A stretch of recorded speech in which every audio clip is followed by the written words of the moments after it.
F6, get it now! Pakai aplikasi GoPay, dompet andalan gamers. Banyak damage-nya. Ada cashback hingga 20.000 buat upgrade skin baru. aplikasi ringan gak makan memori. HP lemot bisa victory. Top up langsung dalam game tanpa hambatan. Ikutan selebrasi MPL di aplikasi GoPay. Menambah total hadiah ratusan juta. Bonus stage, gratis 100 kali transfer kemana aja. Beli pulsa harga termurah, scan QRIS dengan mudah. Download sebelum mabarkan. Dia tidak akan segan untuk menghadapi siapapun yang berani melawan. Dia mewarisi perjuangan karena di tubuhnya mengalir darah seorang pahlawan. Pedangnya mengukir takdir kemenangan, menghadapi segala tantangan. Penuh keberanian untuk terus berjalan menuju masa depan. Raihlah masa depan, nabung mulai dari hobi. Koleksi terbaru UBS Gold X Mobile Legends Bang Bang, edisi spesial MPL ID Season 13.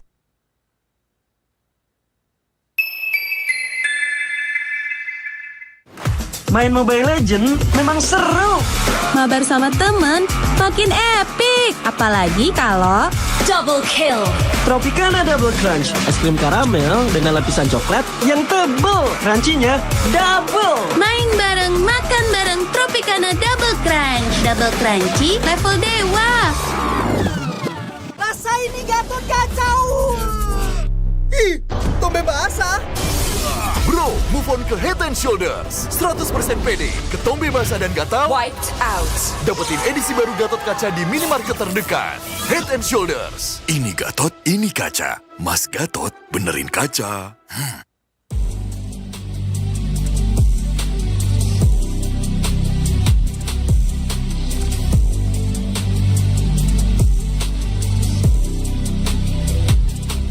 Kenangan adalah jati diri kita.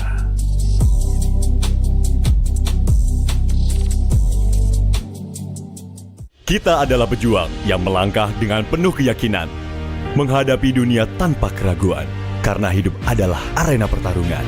Kita adalah pejuang yang tak akan gentar oleh segala tantangan, menghadapi lawan tanpa ketakutan, karena kita terlahir untuk meraih kemenangan. Raihlah kemenangan dengan koleksi terbaru UBS Gold X Mobile Legends Bang Bang, edisi spesial MPL ID Season 13. Saatnya nabung dari hobi bersama UBS Gold.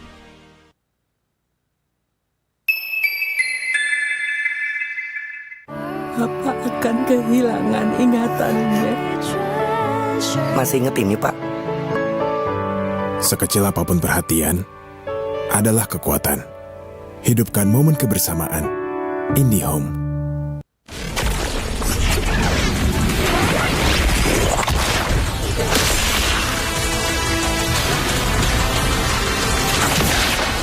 Strike first and without mercy.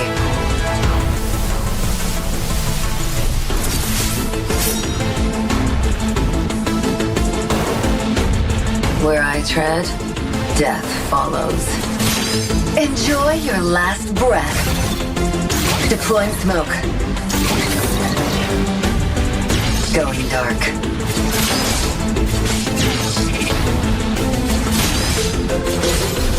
War is my trade.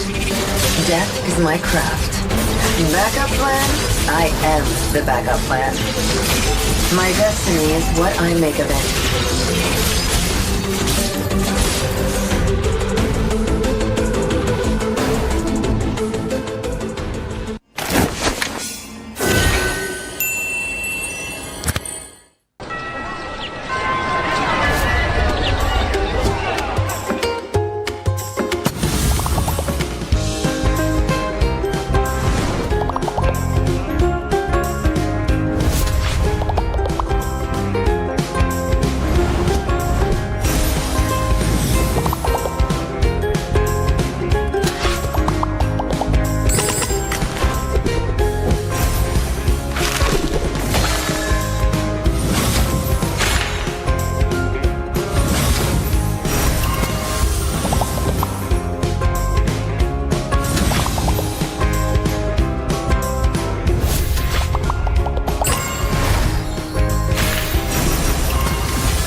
Dan MPL ID ini ngerubah hidup saya banget. Pertama, gue bukan nobody lagi, tapi gue minus banget. Bahkan sampai bisa membelikan orang tua kendaraan untuk di Indonesia ini. Ya, kendaraan pribadi itu sangat penting. Rumah saya yang tadinya tiap hujan bocor, bahkan untuk berteduh sulit, tapi udah bisa normal. Saya bisa sekolahin adik saya bisa sekolah S1, saya bisa naikin umroh orang tua saya bisa umroh. Saya bahkan bertemu orang-orang besar buka MPL ID. Dan kalau ditanya, ya MPL ID udah gak bisa dipisahkan sama saya sebagai dari jati diri saya. Bahkan sampai saya keluar sana ya ketemu orang besar, ya saya diperkenalkan adalah salah satu caster. Saya kemarin di Arab, saya ketemu salah satu atas pertahanan kedutaan Indonesia yang ada di sana. Abang saya memperkenalkan ini salah satu caster nomor 1 di Indonesia. Jadi MPL ID udah part of my life lah. Setelah itu dalam namanya karakter develop selama caster, aku selalu belajar supaya bisa terus berkembang. Okay, nature boy, what's that bird then? It's a male finch. They give seeds to females in a bonding ritual.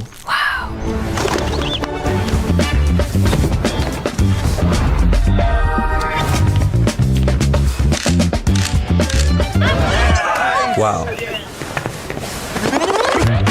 Samsung Galaxy Z Flip 6. Get it now. Pakai aplikasi GoPay, dompet andalan gamers. Banyak damage-nya. Ada cashback hingga 20.000 buat upgrade skin baru. Aplikasi ringan gak makan memori. HP lemot bisa victory. Top up langsung dalam game tanpa hambatan. Ikutan selebrasi MPL di aplikasi GoPay. Menambah total hadiah ratusan juta. Bonus stage. Gratis 100 kali transfer kemana aja. Beli pulsa harga termurah. Scan QRIS dengan mudah. Download sebelum mabarkan.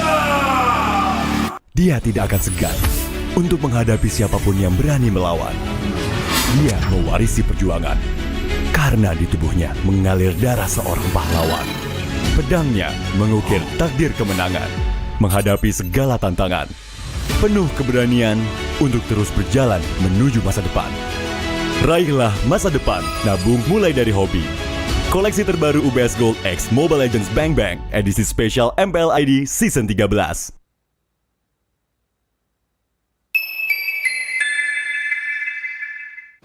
Main Mobile Legends memang seru. Mabar sama temen makin epic. Apalagi kalau double kill. Tropicana Double Crunch, es krim karamel dengan lapisan coklat yang tebal. Crunchy-nya double. Main bareng, makan bareng Tropicana Double Crunch. Double crunchy level dewa. Rasa ini Gatot kacau. Ih, tombé basah. Bro, move on ke Head and Shoulders. 100% pede, ketombe basah dan gatal. Wiped out.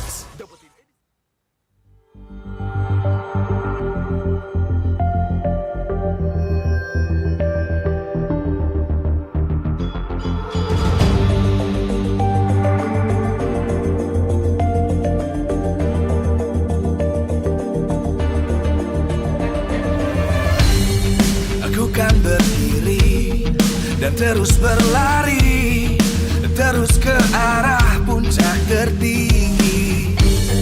Ku takkan berhenti, hanya sampai di sini.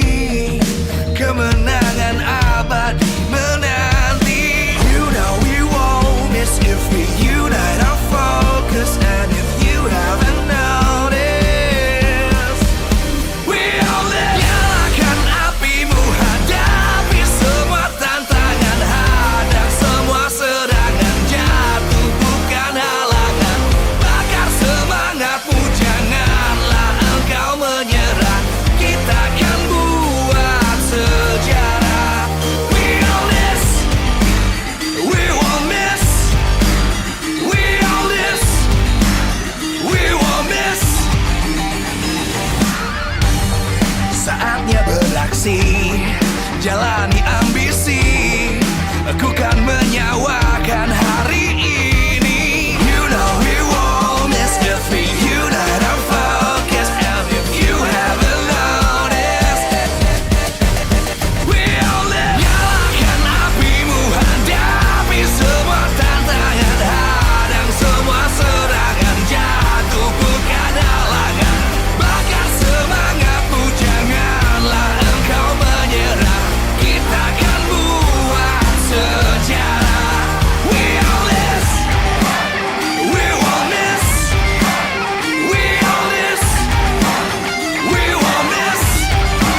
terus berlari, terus ke arah puncak tertinggi.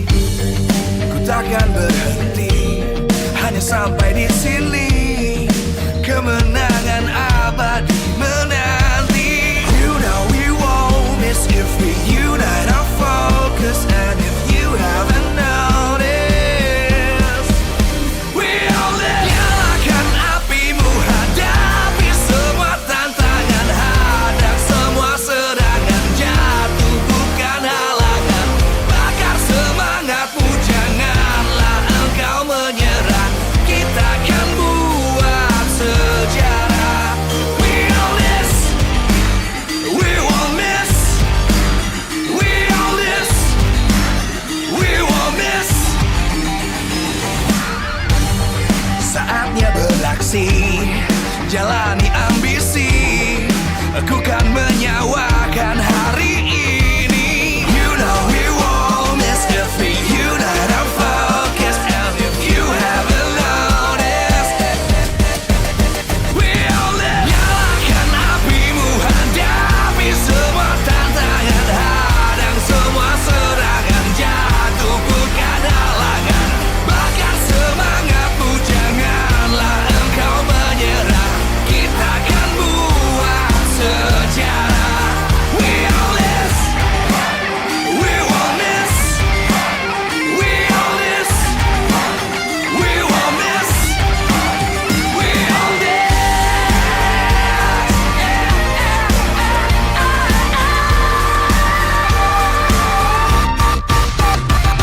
Nyalakan apimu, hadapi semua tantangan, hadang semua serangan, jatuh bukan halangan. Bakar semangatmu, janganlah engkau menyerah. Kita akan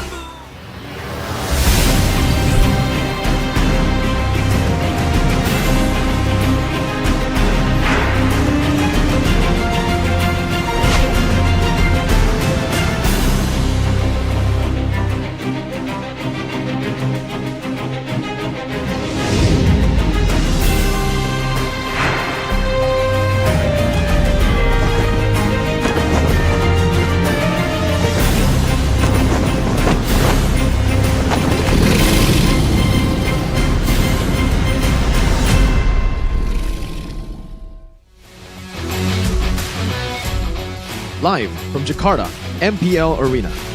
MPL Season 14 is powered by Munta. Presented by our official tournament smartphone, Samsung Galaxy. Official e-wallet, GoPay. Official destination for gaming and esports, Hidea. Official gold partner, UBS Gold. We own this.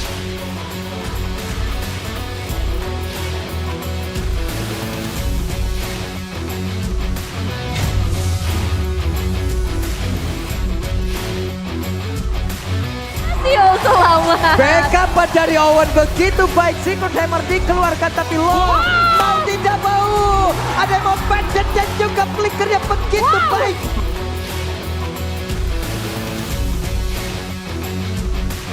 Berarti dihancurkan Sujin sendirian mengejar ke arah San dengan satu garuda dan juga tembakan yang begitu menyakitkan. Mulai kepada Sujin Saripakil looking for media dan Seven bagat didapatkan.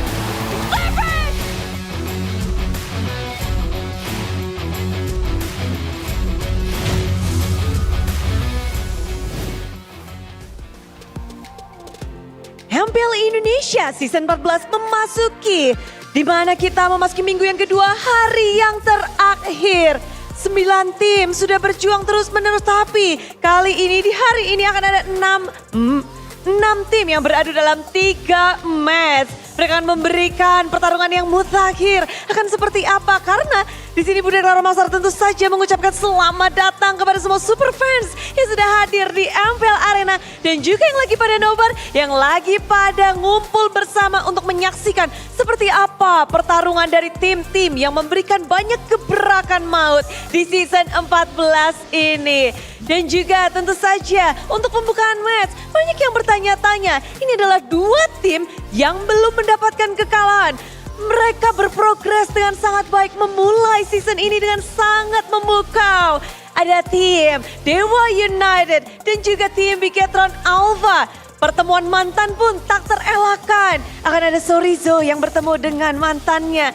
Namun di sini juga Budi ingin mengucapkan terima kasih kepada kalian semua yang terus memberikan kritikan positif. Lalu juga dukungan yang tak henti-hentinya. Ditambah juga dukungan semua pihak karena MPL Indonesia Season 14 powered by Moonton. Presented by Official Turnamen Smartphone Samsung Galaxy. Official e-wallet GoPay, official destination for gaming and esports Kidia, official gold partner UBS Gold. Dan kita juga punya partner in esports, ada Campina, Head and Shoulder, Ora Imo, Telkomsel, Dunia Games dan juga IndiHome. Bersama dengan supplier, ada Erigo dan juga Saturday. Acara ini supported by PBSI. Dan hari ini dua tim sedang menantikan dukungan kalian. Tulis di kolom komentar siapa yang akan mendapatkan kemenangan tambahan mereka. Dan siapa yang akhirnya kekalahannya harus dipecahkan.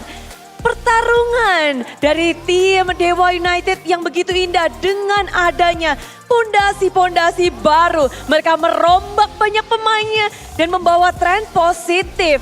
Mereka benar-benar membawa gameplay yang anyar dengan tim yang solid. Dan kita juga tahu mereka akan melawan tim super. Ada Super Luke di sana, Sorizo dan juga Luke. Mereka akan berhadapan di EXP Lane. Akan seperti apa pertarungan dari kedua tim ini? Inilah dia match pembukaan di hari terakhir di minggu kedua. Silakan caster.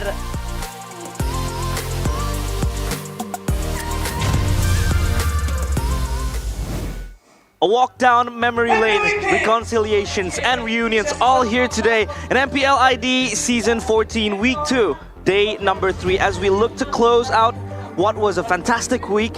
Currently right here with me, Realize and of course Gani and Arashi. How are you guys feeling heading into the closure of week number 2? I mean, after a crazy day 1 and day 2, I expect nothing less day 3. 3 matches in total. And again, yesterday we saw RRQ defeats Onyx. Will Onyx today, match number 2, find that rhythm today? Yeah. You have to kind of consider what is the implication right here, because a lot of people were kind of excited that there's a real contender that can actually match up to Onyx. Now, it's not guaranteed, right? Onyx that seems so untouchable. Granted, it's only week 2, but the fact that some teams are able to kind of make it close and even win 2-0 against Onyx, I think it's a great sign for the competitiveness of the league. Yeah, I do agree as well, because it kind of dethrones Onyx from this vulnerability they have been facing. As we take a look at the match schedule for today, it is going to be Dewa United against Bigetron Alpha, in which Budiklara Mongstar putting it out, Sorizo and Super Luke.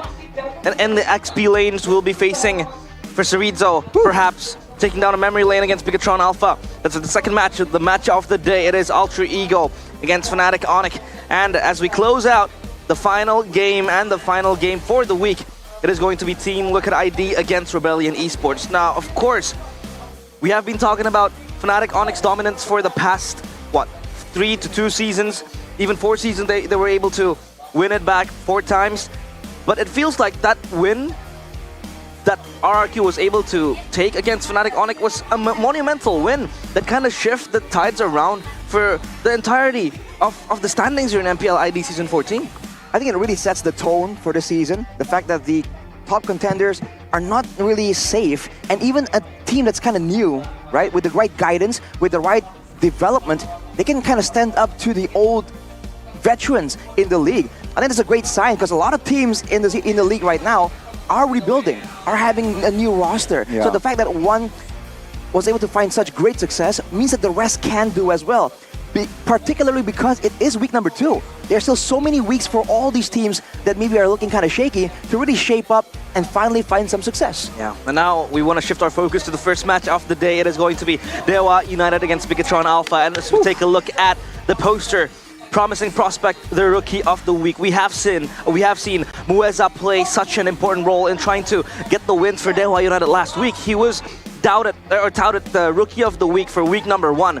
The question is, will he be able to escape Drian's shadows? I mean, here's the thing, right? Mueza, fantastic week, but now here comes the hardest part, staying consistent. It's very, very hard to maintain, and hopefully he's not a one and done. Let's see though, against Bigatron, the number 1 team.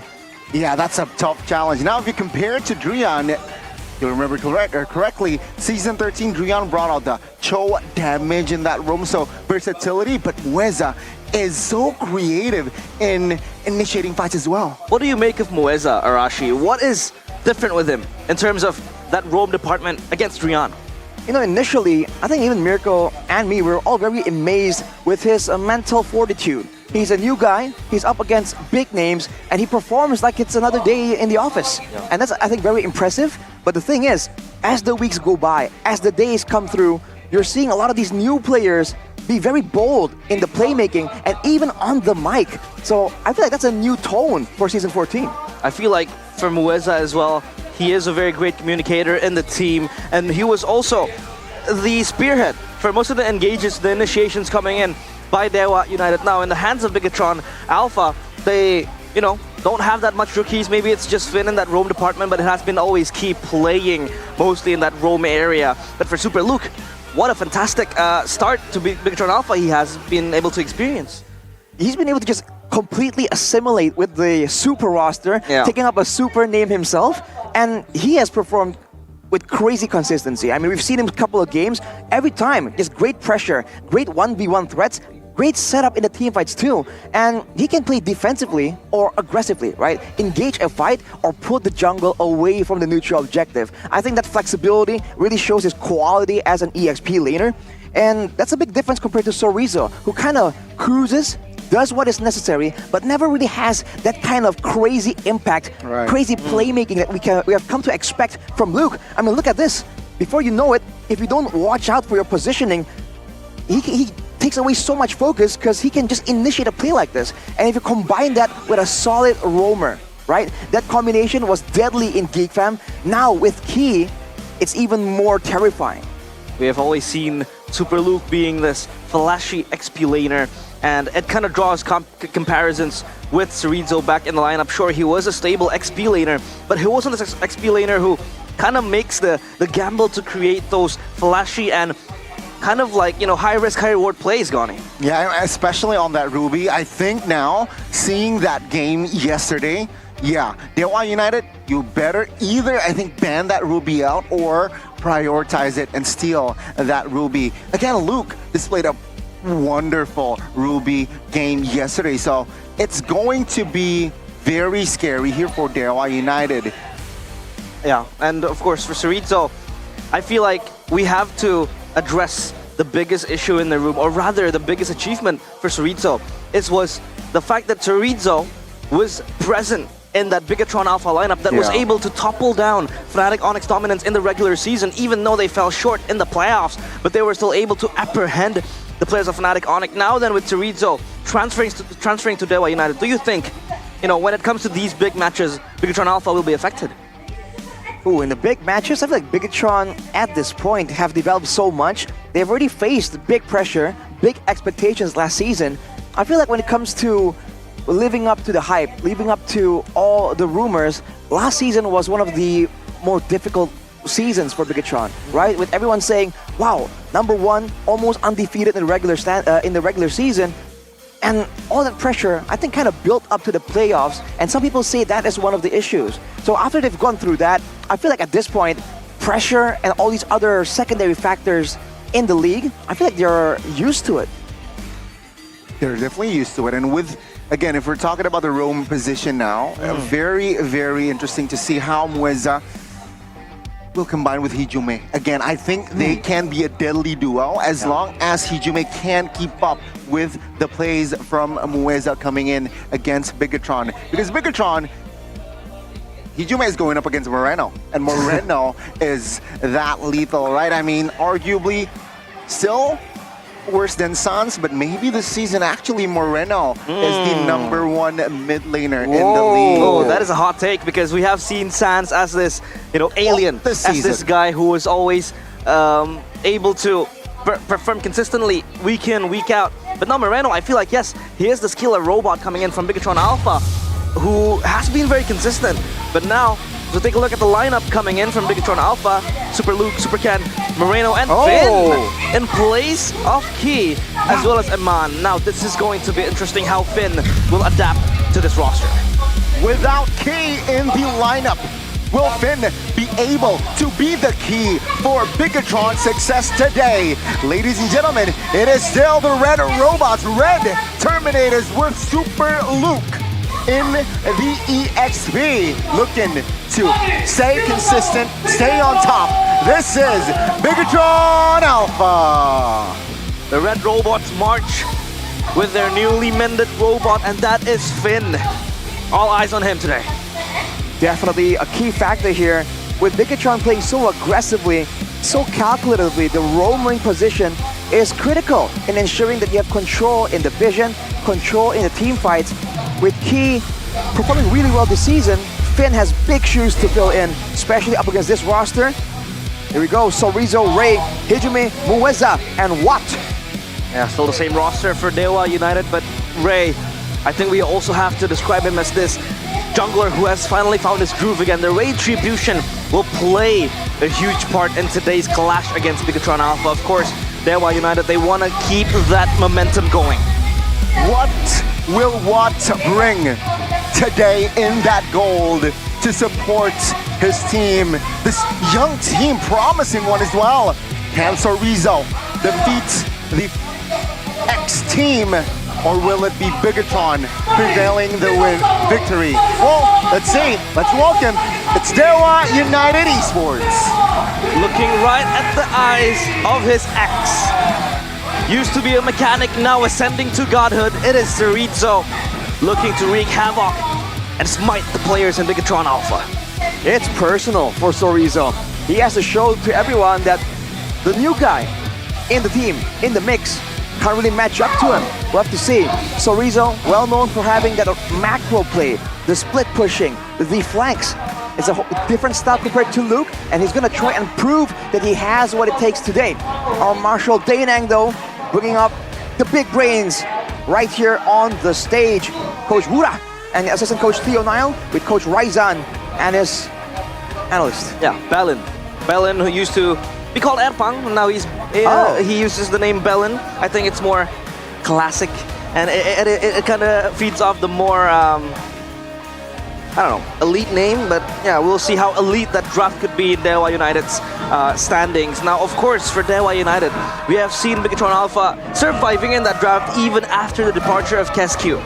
What do you think will be the differences as we take a look at the rival showdown here? X Factor or X Factor? I don't want to talk about X's because sometimes it hurts, but can Sorizo hurt his X this time around? Well, sometimes you have to face the pain to find progress, but Super Luke and Sorizo, as we mentioned, it's personal. Both looking determined to prove to everyone once and for all who deserves all the hype, who deserves to be in that EXP lane, and who can exert their will onto their opponent. With Super Luke having the higher KDA, but for average kills, actually, Sorizo holding his own right there. Definitely two of the more dominant performers in that EXP lane. It's going to be very interesting to see how they will go at the EXP. Can Sorizo be that X factor, or will BTR claim that 4th victory? That's some foreshadowing, Gani. The case is victory for Dewa, so avoid contesting objectives directly and focus on pickoffs as an alternative. We've seen a lot of teams go with this strategy, and it really works well in the current meta where the neutral objective is a lot more difficult to secure without contest. And against Geek, like what they were doing against Geek, prepare strategies for long team fights, right? Gets a lot of the spammable skills. Initiates that don't really require the ultimate, because when the fights get longer and longer, when you have more skills, more cooldowns to throw out, usually you'll find a window of opportunity. For Bigatron though, Luke should play the initiative heroes rather than the reactive ones. Go in with his style, with his dominance, in order to actually have control, because he is not that kind of XP laner that want to adjust and play around his opponent and maintain that aggressive early game. Play with Finn as their roamer here. Utilize his potential as the X factor, right? Another X factor that Dewa might not be prepared to face. They might be preparing for Key this whole time. Now that it's Finn, use that as a curveball. Yeah, I feel for Bigatron Alpha, they have always been cementing that roam spot for a Key, but this time around, Finn could just stir up the pot for Dewa United. Maybe they can't really, you know, react to what he is going to do. But I want to talk about the jungle proximity coming in from Bigatron Alpha. Super Ken with Moreno has been such a fantastic duo, fantastic combo in trying to secure the objectives and secure the map control. But usually it could also be Super Ken and Key to try to usher out the players of Dewa United or their enemies. But this time around it's going to be Finn. Do you think there will be synergy issues? Well, let's see, right? I mean, Coach believed in Finn, but yeah, I think there will be some slight differences with synergy with Finn coming in, but I want to see this guy. I want a fresh look for Bigatron as well. Let's go to the Land of Dawn, or rather, the drafting phase presented by the official tournament smartphone, Samsung Galaxy Z Fold 6 and Z Flip 6. As we take a look at the bans coming out, Fanny, Ruby, and Harith taken out of the fray. And for Bigatron Alpha, they want to take out that Ling in the hands of Ray, as well as the High Loss and the Chip. I mean, as expected, right? Dewa United, they saw what the Ruby ring can do from Biggest side of Bigatron. They ban it out. They instantly pick up the Roger as well, a hero that got a Savage with Susujin yesterday. So perhaps Dewa United, they're trying to replicate the same snowballish gameplay that the Roger brings. If you're expecting that heavy pick-off style from Moeza, then heroes with a lot of burst damage can gain a lot more value. But for Bigatron, that mid lane value on the Valentina in the hands of Moreno can't be denied. And on top of that, getting the Arlet here, great flex play coming in from Bigatron. It can be put in the hands of Finn, perhaps, in the roaming position. He really goes for it. Or it can be put in the hands of Luke. But they have left open the Zushin, and they have not gone for the Zask. So it's going to be one of the first times we've seen the Zushin kind of not really matched up by that Zask. And along with that, that's the signature Cho, man. What will Bigatron try and bring out? The Ruby has been banned away. Yeah, we talked about the Cho being either a flex pick, but for Dewa United, I feel like they are going to give it in the hands of Moeza, because Moeza has been very good with that Cho. To take a look at Bigatron Alpha, they respond with a Hayabusa pick going to the jungle. So of course, flexibility still in the hands of both teams. The Roger can be flexed, even the Cho could be flexed. For Bigatron Alpha, they have the Arlet in the hands of either Finn or Super Luke. But how do you describe this matchup by Zuxin and Valentina? So take a look at the history by Finn. Third until fourth place for MPL ID Season 9 with Bigatron Beta. First place DGWIB Season 14 with beat Bigatron Beta. And fifth to 8th place MDL ID Season 8 with Bigatron Beta. So this is going to be a new experience for Finn playing in the top stage. But back to my question, how do you describe the matchup between Zuxin and Valentina? The Sushin definitely is more oppressive. Valentina is also mid-range, which is perfect for the Lantern Flare to try and bully. But the thing is, in combination with the Cho, the Sushin will be able to clear the waves a lot faster with the help of the Jeet Kundos coming in, presumably with Moeza. On the side of Bigatron, we'll have to wait and see what the Roamer is, because at this point, it's never really a 1v1 technically. The Roamer is always part of the equation when you're talking about the impact around the map. And speaking of impact around the map, the Moskov, denied by Dewa here. They're concerned that Eman might bring that big brain approach and go for those flanks, go for those split push plays. I really like how you point out the Cho and the Zutsin combo, because for the first three picks, right, it's very clear that Dewa United, they're playing with their mobility composition, right? Roger, Cho will help with that mobility, the fast pacing in that early game. And yeah, they deny the Moskov. Well, for that last ban, Bigatron, they deny the Terizla. Seems like they know that Dewa United needs some sort of peel, and they will eliminate that Terizla. in the hands of Dewa. Goni mentioned about the mobility of the composition in the first phase by Dewa United. How do you exactly fare off against the mobility? Do you go mobility again, or do you go global presence? Usually, in theory, right, if you're going up against mobility, you want to go for crowd control because you take away their ability to kind of kite back away or chase, technically. So slows can be an answer, especially against a Tsushin. If you're trying to go with a slow, lumbering approach, then you're prone to getting tossed around by the Lantern Flare. So big crowd control tools I would expect to be seeked out by Bigatron. But for the side of Dewa, they ban away 2 gold laners, including the Harith already taken out. So for Eman, what is it gonna be? Dewa has a chance to flex over that Roger into the gold position.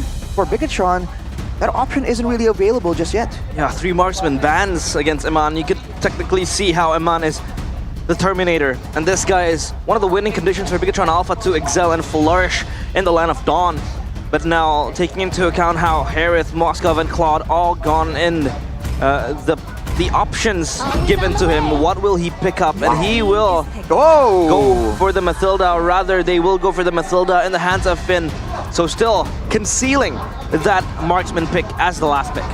Interesting. We haven't seen a Mathilda for too long, but we'll have to see how this matches up. There's a lot of mobility kind of too for Bigatron. If you add the Mathilda to the mix, I wonder if the idea is to save people from that Lantern Flare, right? From that slow and chase. Exactly, right? They add themselves a hero that can help you with mobility issues, right? Sure, you have the Hayabusa, but with Mathilda, you can jump in and out, and there you go. Dewa United, they saw, you know what? We need crowd control as well. Let's add it more as well, right? Cho, go to the XP. Now the Tan picks up as well. So they have that crowd control, and again, that potential chase. Now question, with the Kufra and Cho, yeah, it's somehow forced the Purifies on the board for Bigatron. But my question would be how Dewa United would approach the fights, because they have to bank on the Tyrant Rages and the kicks to connect, because they don't really have an initiator that could really just hard lock the players of Bigatron Alpha in place, but they will go with the Bruno. What? A pick that has not seen much of a presence in MPL ID Season 14. What do you think about this pick, Arashi? It's aggressive, and it can bully the Natan in the early game for sure. And you know how Eman be, he always has a way to kind of play out that laning phase, especially with the presence of the Mathilda. There's going to be a lot of potential dives available for the side of Bigatron. They can go in, get out, like you said, Goni, especially with the invulnerability of the Hayabusa. A lot of tools available to really shut down Dewa. But that's only if they can circumvent all that crowd control, the Jeet Kundos, the Way of the Dragons, and of course, like you know, Goni, the Tyrant's Rage, Tyrant's Revenge combo from that Kufra. It's going to be very interesting to see, but he actually expected 3 Purifies on the board.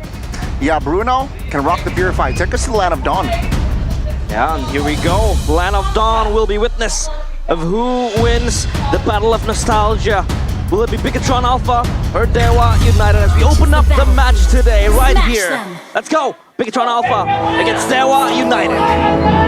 Finally, the long-awaited game for Bigatron. Welcome. The proving to moment for Legends. Dewa. And look at this, Sorizo immediately going to the jungle, trying to find intelligence, looking to see if the orange buff has been started. Super Kendo will be clearing a bit faster here with assistance, I believe.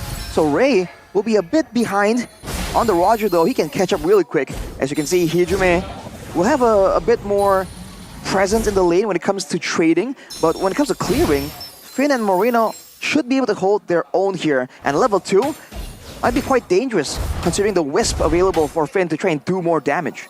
Ijume does have that reach with the Lantern Flare.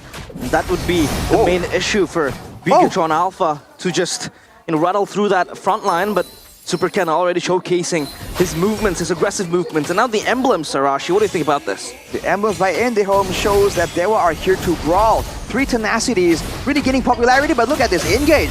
Entrance win, just to poke though. That will force Finn to recall early, though the spells are not triggered, so it's still even if you want to go for the turtle. Looking at Finn though, support emblem, more movement speed, more shielding and healing, agility and Wilderness Blessing. So expect him to be all across the map, all around. And I wonder if that's the approach, right? Make sure that every lane is dominant like this. Has a shadow kill. Oh, but the Quad Shadow will force Sorizo to use that flicker. Unfortunate for Super Ken. The shadow kill hit It's the minions. Like I said, imagine if Finn was actually there to assist with that dive. It's a dangerous combo coming in from Bigatron. But look at Ray. Whew. That's some damage available for the side of Dewa as well. So for both teams, it's a delicate balance. Whoever really makes the first misplay and maybe forces the issue a bit too hard are susceptible to getting punished really, really hard. We have seen Dewa United only wanting to pull the trigger, but it's always Bigatron Alpha slowly but surely making the proactive plays. And we can take a look at how much of a presence this Matilda is, but there we go with a brawl. Yep, terrified as well. Final slash triggered, but Mueza calmly used the flicker. Now he has to recall here, or will he force with quite low HP? And Bigatron there in a rush and taking the turtle, seems like. Finn trying to push, trying to get level 4. Circling Eagle will be valuable in the next engagement potentially. With no flicker available to the Kufra. Oh, they're going on Sorizo. Here, Circling Eagle already used up. Now it's Sorizo, good. Jet Kundo, but oh, nice final slash towards the Hijime. Now Super Ken finds the turtle. Mueza looking to bounce away. That's a final slash onto his 4 members. And Moreno claims for his blood, and Super Luke finds another. Now Sorizo stuck in that mid with that shadow kill. Super Ken claims the kill. Oh, they rattled through Chorizo and the front line of Dewa United. What a final slash coming in from Super Luke. As Ray trying to hold his ground against the aggressiveness of Super Ken. No shadow kill though, Ray! No! Not enough space to get out. Watt here trying to find something, does not find it, but Super Luke, man, what an engage earlier. Now Circling Eagle connecting onto its Finn, or Watt in the backside. Super Ken has damage, 1 HP, and Super Ken claims another. What is the damage, my guy? Super Ken coming with the shurikens, not even the shadow kill, just cutting down the members of Dewa as Iman uses the early presence to get all the turret gold, and Mueza can't stop him. Yeah, this bottom side turret already corroded by the players of Bigatron Alpha. Iman will just farm the plates as he tries to excel the gold. And town prediction by the new application GoPay. Unanimous decision, all in the hands of Bigatron Alpha. Well, can you blame us with how dominant Bigatron has been? All seems to believe a bit more in Dewa. It's not personal, man. We just have to go with the data. If Dewa can surprise us, we'll be pleasantly surprised. But from the looks of it, Bigatron has got full control right here. Even when Dewa has the more aggressive playmaking tools, the fact that Bigatron are so good at setting up for the objectives is really costing them. They're putting Finn, Moreno, and Eman surprisingly in the front line because they have the Purify. They can tank it up and allow Luke to have the flicker to go in aggressively. But look at Sorizo trying to hold his own. Oh, Mueza trying to be the front line, but they're going on him. They want to defeat the rookie, but now with the flicker. Oh my goodness! What? That calculation by Super Ken, that allows Bigatron now to control the Turtles area. Hijime now engaged on, but forced to use that ult. That will be the second mute secured by the Red Robots. That's clean coming in from Super Ken. And look at how Bigatron are playing this. Against all the tools available, they're stopping Sorizo, they're stopping Mueza, engaging on them before they can engage. And on top of that, the early power from Hijime on the Sushin is negated. Because look at how Luke was playing it, man, just going straight at him. Circling Eagle though. Yep, onwards too! Airborne and Ray, good night. Watt trying to do something but gets taken down. Mueza now will bounce away. Super Luke! Welcome to Bigatron, man. 4 members wiped out from the side of Dewa United. Super Luke looks at the eyes of Sorizo saying, I'm better than you. I'm better for Bigatron Alpha. Stand down, he declares. As Super Ken immediately goes into the jungle. We'll be able to get purple buff. Sorizo though might fall. Hang on a minute. Enough range there. But yeah, I mean, wow. 6 minutes in, 7,000 gold lead. That was a crazy course of events in the bot lane, man. The layering of crowd control from Bigatron, Circling Eagle, and then saving the final slash. Sorizo though. Sorizo has enough sustainability though. And yeah, I mean, it's all across the board here for the side of Bigatron. It feels like Bigatron Alpha will just be rolling with this death ball. And look at them, just having fun with the recalls. Moreno 2 kills, Super Ken 4 kills, and Super Luke to Iman 2 as well. It feels like Dewa United, they're bleeding left and right. The gods are bleeding as they look for another engage. Sorizo with a flicker. Whale Dragon! Super Luke falls now. Super Ken to the backside. Sorizo though falls as well. Shadow kill onto his 3 members. The damage will not be enough. But Ray survives. But Iman finds the double. The fadeaway from Eman, hitting with the final kick. He was backing away, and then he immediately realizes, hang on a minute, that's a free kill. Gets one last basic attack off, and look at this, the 2-item power spike. 3,000 gold ahead. Eman on the Bruno is a menace, and now he has the Sky Piercer. When he goes in with the Worldly, that can unexpectedly secure kills. Same thing for Super Ken. He is so ahead right now that he can just go in aggressively. And it will take a concentrated effort from all 5 members to really get a shutdown. Uh-oh, Finn pops a Circling Eagle. He will be fine. And of course, Dewa United, it looks like they're so heavily scratched, heavily bleeding. Mueza looking for an engage towards Super Luke. Now towards Super Luke though. Now he will fall. Let's see about the re-engage power by Eman, who finds a kill. The Worldly pass. Mueza loses his immortality. Now Bigatron, they still can't fight. Now let's see Sorizo will dive under the turret. Oh, Mueza flickers out. Eman still can find the kill by Super Ken. Shadow kill will be cancelled, but again, the FOFO, fight objective by Bigatron is deadly game 1. It's crazy to see how Bigatron are playing this, especially for Eman.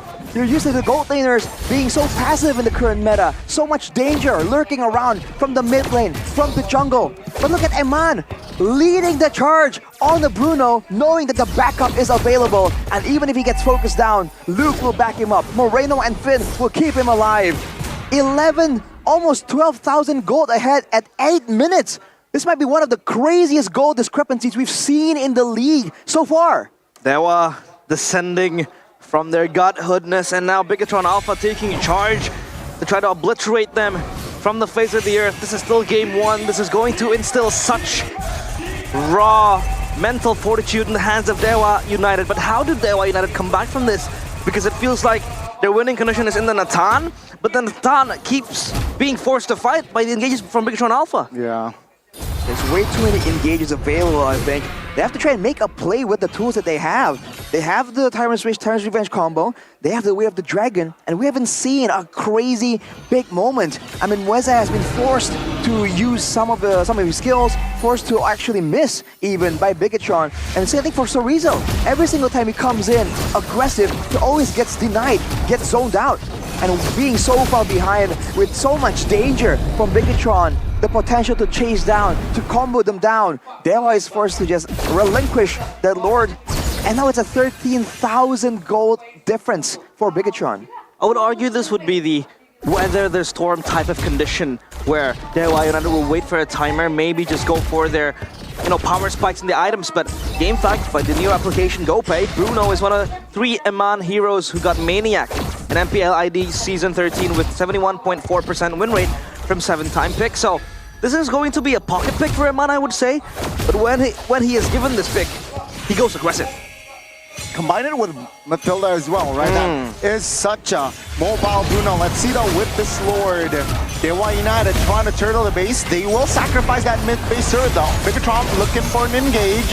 What will they open with? Super Luke has the flicker and final slash here, waiting for the right target. Moreno is just intimidating all the members of Dewa United, but they stay disciplined, taking the turret top lane first. Now the Crystal will be defended. Oh, there you go. Finn with the Circling Eagle. Dewa United still holding on. The mid wave though, it will crash. Bigatron, they can try to crack the base here with this push. Oh, there you go. Super Ken jumps in, cancelled, and Super Ken falls. The base still wide open. Moreno is A-okay, and Dewa United will have to suffer the fate for game 1. They end the game in such flawless fashion. And a trip down memory lane is a bad memory for Sorizo.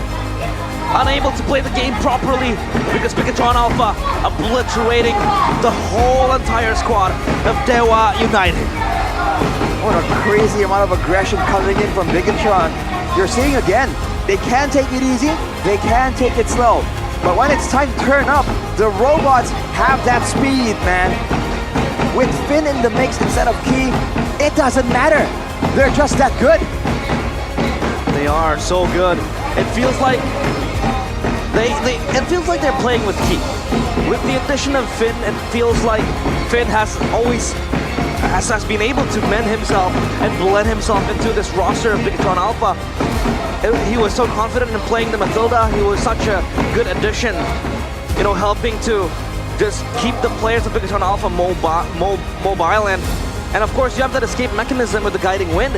And Dewa United, I don't really see where they could really force a fight against Bigatron Alpha because their entire team is flooded and teeming with kills and goal leads. And how do you even go with only 3 kills compared to 19 kills from Bigatron Alpha? It's not just the kills, it's the farm. It's the turrets as well. I think it was close to a 15,000 gold difference. That is ridiculous. I don't think we've ever... I think in the previous season we've seen crazy amounts. This season though, it's been relatively close. But Bigatron just shows again that there are levels to this game, man. You can't just expect to come with us without a clear, solid game plan and expect to do well. We will crush you. Yeah, it was a one-sided game. Very one-sided. Yeah, how do you think about it, Gon? I mean, bear in mind, that was Finn's debut. And he performed spectacularly on that Matilda, right? He was there to cover, he was there to be... Again, we talked about how mobile the Roger, the Cho as well, but with the Matilda, it negated the mobility from the side of Dewa United because you get an extra flicker with that guiding wind. Yeah, like I said, it's going to be a mobile approach coming in from what was Arashi's point of view with that drafting phase, and Dewa United was able to conceive the fact that they have the Roger, the Cho that would always try to catch you down with the mobility. And it's all negated by the Matilda, you know. It was always Finn quick to the counter engages coming in from Dewa United, so that Matilda was also one of the strong points for Bigatron Alpha to access that early lead in the first 5 minutes. And you have to pay attention as well to the rest of the picks coming in from Bigatron. They were able to kite back really well because of the Matilda. And you can see here Mueza denied by the 3 Purifies in the hands of Bigatron. And the Matilda is a great pick because you can run the Purify and still have that mobility. And on top of that, the only real hero on the side of Bigatron that doesn't have their own independent way to really escape and do small bits of crowd control is the Hayabusa. Everyone else, Moreno can kind of terrify and still go for a big ultimate play with the IMU. Circling Eagle is available for Finn. Super Luke has the Vengeance, has the stuns, the final slash as well. All of them can kind of stall and stop the dive coming in from the side of Dewa, which is exactly why you can say that Dewa was just so trigger shy, right? They weren't going in, they weren't engaging super hard. It's because they weren't allowed to. Everyone, including Eman by the way, has a bit of a mini stun to really stop that aggression. The player of the game though, it's gonna be Finn. The rookie coming in, snatching away the player of the game, presented by our official tournament smartphone, the Samsung Galaxy Z Fold 6, Z Flip 6. It's the Matilda with the Blood Wings, with the Flask of the Oasis, and the Enchanted Talisman. A lot of healing, a lot of shielding as well. And you're seeing what happened there. Every single time they were able to kind of threaten one member, he just gets regen up to full. And because he has the built-in healing with low cooldown, with almost unlimited mana from the Enchanted Talisman, Bigatron never really need to go back. Yeah, and also has the QC to move quickly and reposition to try to, you know, hitchhike his teammates towards better grounds. But in the first few minutes, it feels like Dewa United were forcing the issue, trying to go on to the players of Bigatron Alpha. But take a look at that beautiful counter-engage coming in from Super Luke, that final slash. It felt like it sealed the fate for the early game for Bigatron Alpha. I think it's a shame that Dewa had the Tsushin, but you can see that Hijime was completely shut down. And Mueza here, the longer the game goes, the squishier he gets, and Super Ken is just smooth on that Hayabusa. Take a look at this play on the bottom side, came with the Circling Eagle and the instant follow-up from everyone. You can see that Mueza tried to kind of turn it around, tried to do something to really help, but it wasn't really allowed. There's still the Purifies available. That dive was done without the Purifies being used at all. What do you think that could have been done better by Dewa United, Arashi? What do you think was the weak link or the missing piece of puzzle in their gameplay or their execution, or maybe their draft? I feel like there's just so many issues right here. The targeting doesn't really win out well. You saw that Hijime, Mueza, and Sorizo and Ray, they have aggressive picks, but they were really shut down completely from the early game. So it feels like they weren't really calculating the matchup properly. And afterwards, again, look at this goal difference. What is it, 16,000? Yeah. How do you defend? Look at how fast they get taken out. This is not everyone from Bigatron. It's just 3 members, and then Moreno comes in, cleans up completely. That is that goal difference. visualized in that fight. Not enough firepower to defend, and of course overwhelmed by the pressure by Bigatron Alpha. And well, we can see here that Dewa United Esports, I dislike the Cho EXP, honestly. I'm inclined to agree right here, especially because it wasn't being used to its full potential. I guess the idea was for Chorizo to be a bit more of a split push threat. He usually does that on the Paquito, and now against a Hayabusa, the Cho is also mobile, has the Way of the Dragon, but in the end, due to the pressure coming in from the mid lane, there wasn't a chance for Chorizo to try and do anything. When he oversteps even a little bit, he immediately gets punished. Because remember, Finn was running the Agility and the Wilderness Blessing, and he can just go around and carry someone with him with the Guiding Wind, and before you know it, that's Chorizo taken out. Looking again at the objectives, man, nothing given to the side of Dewa United. It's almost a 16,000, as we were talking about earlier, gold difference. Look at the damage taken, 100,000 compared to 240. 140,000 damage dealt difference. I don't think we've seen that in a long time. Is that the highest GPM coming in from a month for this season? Or Or it might maybe be. compared to last season as well, 1.142,000. That is a lot of gold going into the hands of Aman. He's basically a rich guy. And for Finn to start off as the best wingman as well, 19 assists. That is a sweet debut. I think that's a record, right? Usually Yeah, that could we be. talked about 1K, and that's already so high. He surpasses 1K, 1.1K. Yeah. That's a crazy stat. That's a crazy Honestly. number of GP. That's a crazy GPM, and considering the fact that Dewa United was also unable to punish that bottom side of Aman, I didn't really see them engaging and trying to really rattle through the backlines, or maybe just try to disrupt Aman's farming patterns and the lane as well. Watt was basically playing weak side in that game. I think again, I think a lot of the rotations in this season comes from that mid lane, and the fact that the Sushin, again, did you even see a single Lantern Flare play? I think I saw it one time, a single member from Bigatron was lifted by the Lantern Flare. That was how much they shut down the Sushin, right? With the Assassin presence, with the mobility. That's one of the weaknesses for the Sushin, by the way. And when you jump straight on her and she's forced to kind of survive while still kind of maintaining distance, it's just so difficult. And when you're falling behind in gold, then you're just a lot squishier, and you do have ways to kind of sustain in a fight, but overall, against a Hayabusa, against a Bruno, that kind of burst damage composition from Bigatron really made sure that anyone who oversteps gets deleted. And Sushin requires time, right, to get the lifts, the damage over time.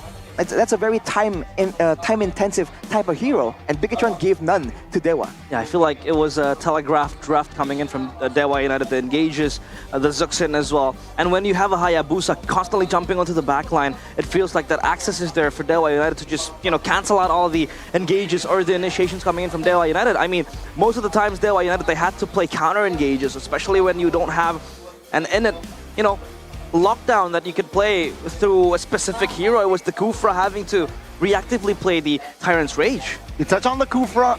This is like an apple of the day. Kufra against Mathilda doesn't really favor the Kufra, right? Especially the Mathilda can use that Purify. It's annoying. You can... Yeah, I'm a Kufra player. I hate going up against a Mathilda that is Finn's level. But speaking of great level. Oh, you want to be that VIP sitting in the front seat, you gotta have yourself a Samsung phone, bro. Do you have one? I believe Shevin is looking to get that Samsung phone. He's always in the building whenever the hair cam rolls around by head and shoulders. Look at that, man. That is quality hair. Quality hair. So silky, so smooth. Silky smooth, ladies and gentlemen, if you want hair that is silky and smooth, like Rashi as well. Head and shoulders is your answer. Shoulders. Do you prefer the Gatot Kacha or the Thai grill? A Thai grill, man. Thai grill? You can't beat that mental sensation. Especially in Indonesia, right? It's hot, bro. That cooling sensation just allows you to focus so much better. Yeah, and now we have to focus back on the game for Dewa United specifically, because we always was thinking about that show Rome in the hands of Moeza. Speaking of junglers here, super investment jungler, that super era 2.0 this time around is Super Ken. Total games with 8 games played, win rate 88%, and total MVP have won MVP. His most picked heroes is the most banned hero so far in MPL ID Season 14. It is the Ling. And following suit is the Hayabusa with a 100% win rate. Well, we just saw him play around with that Hayabusa, and can you blame teams for not wanting any of that business, bro? It was just so difficult to lock him down, especially again with the coverage. Like Goni mentioned, Kufra against Mathilda. It's funny because I'm a Mathilda player, and against Kufra it's generally so simple, especially if you aren't really forced to go with anything than the Purify. If you look at Supercan, with that coverage, he's just able to have such a high win rate on the Assassins. And I know that in the current meta, junglers that play the Assassins are just so fearsome. But it feels like Supercan, aside from the aggression, it's also the safety, right? He doesn't really play high risk and trades his life for objectives. He is just so clean with it, getting in and always only going in when he knows there is a clear way out. I think that is what makes him stand out amongst the other junglers in the league right now. Yeah, Supercan successfully beats Kyrie's farming speed when using Hayabusa by successfully reaching level 15 in 9.20 minutes. Kyrie, that's crazy. 9.53. So after that game, it felt like the players of Bigatron Alpha were breaking records. You know, so Aman reaching that high level of GPM, and now Supercan breaking that Kyrie record by the Hayabusa farming speed that he had as well. I think it's so easy to farm up to 15 when you're farming heroes. He wasn't really farming only in the jungle. Yeah. He wasn't relying on the clear speed. He was farming Dewa's heroes again and again. Is that the new meta? Are we gonna see the same kind of approach? I feel like teams really want to play like this, but it's just difficult, right? No. Usually teams will have some kind of solution, and if you think about it, how impressive is it to play an assassin against a Kufra that can kind of block in your the quad shadow from Supercan? Against a Cho, by the way, they can still threaten using the Way of the Dragon and still be able to go in aggressive and farm both the jungle and the heroes by Supercan, showing again that his knowledge, his risk assessment in the middle of a fight is just impeccable, man. Let's see if Dewa's draft can be impeccable as well here. The drafting phase presented by the official tournament smartphone Samsung Galaxy Z Fold 6 and Z Flip 6. As we take a look at Hylos, Zuxin, and Ruby taken out. This time around, it's Bigatron that bans out the Ruby, Goni. Well, very interesting, right? It means they do not want to prioritize the Ruby. Instead, they want the Roger. Again, no, it's not the Roger. Instead, they prioritize the Valentina. They want the Moreno in full effect for Game 2. Valentina in the hands of Moreno can be a deadly hero. And so far, he has proven to be that deadly of a player. But now, for Dewa United, they quick pick the Hereth. And do you like this pick in the first phase? In the first phase, I mean, it's almost a guaranteed, at worst, stable lane. The Herald is just so good.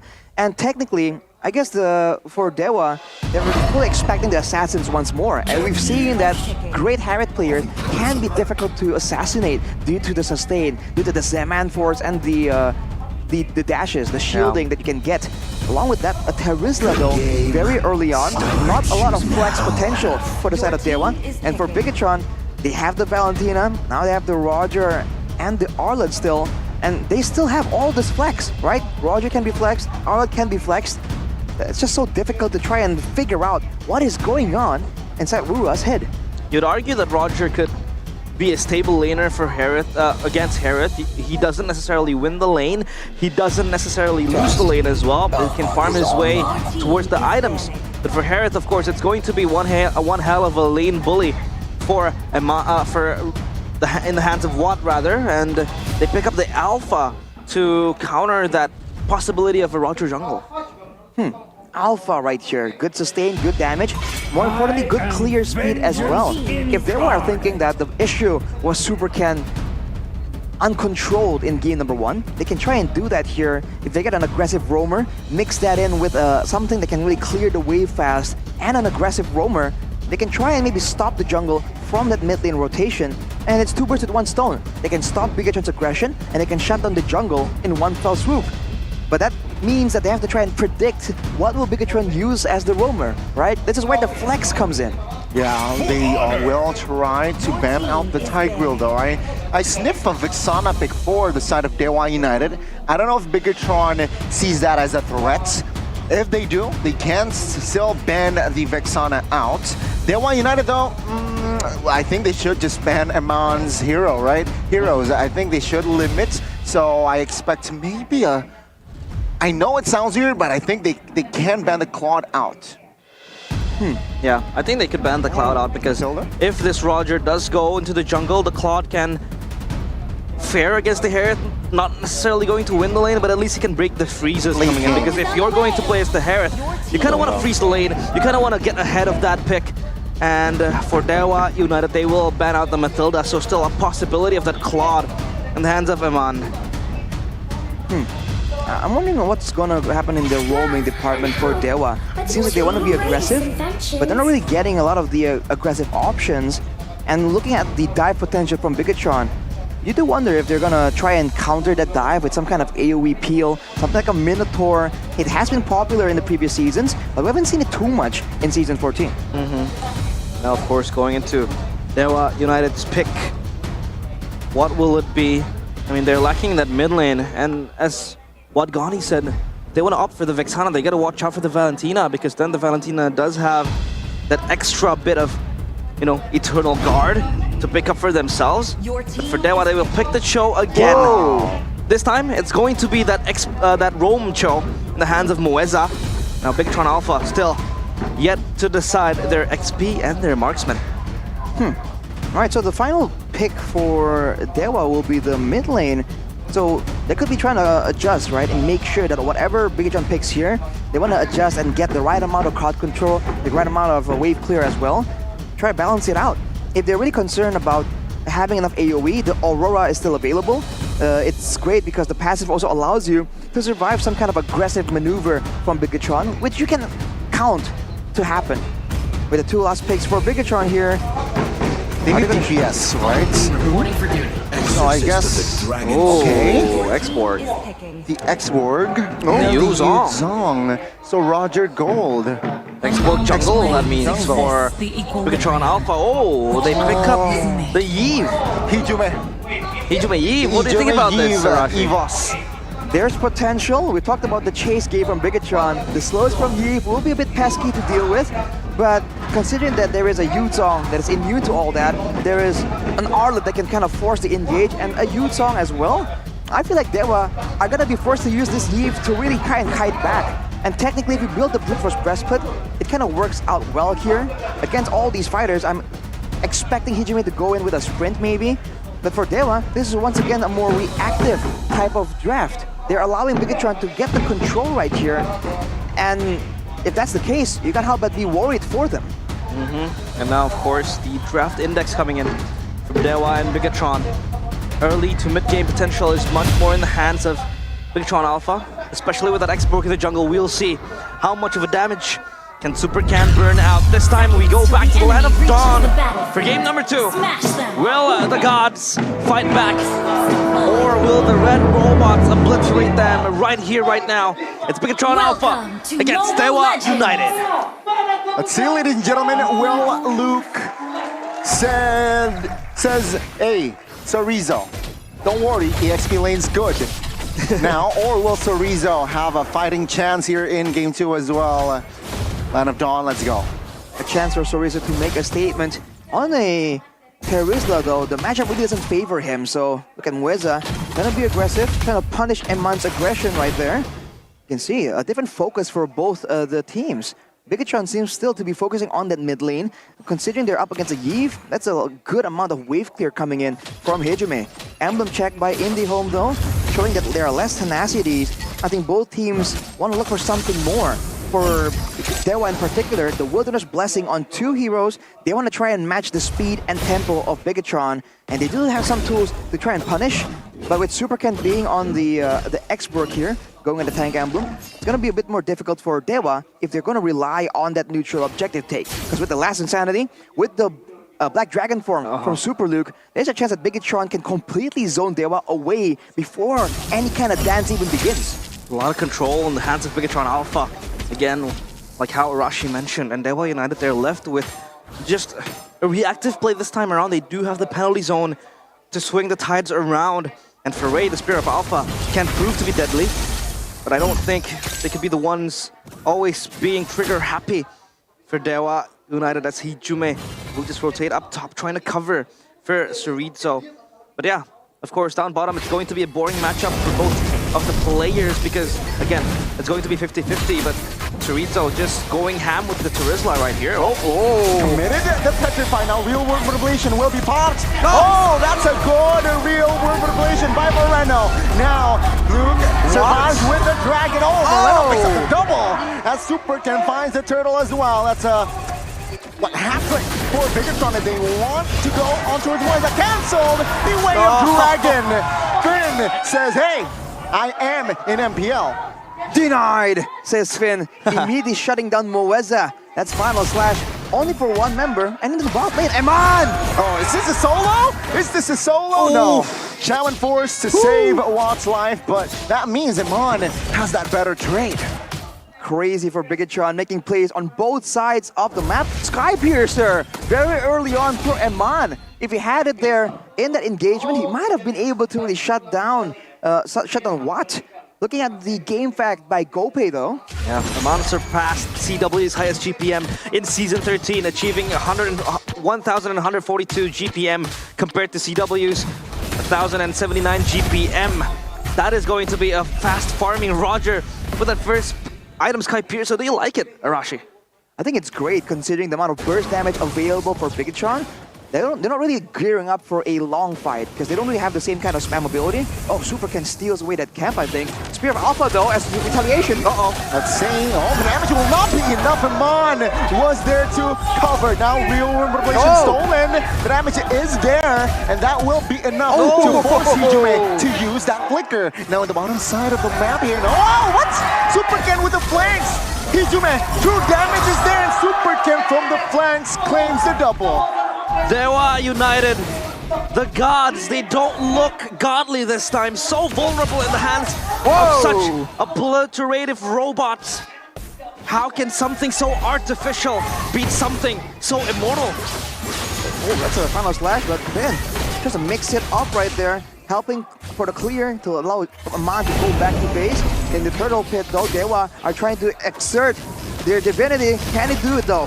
Real Alpha already used up now. Penalty zone as well. Super Luke now will use the Black Dragon form to somehow find more better positioning. But let's see here, the damage does not come through. Super Luke is still alive. Finn now jumps in with the final slash as well. Real world relation pops, but Moreno finds a Ray. Now petrifying the backside. Airborne. Hijume falls as well. Now Chorizo looking for an escape route, but the damage will come through. The mid side, it is actually Eman claiming a kill. So that mutes the kills all towards the red robots. The new guy fights the X, looks at Chorizo's eyes, and says, I am the better guy for Bigatron Alpha. That is going to hurt.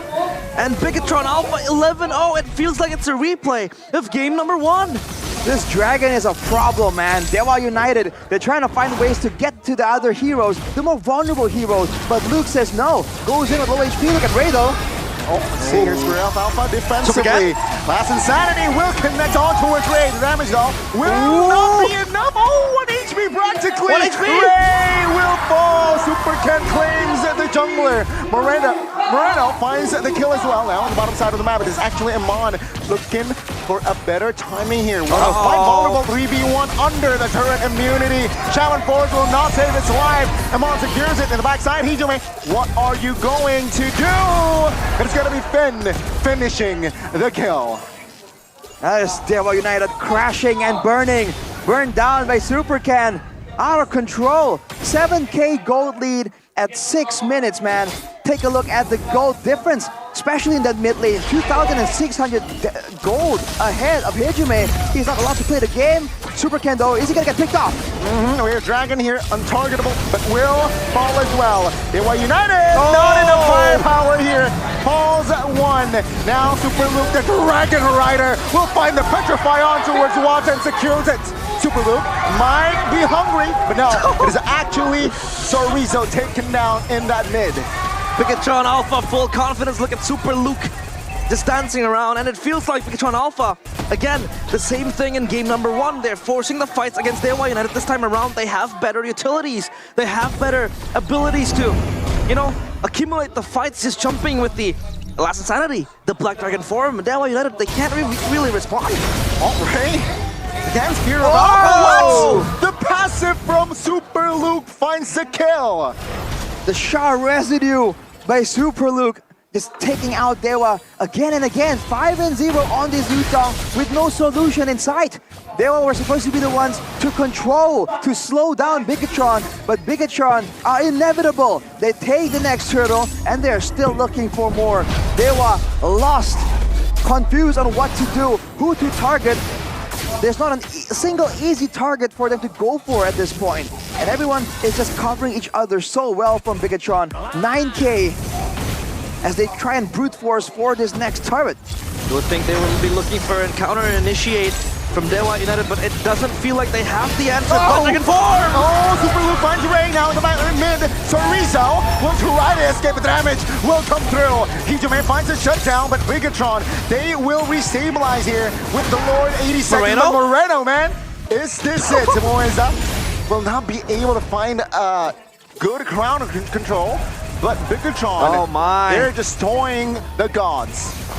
Moreno even taking some turret shots just for effect. Hijime picks up the shutdown, but look at the danger coming in from Bigatron. He has the Ice Queen's wand though, so the slowing game is on point at this point, but turret falls down, Bigatron look for more.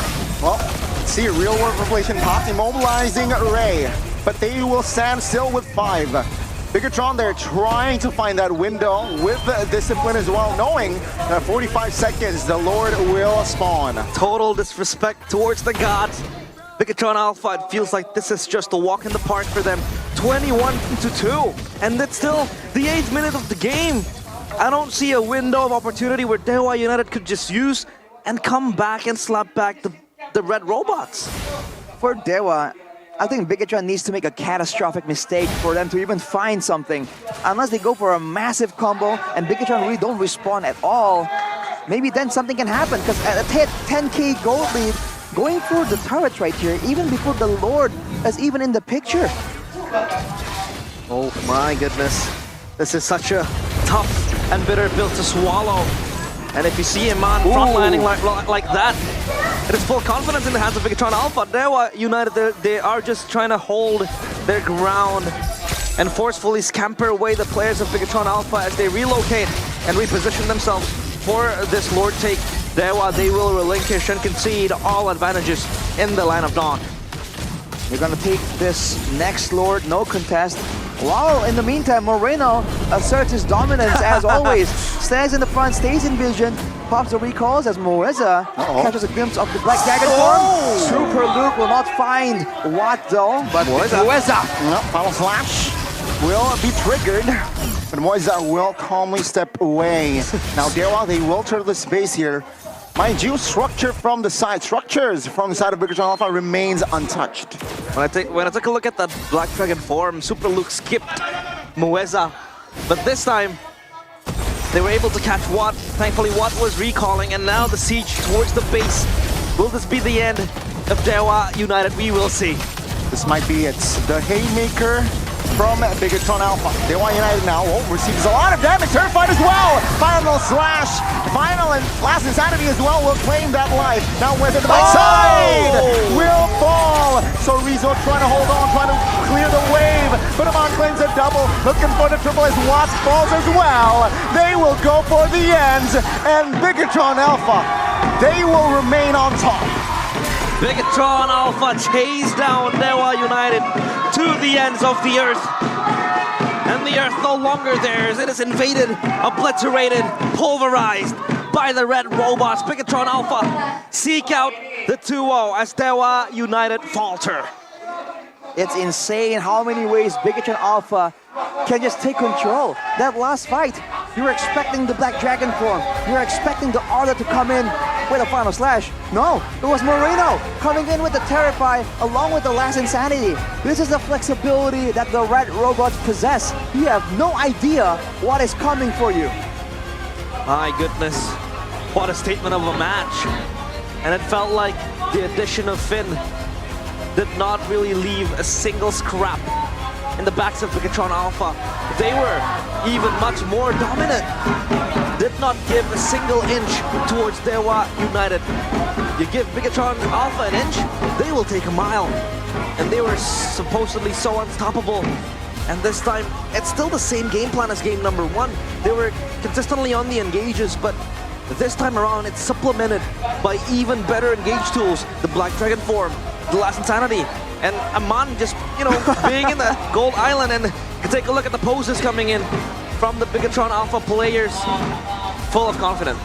Moreno flashing the emotes, flashing the recall in game and out of the game as well.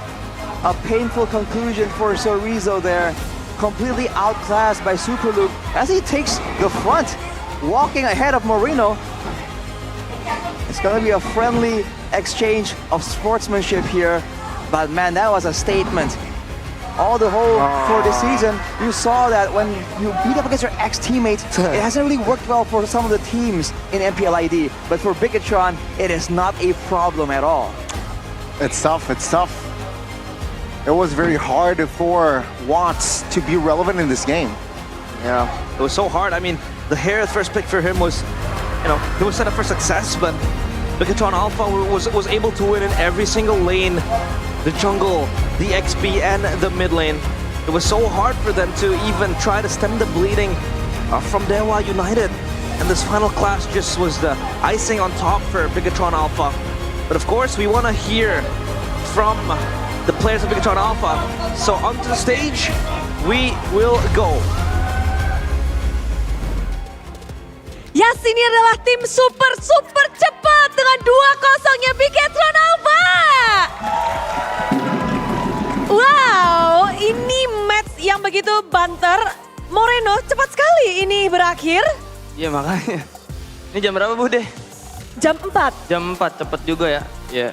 Benar, ini cepat. Tapi bagus, kita jadi cepet libur. Oh ya, cepat untuk break dan membahas. Iya. Kalau kelar gini, apa yang kalian bahas dengan kemenangan tadi nih? Kita nggak bahas apa sih? Kalau gamenya menang, matchnya menang gitu.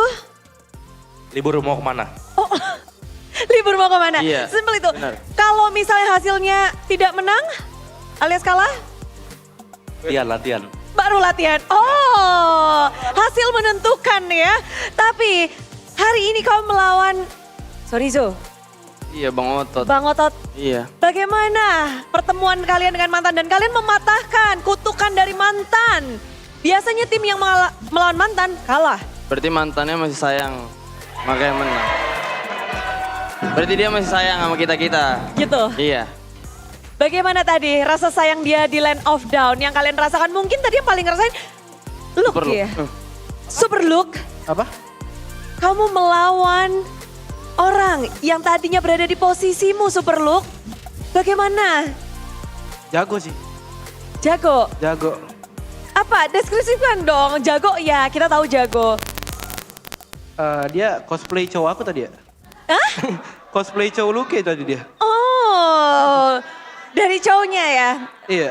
Oke, kamu coba memberikan contoh juga. Kamu ini kayaknya baru berapa lama di Bigatron udah ngeblend banget sama Bigat Troopers juga udah ya? Itu Bu Dewa. Oh iya Bigat Itu Troopers. anak dewa tuh. Kamu malah Bukan anak yang itu. dewanya. Beda. Yang itu. Yang itu, udah ngeblend bareng semua nih? Udah. Udah. Apa sih, gimana sih caranya Super Look bisa kamu mengisi posisi yang crucial banget, terus bisa bersinar seperti ini? Gak tahu sih, emang udah deket aja sih sama anak-anaknya. Jadi gampang lah. Siapa yang paling membantu Super Look? Gak ada sih. Sama lah semuanya. Sama semua ya. Tapi yang gak sama adalah ada satu player anyar, Vin. Halo Vin, pakai F ya. Ini beda. Halo, debut di MPL bagaimana Vin? Seneng Bu deh. Nah, senang ada groginya atau bagaimana? Pasti ada lah dikit. Tapi kamu dimunculkan atau bermain saat ini apakah spesial untuk melawan Mueza dari tim Dewa United? Gak tahu, tanya coach saja. Tanya coach, jadi kapanpun kamu disuruh main siap? Iya, Dan dibilanginnya kapan tuh? Amin 1 biasa. Oh wow, responmu? Main aja. Main aja. Tapi kita melihat bahwa pertemuanmu terakhir dengan Moeza adalah pada saat MDL dan hasil tidak baik kamu dapatkan bersama dengan tim. Pada saat di Bigetron Beta. Tapi kali ini berbeda. Bagaimana kamu ngeliat Moeza di MPL dan mungkin performamu juga untuk saat ini? Match up kalian berdua tuh gimana sih di MPL? Jago sih dia, tapi jagoan gua. Jadi Vin yang dulu bukan Vin yang sekarang? Masih sama. Lalu? Timnya doang yang beda. Berganti nama. Tapi bagaimana kamu harus membaca permainan yang anyar? Apakah Moeza masih sama dengan yang dulu atau kamu udah bisa membaca dia? Iya masih sama deh, nggak ada perubahan. Kayaknya sama aja udah. Jadi nggak ada kerepotan di match kali ini? Enggak, makanya 100 skill participation, 100%. Iya. Apakah kamu di sini sebagai orang yang ngeliat, ayo guys kesini, ke situ, ke situ? Enggak, tadi ngikutin Luke doang mainnya. Semuanya Luke? Iya, Luke yang ngatur. Luke di sini, abang mengatur. Tapi dari Bigetron sendiri, hari ini adalah hari yang sangat manis, Eman. You got the gold per minute, super high, super fast. How did you manage to get it that big, your GPM? Farm aja sampai menit 10. Farm, that's your job today? Ya, Pokoknya tugasnya farm aja. Nobody bothers you? nggak ada. On Dewa pun? Karena temen gua jago-jago semua. Oh, percaya teman. Oh, melihat hari ini begitu mulus juga Super Ken, begitu mulus dan kita melihat bahwa ada yang bilang bahwa Super Ken selalu siap dengan hero apapun, pickan apapun. Ketika lawan ada hero patung, kamu akan siap dengan S14-mu. Apakah seperti itu Super Ken? Ngikutin kata coach saja sih. Pokoknya di sini coach aja semua. Iya.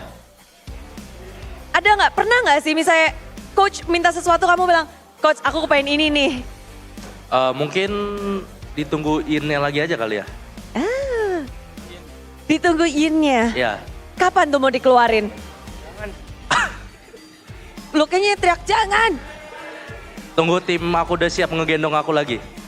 Oh wow, kalau sekarang? Semuanya jago. Semuanya jago. Tapi tentu ketika hari ini, di minggu ini hasil baik, hanya kalian tim yang belum pernah kalah sepertinya ya. Bagaimana kalian ingin mempertahankan win streak kalian? Latihan 2 kali lipat dari kemarin-kemarin. Latihan 2 kali lipat. Mempersiapkan mungkin gayanya. Tapi minggu ketiga, apa yang harus kita nantikan dari tim Bigetron Alpha? Kemenangan sih paling. Menang. Menang. Tapi kalau menang biasanya kan ada ini ya. Budi kepengen foto sama Moreno, ingin mengabadikan. Tadi gayanya gimana Moreno? Foto dong, selfie dong. Ini kita bisa selfie loh. Ayo foto dong, foto. Gayanya gimana gayanya? Oke, ayo. Satu.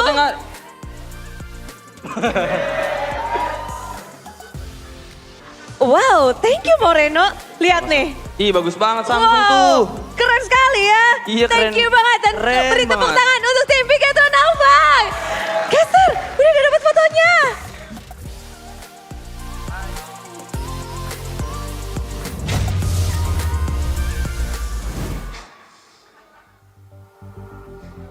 Seems like Bigetron Alpha players were putting the time in the gym as they were able to just thrash the players of Dewa United. And of course, that pose is Cerezo's pose because Cerezo, you know, he's a Giga Chad. He has those guns, you know, up here.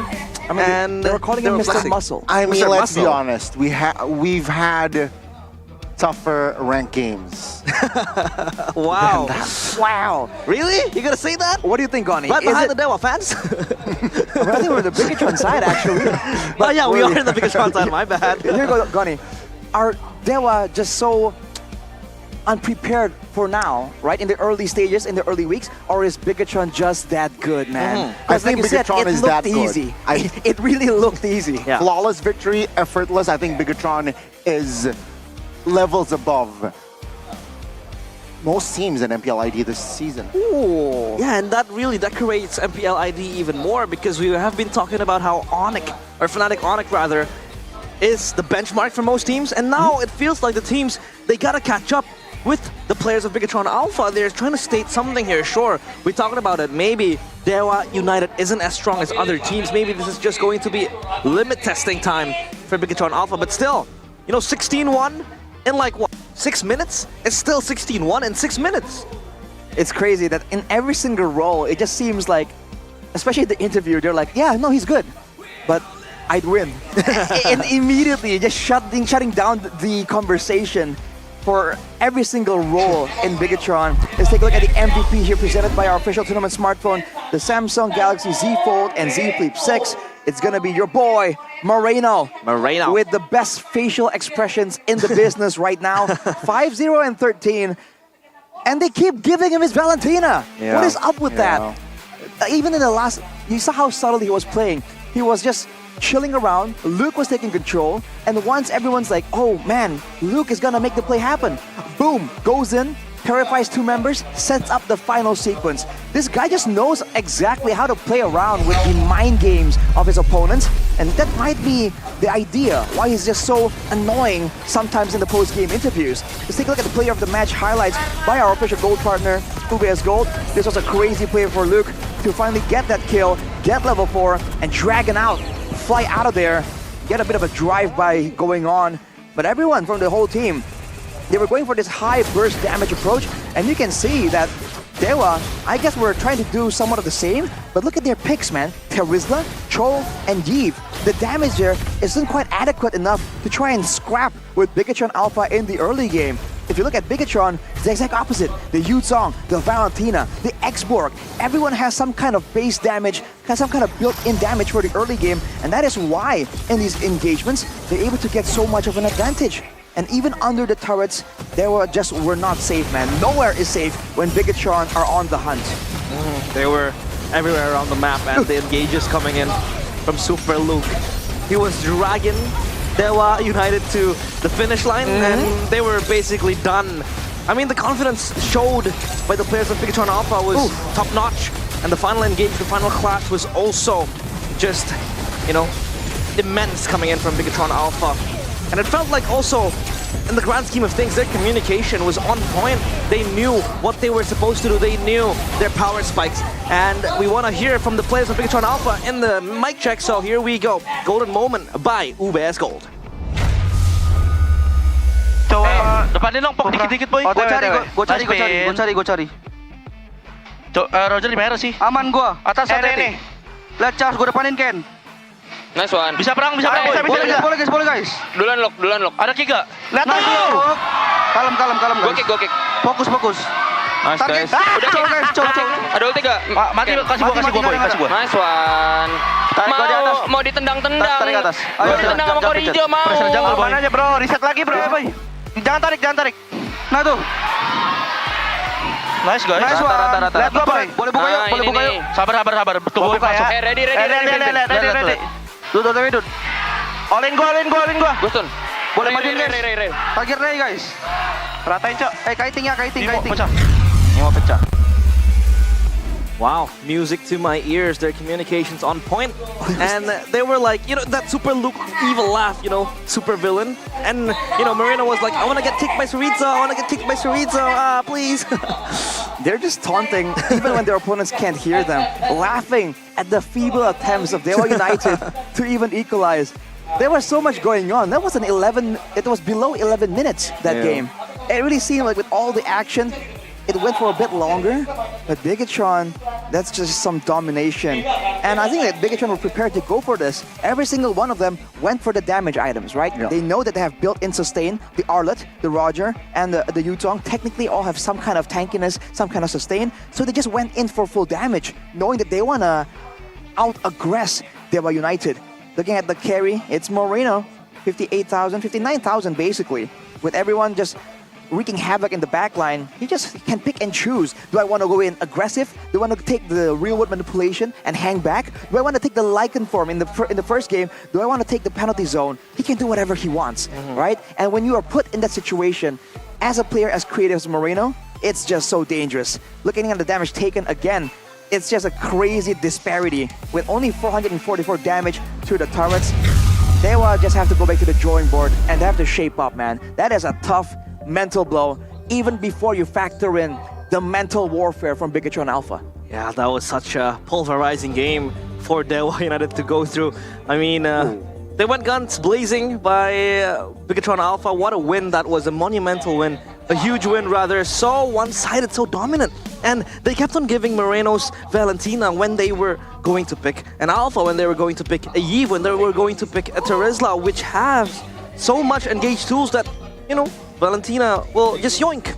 Yeah, I mean, I get what they're trying to do, right? They're trying to overwhelm with good ults, because technically Valentina can only take one, right? Yeah. But yeah, I mean, it's Moreno. He will find the most effective ult, use it, and yeah, it will backfire you. So again, a very, very direct approach from side of Bigatron, right? Usually you see the Rogers being prioritized, the Zast perhaps, but no, they first pick the Valentina, and it shows how that first pick value in that game. Yeah, the question is, will Dewa United be able to come back from the clutches of defeat? This time it's not just a defeat, it's a statement from Bigatron Alpha. So, of course, we want to hear on how Dewa United has to say from that loss or losers interview. Sepertinya Dewi Fortuna tidak bergantung kepada Dewa United kali ini. Dewa, halo Raizan. Di sini ada coach dari Dewa. Bagaimana dengan hasil hari ini? Apa yang Raizan katakan kepada anak-anak ketika masuk ke dalam ruangan? Sebenarnya gini sih, Dewa United sendiri roster yang season ini tuh dibilang baru semua. Ya memang mereka ini udah kenal dari mereka udah kenal di real life lah, mereka udah kenal di turnamen offline atau apa. Cuman tetap kita di sini sebagai tim itu masih terhitung baru. Ya kita udah ngeliatin week 1 dan kita masuk ke week 2, ya kita dikasih hasil yang belum bagus lah. Ya itu juga wake up call juga sih buat kita. Jadi ya masih ada yang harus dikejar, masih kurang dari segi disiplin dan ya itu, jadi masih kurang lah. Iya, dan kita semua lumayan terkejut ya dengan hasil 2-0 yang begitu cepat. Dengan mungkin ini minggu pertama kita melihat bahwa begitu baiknya performa dari tim Dewa, tapi minggu kedua tiba-tiba saja kayak, what? Mana ini Dewa yang kita kenal di minggu pertama? Kemana ini? Ya itu tadi proses. Bukan proses sih, mungkin lebih ke arah ya kita lengah aja sih, kayak jadi kurang mungkin setelah week 1 ya kita sebenarnya latihan kita itu agak sedikit berkurang karena ada kayak shoot apa segala macam. Cuman ya kita ngerasa yakin bisa aja dengan apa yang kita punya dan ternyata ya nggak cukup gitu. Atau karena lawannya adalah tim Bigatron Alpha? Enggak sih, kayaknya emang kalau misalkan di week 2 ini lawan selain BTR pun kayaknya emang hasilnya bakal kurang maksimal sih. Wow, itu lumayan menarik. Kita baru tahu bahwa proses untuk ke hari ini tuh sangat berpengaruh dengan hasil, bukan lawannya, tapi proses dari timnya. Ya. Oke, dan ini jadi sebuah pertanyaan juga ketika kalian punya satu player mantan dari tim Bigatron, Sorizo. Lalu ada juga dari Erpang, Indonesia Erpang, yang mengerti seharusnya pola permainan dari Superlook juga. Jadi ada dua orang dengan advantage mengetahui mungkin cara bermainnya, historinya seperti apa. Bagaimana kalian menggunakan advantage itu tuh? Sebenarnya kita udah ada pembahasan juga sih tentang apa yang bakal BTR mainin atau apa, dan kita juga ada preparation juga tentunya mau mainin kayak gimana. Cuman emang apa yang kita siapin itu tidak sesuai rencana lah, dari tidak sesuai dengan kayak yang kita lakukan di scrim lah istilahnya.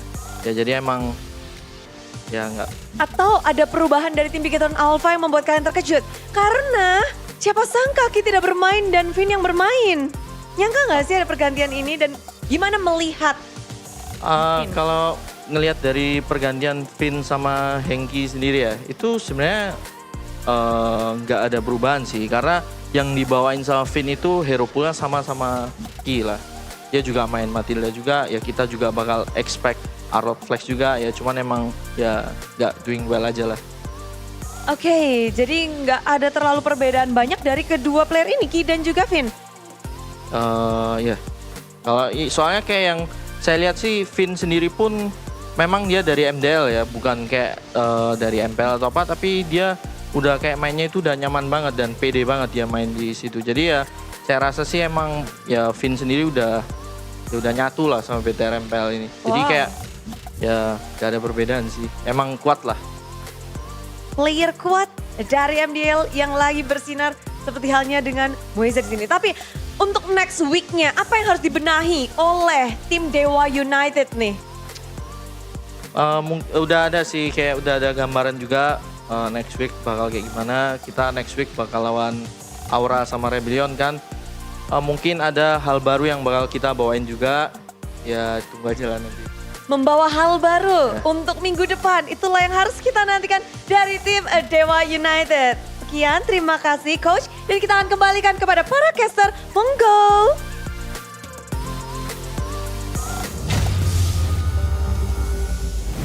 We do hope Dewa United will come back from that, grueling loss. But I want to talk about a bit about Finn. You know, the coach of Dewa United mentioned that Finn's hero pool is basically almost the same like Key. He plays the Mathilda, he plays the Arlet. But from the point of view as an analyst, Arashi, what comparison do you draw between Finn and Key?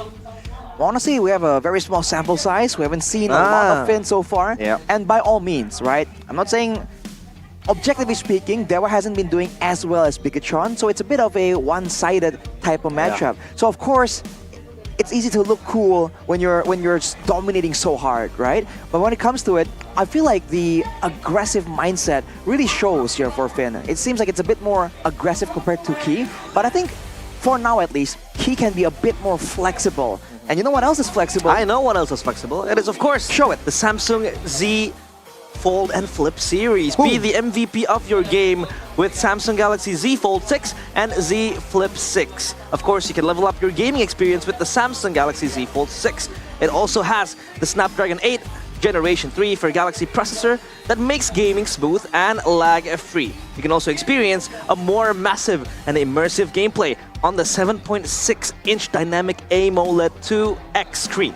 And what about cameras? Exactly. The new king of selfie? Yep.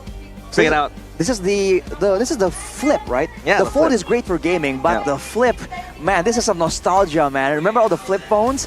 Look at that camera quality. That's a back camera. You can't and really a see it selfie properly, but it's very good. It's very good. Wow. So if you want more information, you can check out samsung.com/ID or just scan the barcode below and click the link in the pinned chat. Look, Gani. Unfold new ways. Oh, that's... Whoa. I told you, right? I took a selfie with the back camera that has a screen on it. That's so, crazy. Of course, this is such an immersive breakthrough. And the quality is amazing, guys. Yeah, the quality is amazing as well. So just unfold new ways to be productive and creative with Samsung Galaxy Z Fold 6, Z Flip 6. Yeah. Don't forget to check out, of course, this beast of a phone. So stylish, and it's also so ergonomic because you can flip it, you can fold it, and you can put it in your pocket. Simple. Exactly. And of course, the style points, right? The swag. Yeah. Pull it out. Dude. Plus 10,000 aura. Before this, Gani was minus 20,000 aura. 35. But now it's plus 200,000 aura. Whoa.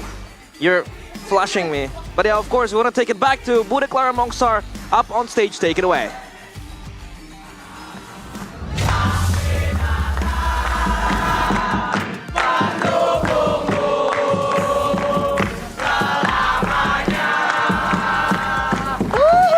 Rame banget sih di sini.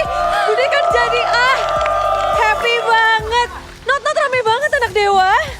Mereka pada excited banget karena kemarin di week pertama tuh kita udah sapu bersih matchnya. Bener gak? Hari ini kesapu nggak apa-apa ya. Next week gimana? Tetap semangat? Wah, memang tapi komunitas anak Dewa tuh semakin solid ya Not. Apa mungkin karena ada Dewa ini roadshow? Betul, nanti di season 14 ini kita bakal ngadain lagi roadshow. Dan aku mau kasih clue-nya nih Bude. Kita bakal ngadain roadshow ke kota pertama itu. Nama kotanya berawalan dari huruf S. Solo? Bisa jadi. Surabaya? Bisa jadi. Singening-mening ya. Mana lagi ya? Pokoknya masih rahasia Bude, nggak boleh dikasih tahu. Serius? Itu Notot bakal hadir nggak? Aku bakalan hadir pastinya. Nah, ini kan kapan sih mulainya? Atau ada informasi kita bisa lihatin dari mana sih, Not? Pokoknya buat kalian yang mau tahu gimana update-annya, kalian bisa datengin langsung ke Instagramnya Dewa United Esport. Jangan lupa di-follow. Jangan lupa di-follow. Tapi pasti banyak banget activity yang menanti juga, menunggu. Ada apa aja kira-kira, Not? Pokoknya kita bakal seru-seruan bareng, kita bakal nobar bareng. Yang pastinya kita bakal foto-foto, pokoknya seru-seruan bareng Bude. Seru-seruan bersama, pokoknya jangan lupa untuk follow semua akun sosial media dari Anak Dewa dan juga Dewa United. Dan juga pastinya Notot bakal spill akan ada di kota mana saja yang depannya S. Coba tulis di kolom komentar ada apa. Dan mungkin akhir kata ada yang mau diberikan dari Notot dan juga Anak Dewa? Mungkin kita ngetes semangat mereka kali ya. Boleh. Siap gak? Ya! Dewa United! Kita akan break untuk masuk ke match yang kedua. Joget.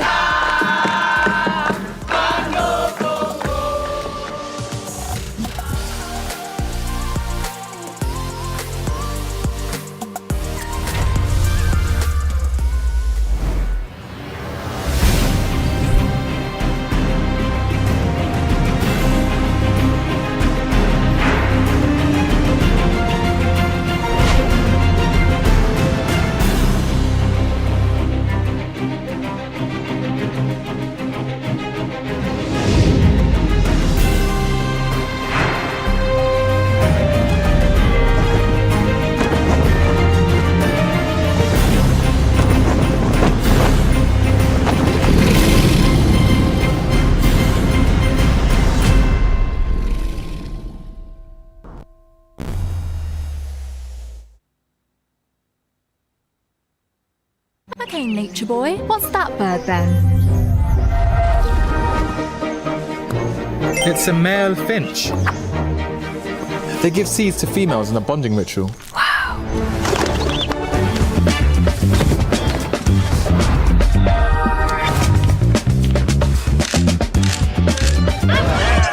Wow. Samsung Galaxy Z Flip 6. Get it now. Pakai aplikasi GoPay, dompet andalan gamers. Banyak damage-nya. Ada cashback hingga 20.000 buat upgrade skin baru. Aplikasi ringan gak makan memori. HP lemot bisa victory. Top up langsung dalam game tanpa hambatan. Ikutan selebrasi MPL di aplikasi GoPay. Menambah total hadiah ratusan juta. Bonus stage. Gratis 100 kali transfer kemana aja. Beli pulsa harga termurah. Scan QRIS dengan mudah. Download sebelum mabarkan. Dia tidak akan segan untuk menghadapi siapapun yang berani melawan. Dia mewarisi perjuangan karena di tubuhnya mengalir darah seorang pahlawan. Pedangnya mengukir takdir kemenangan, menghadapi segala tantangan. Penuh keberanian untuk terus berjalan menuju masa depan. Raihlah masa depan, nabung mulai dari hobi. Koleksi terbaru UBS Gold X Mobile Legends Bang Bang, edisi spesial MPL ID Season 13.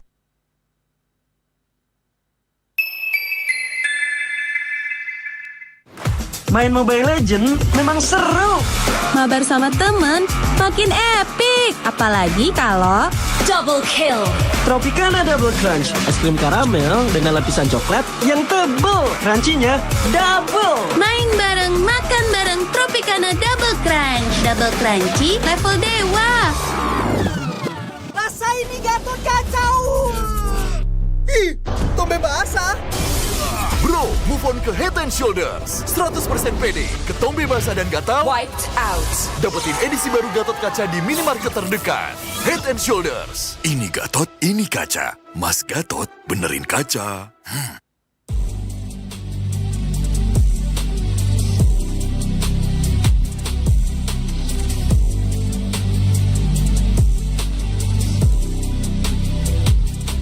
Kenangan adalah jati diri kita.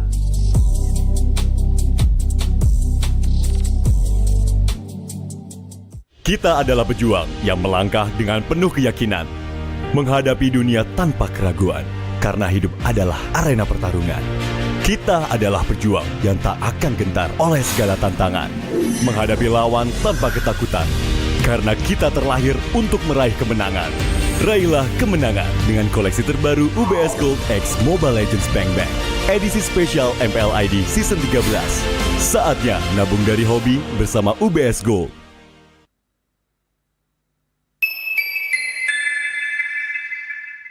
Bapak akan kehilangan ingatannya.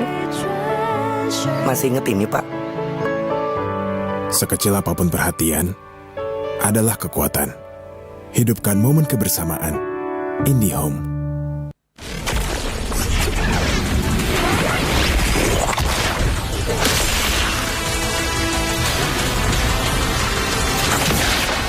Strike first and without mercy.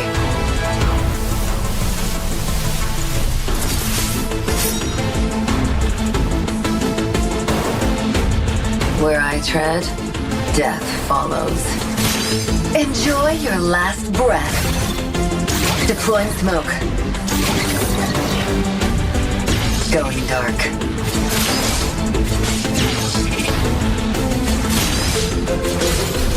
War is my trade. Death is my craft. Backup plan? I am the backup plan. My destiny is what I make of it.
Dan MPL ID ini ngerubah hidup saya banget.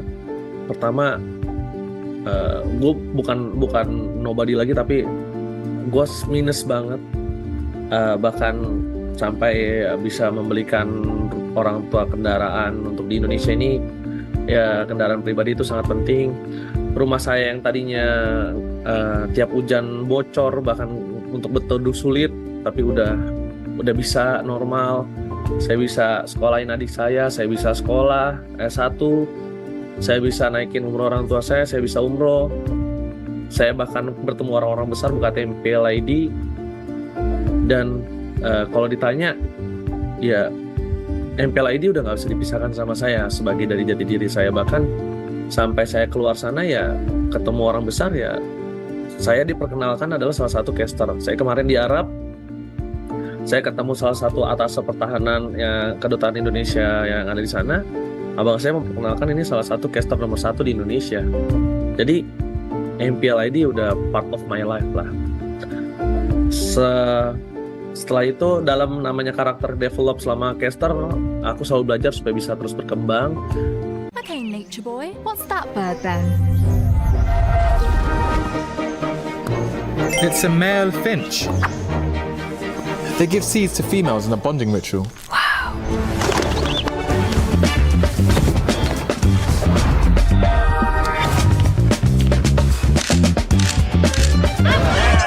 Wow. Samsung Galaxy Z Flip 6. Get it now. Pakai aplikasi GoPay, dompet andalan gamers. Banyak damage-nya. Ada cashback hingga 20.000 buat upgrade skin baru. Aplikasi ringan gak makan memori. HP lemot bisa victory. Top up langsung dalam game tanpa hambatan. Ikutan selebrasi MPL di aplikasi GoPay. Menambah total hadiah ratusan juta. Bonus stage. Gratis 100 kali transfer kemana aja. Beli pulsa harga termurah. Scan QRIS dengan mudah. Download sebelum mabarkan. Dia tidak akan segan untuk menghadapi siapapun yang berani melawan. Dia mewarisi perjuangan karena di tubuhnya mengalir darah seorang pahlawan. Pedangnya mengukir takdir kemenangan, menghadapi segala tantangan. Penuh keberanian untuk terus berjalan menuju masa depan. Raihlah masa depan, nabung mulai dari hobi. Koleksi terbaru UBS Gold X Mobile Legends Bang Bang, edisi spesial MPL ID Season 13.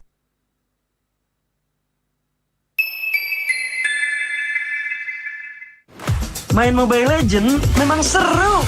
Mabar sama temen makin epic. Apalagi kalau double kill. Tropicana Double Crunch, es krim karamel dengan lapisan coklat yang tebal. Crunchy-nya double. Main bareng, makan bareng Tropicana Double Crunch. Double crunchy level dewa. Rasa ini Gatot kacau. Ih, tombe basah. Bro, move on ke Head and Shoulders. 100% pede, ketombe basah dan gatal Wiped out. dapetin edisi baru Gatot Kaca di minimarket terdekat. Head and Shoulders. Ini Gatot, ini kaca. Mas Gatot, benerin kaca.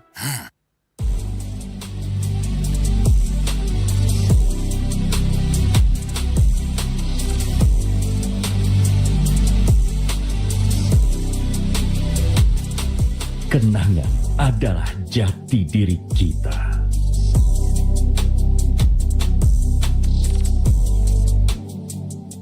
Kita adalah pejuang yang melangkah dengan penuh keyakinan, menghadapi dunia tanpa keraguan, karena hidup adalah arena pertarungan.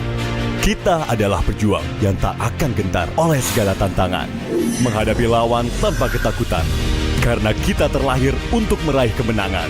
Raihlah kemenangan dengan koleksi terbaru UBS Gold X Mobile Legends Bang Bang, edisi spesial MPL ID Season 13.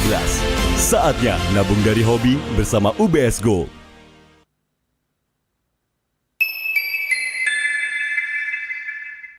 Apa akan kehilangan ingatannya? Masih inget ini, Pak? Sekecil apapun perhatian adalah kekuatan. Hidupkan momen kebersamaan. IndiHome.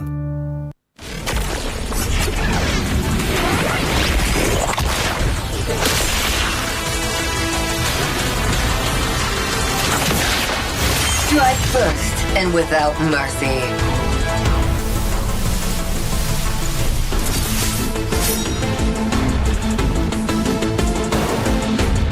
Where I tread, death follows. Enjoy your last breath. Deploying smoke. Going dark.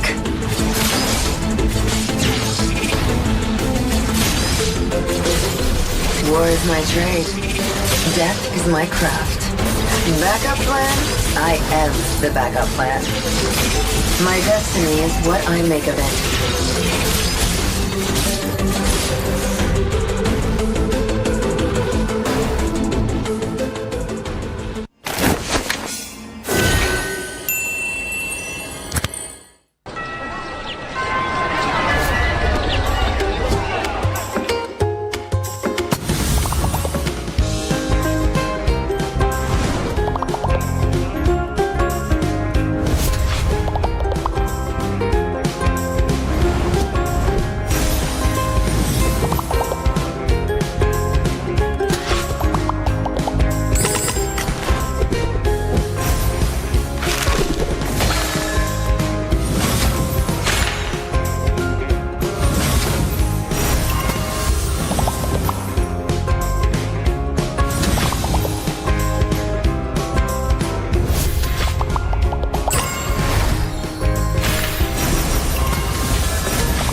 Dan MPL ID ini ngerubah hidup saya banget.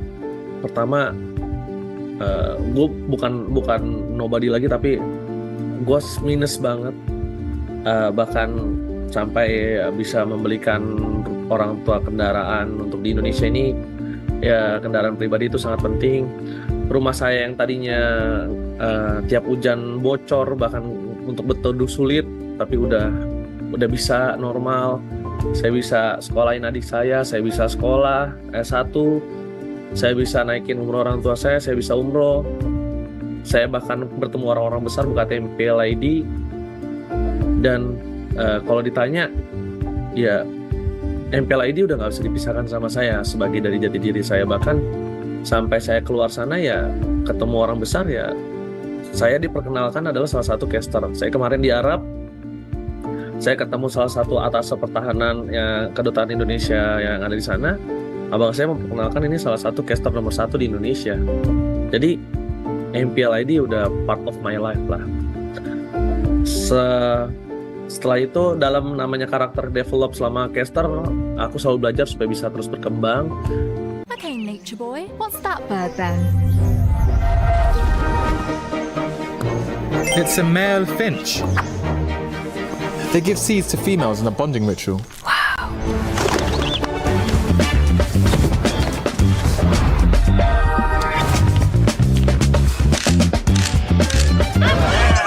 Wow. Samsung Galaxy Z Flip 6. Get it now. Pakai aplikasi GoPay, dompet andalan gamers. Banyak damage-nya. Ada cashback hingga 20.000 buat upgrade skin baru.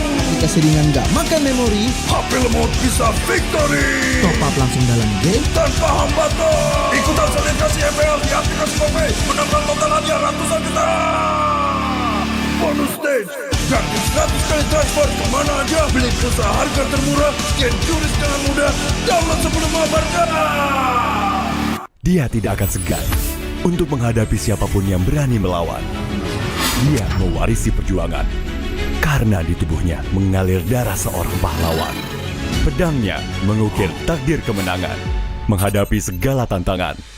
Penuh keberanian untuk terus berjalan menuju masa depan. Raihlah masa depan, nabung mulai dari hobi. Koleksi terbaru UBS Gold X Mobile Legends Bang Bang, edisi spesial MPL ID Season 13.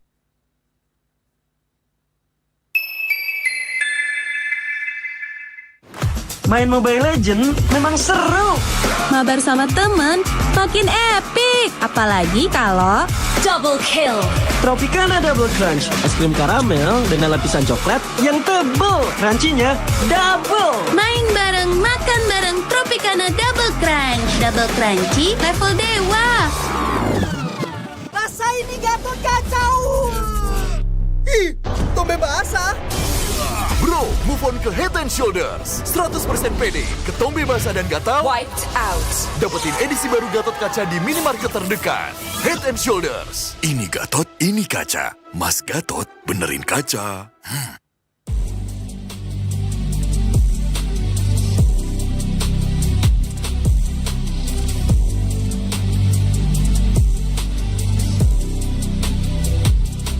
Kenangan adalah jati diri kita.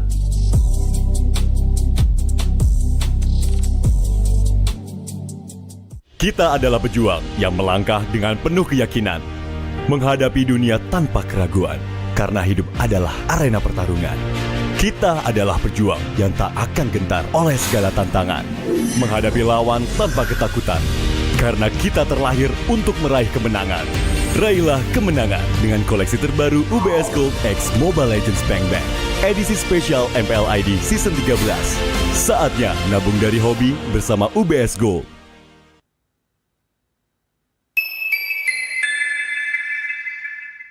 Apa akan kehilangan ingatannya? Masih inget ini, Pak? Sekecil apapun perhatian adalah kekuatan. Hidupkan momen kebersamaan. IndiHome.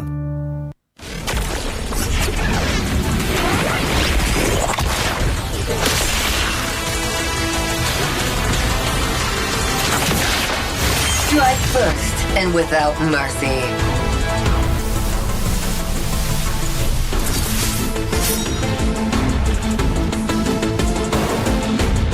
Where I tread, death follows. Enjoy your last breath. Deploying smoke. Going dark.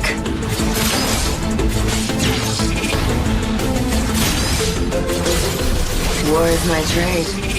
Death is my craft. Backup plan? I am the backup plan. My destiny is what I make of it.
Dan MPL ID ini ngerubah hidup saya banget.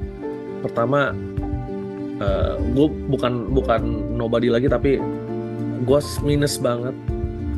Bahkan sampai bisa membelikan orang tua kendaraan untuk di Indonesia ini. Ya, kendaraan pribadi itu sangat penting. Rumah saya yang tadinya tiap hujan bocor, bahkan untuk berteduh sulit, tapi udah bisa normal. Saya bisa sekolahin adik saya bisa sekolah S1, saya bisa naikin umroh orang tua saya bisa umroh. Saya bahkan bertemu orang-orang besar buka MPL ID. Dan kalau ditanya, ya MPL ID udah nggak bisa dipisahkan sama saya sebagai dari jati diri saya. Bahkan sampai saya keluar sana ya ketemu orang besar, ya saya diperkenalkan adalah salah satu caster. Saya kemarin di Arab, saya ketemu salah satu atas pertahanan yang kedutaan Indonesia yang ada di sana. Abang saya memperkenalkan ini salah satu caster nomor 1 di Indonesia. Jadi MPL ID udah part of my life lah. Setelah itu dalam namanya karakter develop selama caster, aku selalu belajar supaya bisa terus berkembang. Okay, nature boy, what's that bird then? It's a male finch. They give seeds to females in a bonding ritual.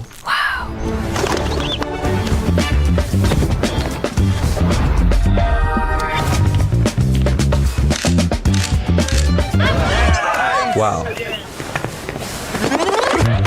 Samsung Galaxy Z Flip 6. Get it now. Pakai aplikasi GoPay, dompet andalan gamers. Banyak damage-nya.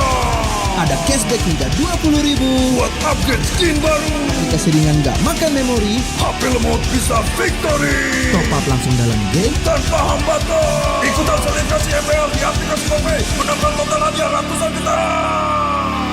Bonus stage. Gratis 100 kali transfer kemana aja. Beli pulsa harga termurah. Scan QRIS dengan mudah. Download sebelum mabarkan. Dia tidak akan segan untuk menghadapi siapapun yang berani melawan. Dia mewarisi perjuangan Karena di tubuhnya mengalir darah seorang pahlawan. Pedangnya mengukir takdir kemenangan, menghadapi segala tantangan. Penuh keberanian untuk terus berjalan menuju masa depan. Raihlah masa depan, nabung mulai dari hobi. Koleksi terbaru UBS Gold X Mobile Legends Bang Bang, edisi spesial MPL ID Season 13.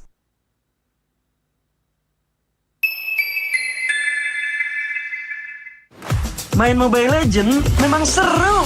Mabar sama temen makin epic. Apalagi kalau double kill. Tropicana Double Crunch, es krim karamel dengan lapisan coklat yang tebal. Crunchy-nya double. Main bareng, makan bareng Tropicana Double Crunch. Double crunchy level dewa. Rasa ini Gatot kacau. Ih, tombe basah. Bro, move on ke Head and Shoulders. 100% pede, ketombe basah dan gatal wiped out. Dapetin edisi baru Gatot Kaca di minimarket terdekat. Head and Shoulders. Ini Gatot, ini kaca. Mas Gatot benerin kaca.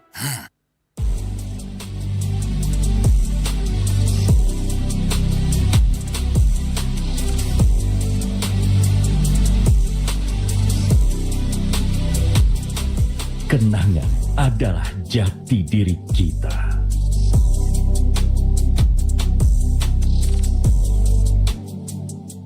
Kita adalah pejuang yang melangkah dengan penuh keyakinan, menghadapi dunia tanpa keraguan, karena hidup adalah arena pertarungan. Kita adalah pejuang yang tak akan gentar oleh segala tantangan, menghadapi lawan tanpa ketakutan, karena kita terlahir untuk meraih kemenangan. Raihlah kemenangan dengan koleksi terbaru UBS Gold X Mobile Legends Bang Bang, edisi spesial MPL ID Season 13. Saatnya nabung dari hobi bersama UBS Gold.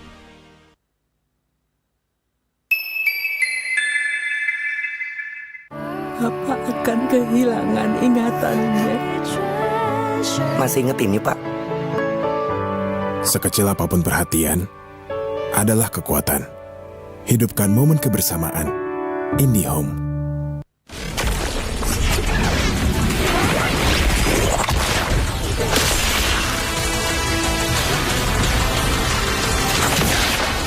Strike first and without mercy.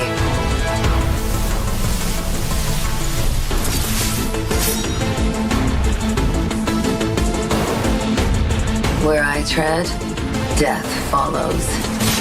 Enjoy your last breath. Deploying smoke. Going dark.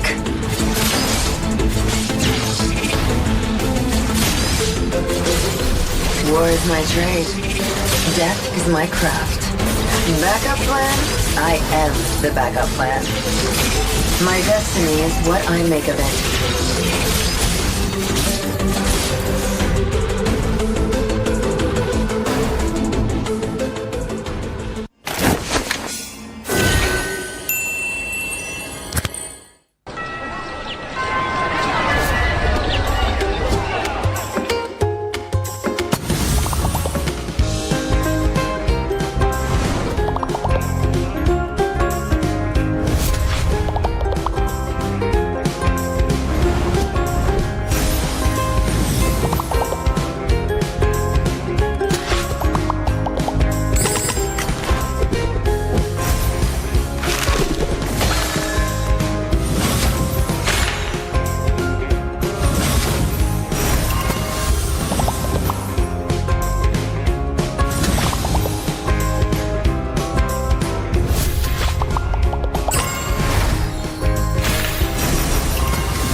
Dan MPL ID ini ngerubah hidup saya banget.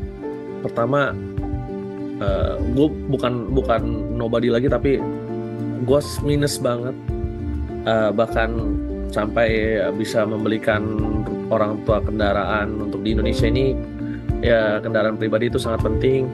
Rumah saya yang tadinya tiap hujan bocor, bahkan untuk berteduh sulit, tapi udah bisa normal. Saya bisa sekolahin adik saya bisa sekolah S1, saya bisa naikin umroh orang tua saya bisa umroh. Saya bahkan bertemu orang-orang besar buka MPL ID. Dan kalau ditanya, ya MPL ID udah nggak bisa dipisahkan sama saya sebagai dari jati diri saya. Bahkan sampai saya keluar sana ya ketemu orang besar, ya saya diperkenalkan adalah salah satu caster. Saya kemarin di Arab, saya ketemu salah satu atas pertahanan yang kedutaan Indonesia yang ada di sana. Abang saya memperkenalkan ini salah satu caster nomor 1 di Indonesia. Jadi MPL ID udah part of my life lah. Setelah itu dalam namanya karakter develop selama caster, aku selalu belajar supaya bisa terus berkembang. Okay, Nature Boy, what's that bird then? It's a male finch. They give seeds to females in a bonding ritual.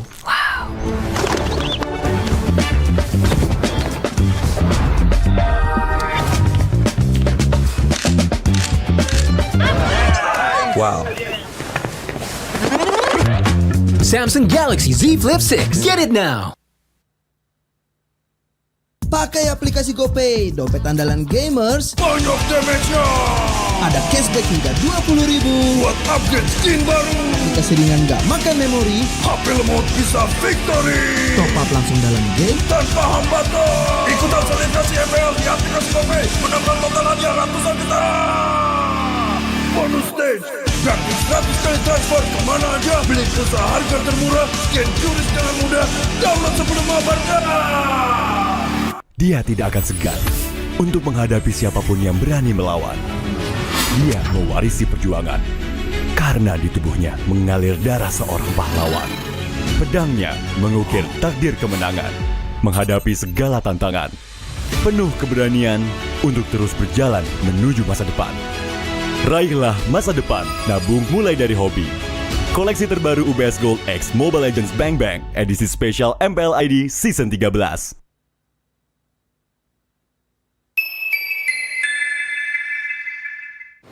Main Mobile Legends memang seru.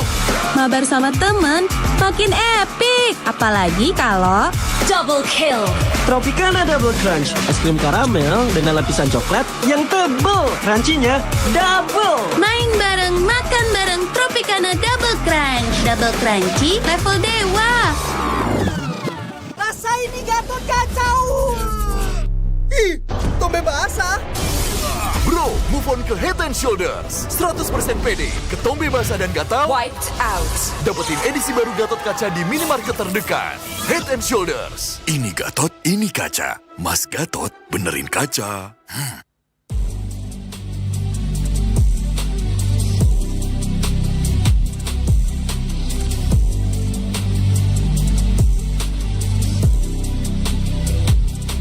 Kenangan adalah jati diri kita.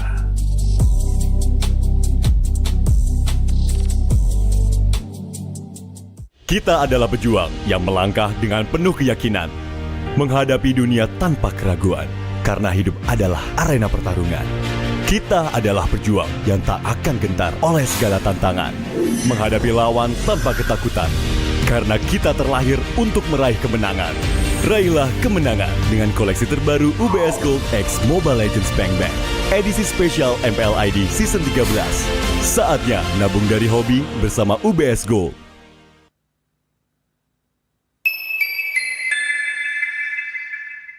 Papa akan kehilangan ingatannya. Masih inget ini, Pak? Sekecil apapun perhatian adalah kekuatan. Hidupkan momen kebersamaan. IndiHome.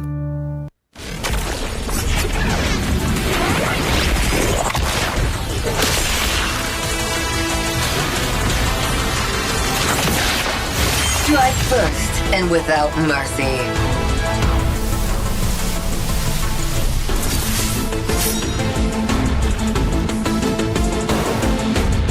Where I tread, death follows. Enjoy your last breath. Deploying smoke. Going dark.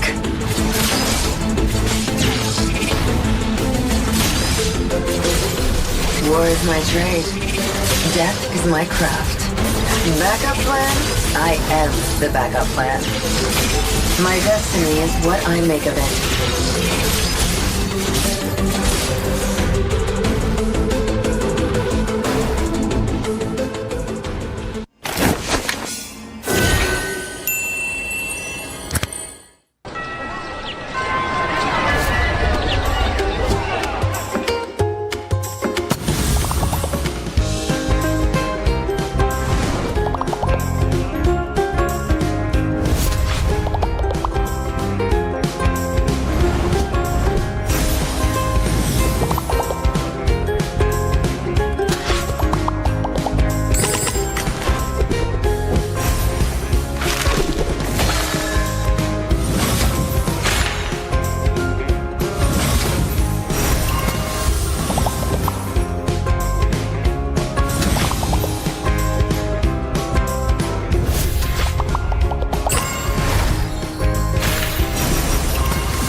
Dan MPL ID ini ngerubah hidup saya banget. Pertama, gue bukan nobody lagi, tapi gue minus banget. Bahkan sampai bisa membelikan orang tua kendaraan untuk di Indonesia ini, ya kendaraan pribadi itu sangat penting. Rumah saya yang tadinya tiap hujan bocor, bahkan untuk berteduh sulit, tapi udah bisa normal. Saya bisa sekolahin adik saya bisa sekolah S1, saya bisa naikin umroh orang tua saya bisa umroh. Saya bahkan bertemu orang-orang besar buka MPL ID. Dan kalau ditanya, ya MPL ID udah gak bisa dipisahkan sama saya sebagai dari jati diri saya. Bahkan sampai saya keluar sana ya ketemu orang besar, ya saya diperkenalkan adalah salah satu caster. Saya kemarin di Arab, saya ketemu salah satu atas pertahanan yang kedutaan Indonesia yang ada di sana. Abang saya memperkenalkan ini salah satu caster nomor 1 di Indonesia. Jadi MPL ID udah part of my life lah. Setelah itu dalam namanya karakter develop selama caster, aku selalu belajar supaya bisa terus berkembang. Okay, Nature Boy, what's that bird then? It's a male finch. They give seeds to females in a bonding ritual.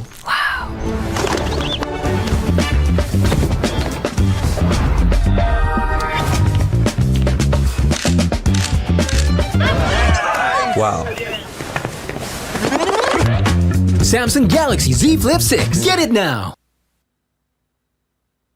Pakai aplikasi GoPay, dompet andalan gamers. Banyak damage-nya. Ada cashback hingga 20.000 buat upgrade skin baru. Aplikasi ringan gak makan memori. HP lemot bisa victory. Top up langsung dalam game tanpa hambatan. Ikutan selebrasi MPL di aplikasi GoPay, menambah total hadiah ratusan juta. Bonus stage, gratis 100 kali transfer kemana aja. Beli pulsa harga termurah, scan turis dengan mudah. Download sebelum mabarkan. Dia tidak akan segan untuk menghadapi siapapun yang berani melawan. Dia mewarisi perjuangan karena di tubuhnya mengalir darah seorang pahlawan. Pedangnya mengukir takdir kemenangan, menghadapi segala tantangan. Penuh keberanian untuk terus berjalan menuju masa depan. Raihlah masa depan, nabung mulai dari hobi. Koleksi terbaru UBS Gold X Mobile Legends Bang Bang, edisi spesial MPL ID Season 13.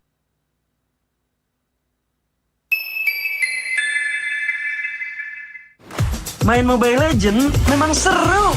Mabar sama temen makin epic. Apalagi kalau double kill.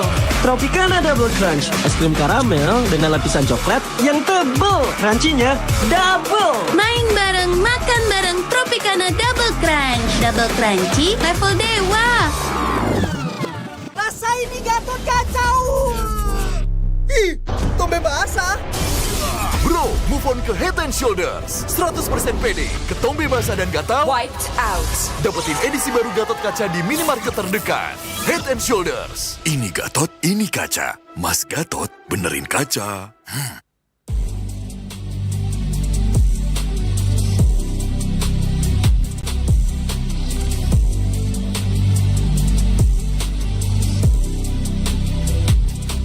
Kenangan adalah jati diri kita.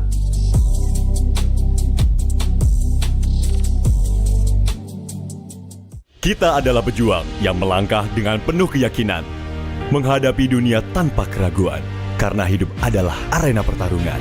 Kita adalah pejuang yang tak akan gentar oleh segala tantangan, menghadapi lawan tanpa ketakutan, karena kita terlahir untuk meraih kemenangan. Raihlah kemenangan dengan koleksi terbaru UBS Gold X Mobile Legends Bang Bang, edisi spesial MPL ID Season 13. Saatnya nabung dari hobi bersama UBS Gold.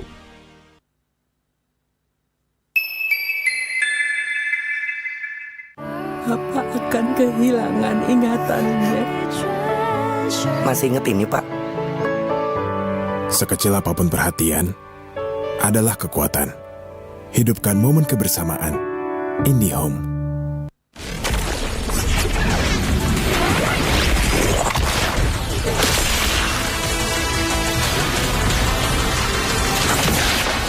Strike first and without mercy.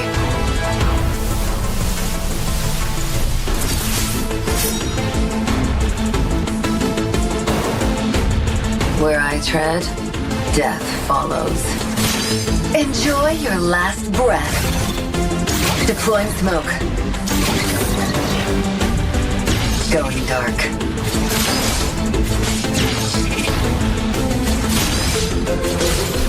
War is my trade. Death is my craft. Backup plan? I am the backup plan. My destiny is what I make of it.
Dan MPL ID ini ngerubah hidup saya banget. Pertama, gue bukan nobody lagi, tapi gue minus banget. Bahkan sampai bisa membelikan orang tua kendaraan untuk di Indonesia ini. Ya, kendaraan pribadi itu sangat penting. Rumah saya yang tadinya tiap hujan bocor, bahkan untuk berteduh sulit, tapi udah bisa normal. Saya bisa sekolahin adik saya bisa sekolah S1, saya bisa naikin umur orang tua saya bisa umroh. Saya bahkan bertemu orang-orang besar buka MPL ID. Dan kalau ditanya, ya MPL ID udah gak bisa dipisahkan sama saya sebagai dari jati diri saya. Bahkan sampai saya keluar sana ya ketemu orang besar, ya saya diperkenalkan adalah salah satu caster. Saya kemarin di Arab, saya ketemu salah satu atas pertahanan yang kedutaan Indonesia yang ada di sana. Abang saya memperkenalkan ini salah satu caster nomor 1 di Indonesia. Jadi MPL ID udah part of my life lah. Setelah itu dalam namanya karakter develop selama caster, aku selalu belajar supaya bisa terus berkembang. Okay, Nature Boy, what's that bird then? It's a male finch. They give seeds to females in a bonding ritual.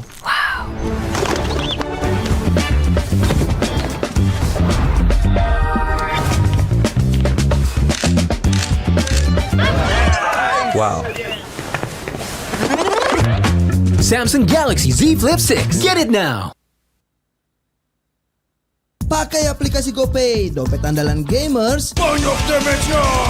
Ada cashback hingga 20.000 buat upgrade skin baru. Aplikasi ringan gak makan memori. HP lemot bisa victory. Top up langsung dalam game tanpa hambatan. Ikutan selebrasi MPL di aplikasi GoPay. Menambah total hadiah ratusan juta. Bonus stage. Gratis 100 kali transfer kemana aja. Beli pulsa harga termurah. Scan juris dengan mudah. Download sebelum mabarkan. Dia tidak akan segan untuk menghadapi siapapun yang berani melawan. Dia mewarisi perjuangan karena di tubuhnya mengalir darah seorang pahlawan. Pedangnya mengukir takdir kemenangan, menghadapi segala tantangan.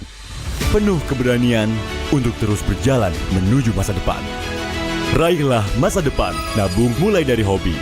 Koleksi terbaru UBS Gold X Mobile Legends Bang Bang edisi spesial MPL ID Season 13.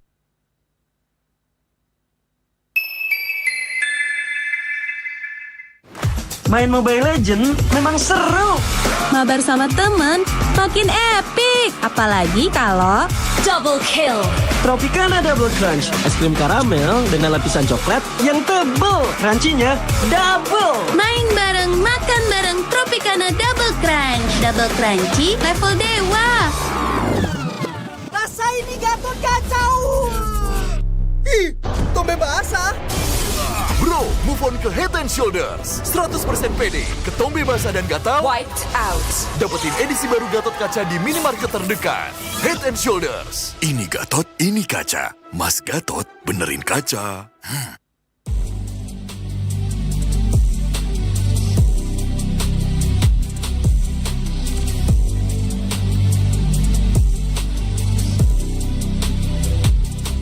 Kenangan adalah jati diri kita.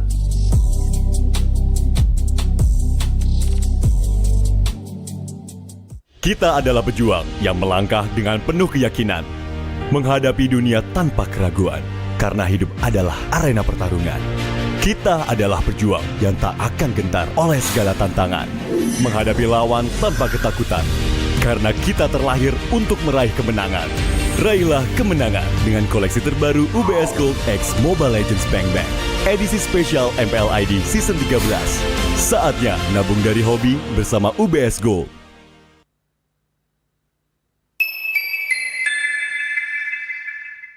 Papa akan kehilangan ingatannya. Masih inget ini, Pak? Sekecil apapun perhatian adalah kekuatan. Hidupkan momen kebersamaan. IndiHome.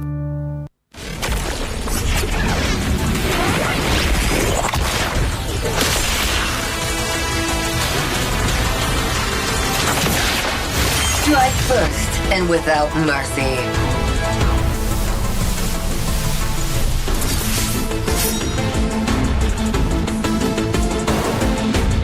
Where I tread, death follows. Enjoy your last breath. Deploying smoke.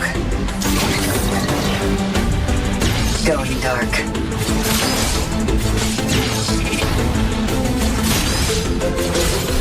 War is my trade. Death is my craft. Backup plan? I am the backup plan. My destiny is what I make of it.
Dan MPL ID ini ngerubah hidup saya banget.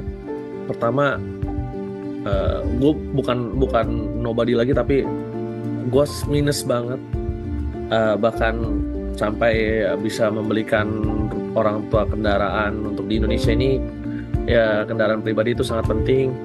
Rumah saya yang tadinya tiap hujan bocor, bahkan untuk berteduh sulit, tapi udah bisa normal.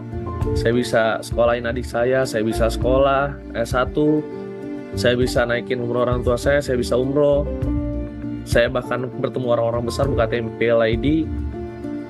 Dan kalau ditanya, ya MPL ID udah nggak bisa dipisahkan sama saya sebagai dari jati diri saya. Bahkan sampai saya keluar sana ya ketemu orang besar, ya saya diperkenalkan adalah salah satu caster. Saya kemarin di Arab, saya ketemu salah satu atas pertahanan yang kedutaan Indonesia yang ada di sana.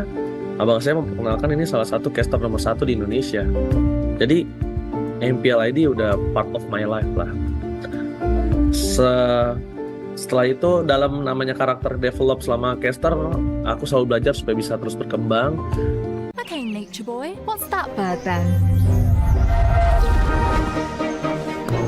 It's a male finch. They give seeds to females in a bonding ritual.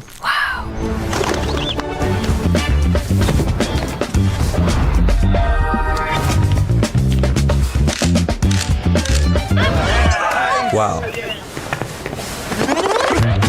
Samsung Galaxy Z Flip 6. Get it now. Pakai aplikasi GoPay, dompet andalan gamers. Banyak damage-nya. Ada cashback hingga 20.000 buat upgrade skin baru. Aplikasi ringan gak makan memori. HP lemot bisa victory. Top up langsung dalam game tanpa hambatan. Ikutan selebrasi MPL di aplikasi GoPay. Menambah total hadiah ratusan juta. Bonus stage. Gratis 100 kali transfer kemana aja. Beli pulsa harga termurah. Scan QRIS dengan mudah. Download sebelum mabarkan. Dia tidak akan segan untuk menghadapi siapapun yang berani melawan. Dia mewarisi perjuangan karena di tubuhnya mengalir darah seorang pahlawan. Pedangnya mengukir takdir kemenangan, menghadapi segala tantangan. Penuh keberanian untuk terus berjalan menuju masa depan. Raihlah masa depan, nabung mulai dari hobi. Koleksi terbaru UBS Gold X Mobile Legends Bang Bang, edisi spesial MPL ID Season 13.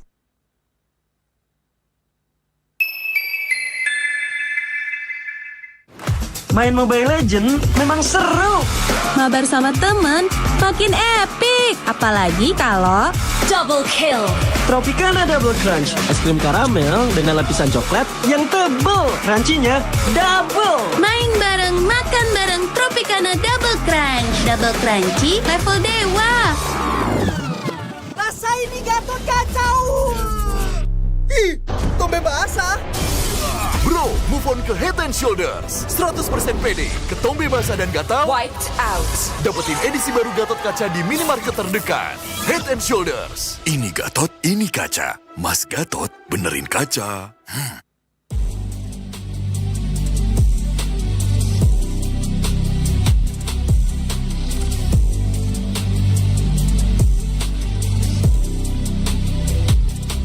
Kenangan adalah jati diri kita.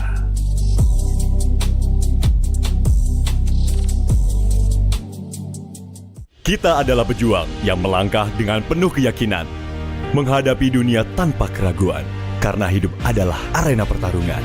Kita adalah pejuang yang tak akan gentar oleh segala tantangan, menghadapi lawan tanpa ketakutan, karena kita terlahir untuk meraih kemenangan. Raihlah kemenangan dengan koleksi terbaru UBS Gold X Mobile Legends Bang Bang, edisi spesial MPL ID Season 13. Saatnya nabung dari hobi bersama UBS Gold.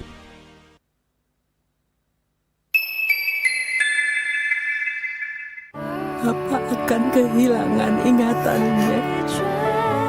Masih inget ini, Pak? Sekecil apapun perhatian, adalah kekuatan. Hidupkan momen kebersamaan. IndiHome.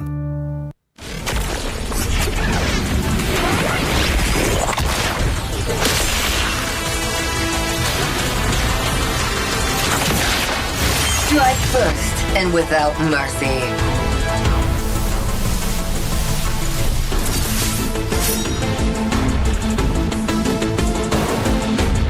Where I tread, death follows. Enjoy your last breath. Deploying smoke. Going dark.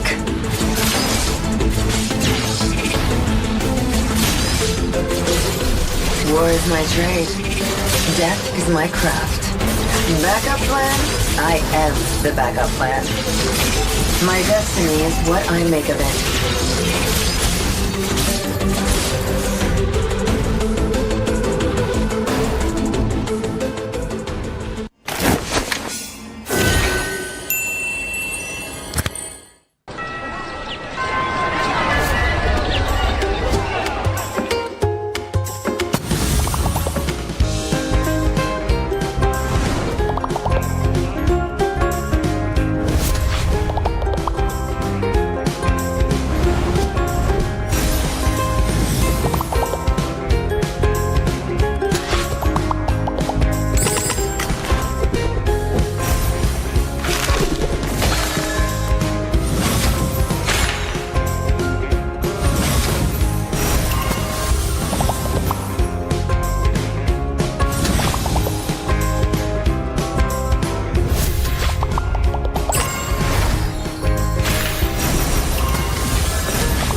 Dan MPL ID ini ngerubah hidup saya banget.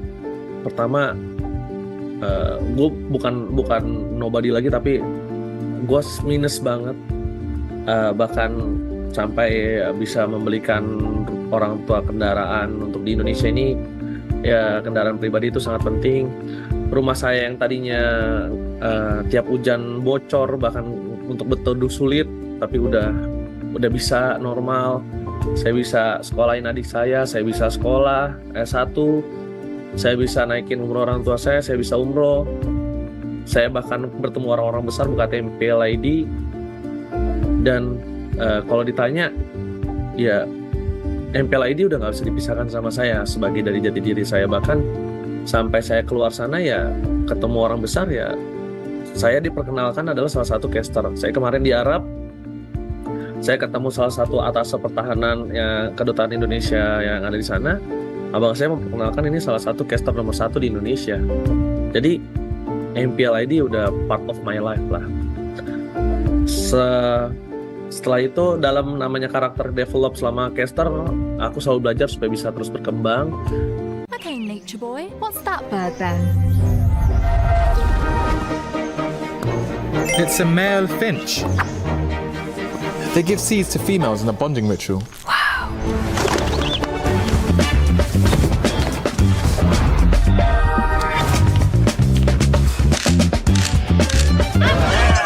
Wow.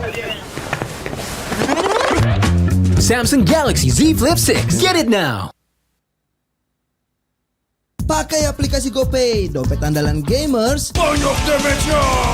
Ada cashback hingga 20.000 buat upgrade skin baru. Dikasih ringan gak makan memori. HP lemot bisa victory. Top up langsung dalam game tanpa hambatan. Ikutan selebrasi MPL di aplikasi GoPay. Menambah total hadiah ratusan juta. Bonus stage, gratis 100 kali transfer kemana aja. Beli pulsa harga termurah, scan QRIS dengan mudah. Download sebelum mabarkan. Dia tidak akan segan untuk menghadapi siapapun yang berani melawan. Dia mewarisi perjuangan karena di tubuhnya mengalir darah seorang pahlawan. Pedangnya mengukir takdir kemenangan, menghadapi segala tantangan. Penuh keberanian untuk terus berjalan menuju masa depan. Raihlah masa depan, nabung mulai dari hobi. Koleksi terbaru UBS Gold X Mobile Legends Bang Bang, edisi spesial MPL ID Season 13.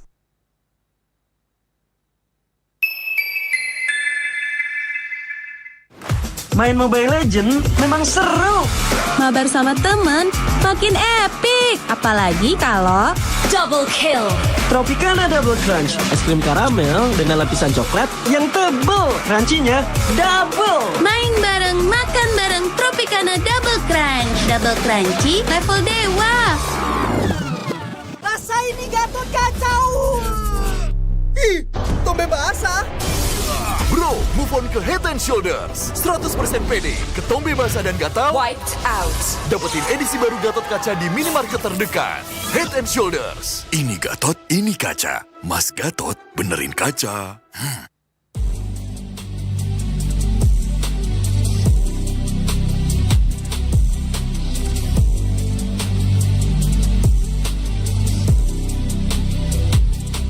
Kenangan adalah jati diri kita.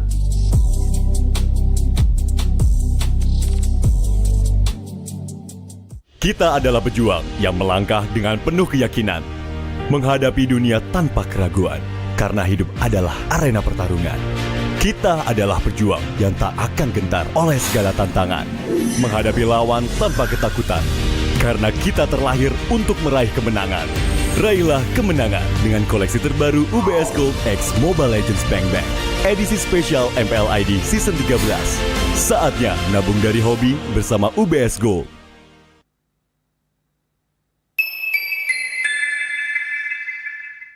Papa akan kehilangan ingatannya. Masih inget ini, Pak? Sekecil apapun perhatian adalah kekuatan. Hidupkan momen kebersamaan. IndiHome.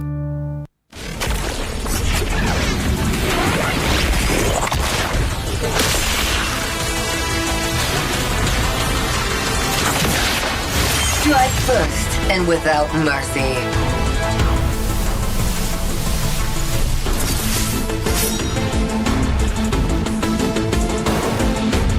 Where I tread, death follows. Enjoy your last breath. Deploying smoke. Going dark.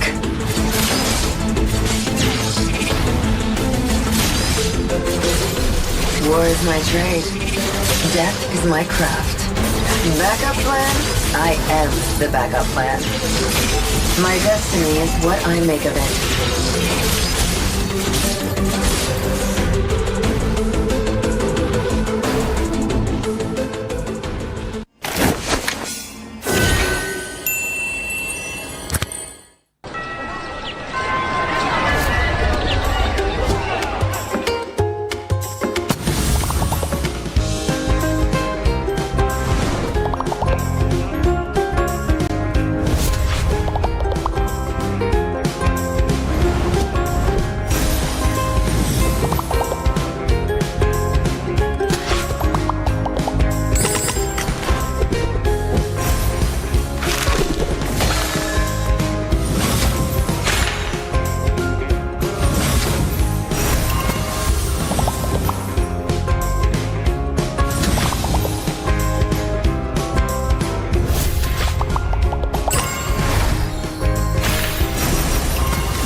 Dan MPL ID ini ngerubah hidup saya banget.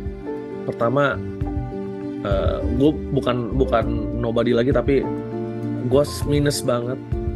Bahkan sampai bisa membelikan orang tua kendaraan untuk di Indonesia ini. Ya, kendaraan pribadi itu sangat penting. Rumah saya yang tadinya tiap hujan bocor, bahkan untuk berteduh sulit, tapi udah bisa normal. Saya bisa sekolahin adik saya bisa sekolah S1, saya bisa naikin umur orang tua saya bisa umroh, saya bahkan bertemu orang-orang besar buka MPL ID. Dan kalau ditanya, ya MPL ID udah nggak bisa dipisahkan sama saya sebagai dari jati diri saya. Bahkan sampai saya keluar sana ya ketemu orang besar, ya saya diperkenalkan adalah salah satu caster. Saya kemarin di Arab, saya ketemu salah satu atas pertahanan yang kedutaan Indonesia yang ada di sana. Abang saya memperkenalkan ini salah satu caster nomor 1 di Indonesia. Jadi MPL ID udah part of my life lah.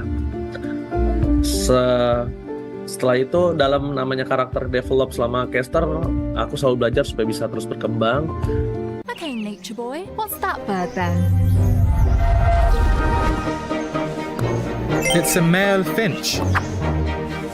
They give seeds to females in a bonding ritual. Wow.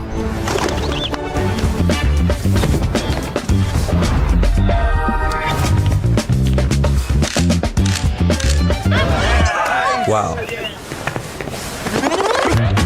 Samsung Galaxy Z Flip 6. Get it now.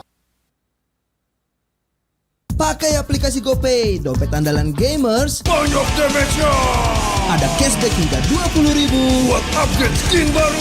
Dikasih ringan gak makan memori. HP lemot bisa victory. Top up langsung dalam game tanpa hambatan. Ikutan selebrasi MPL di aplikasi GoPay. Menambah total hadiah ratusan juta. Bonus stage.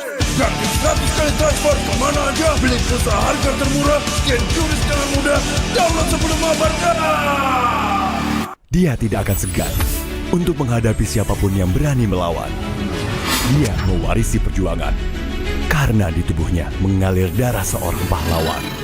Pedangnya mengukir takdir kemenangan, menghadapi segala tantangan. Penuh keberanian untuk terus berjalan menuju masa depan.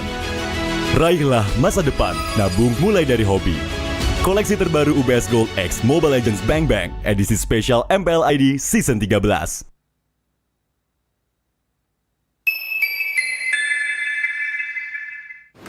Main Mobile Legends memang seru.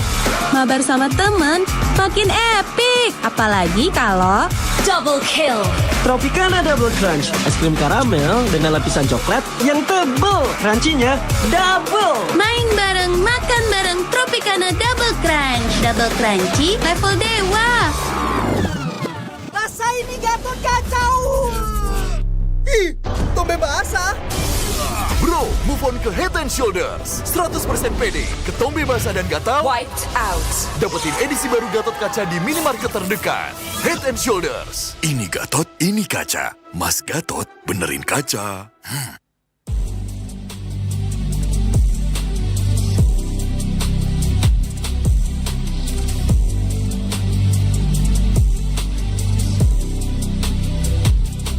Kenangan adalah jati diri kita.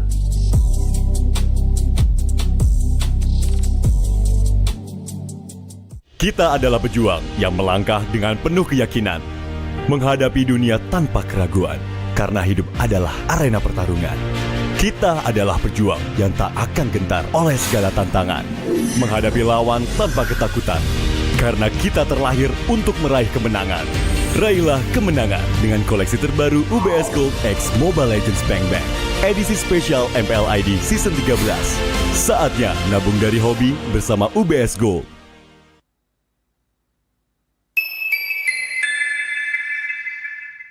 Apa akan kehilangan ingatannya?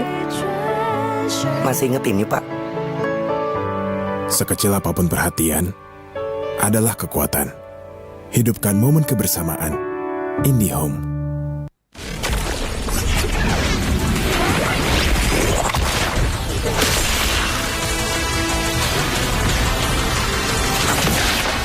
Strike first and without mercy.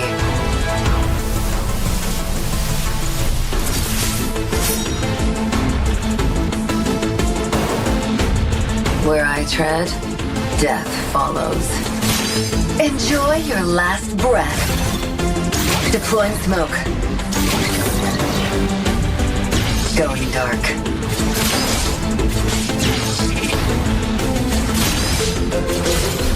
War is my trade.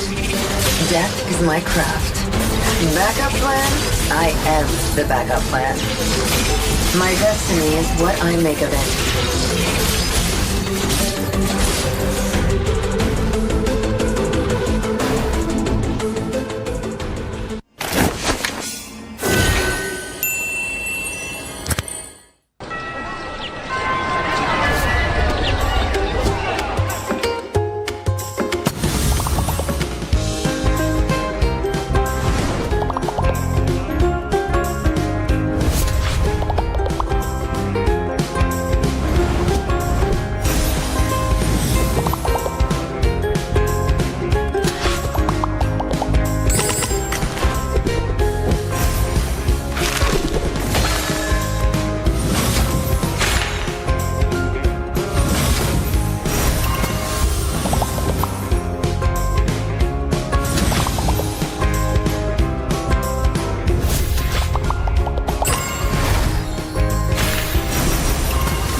Dan MPL ID ini ngerubah hidup saya banget. Pertama, gue bukan nobody lagi, tapi gue minus banget. Bahkan sampai bisa membelikan orang tua kendaraan untuk di Indonesia ini. Ya, kendaraan pribadi itu sangat penting. Rumah saya yang tadinya tiap hujan bocor, bahkan untuk berteduh sulit, tapi udah bisa normal.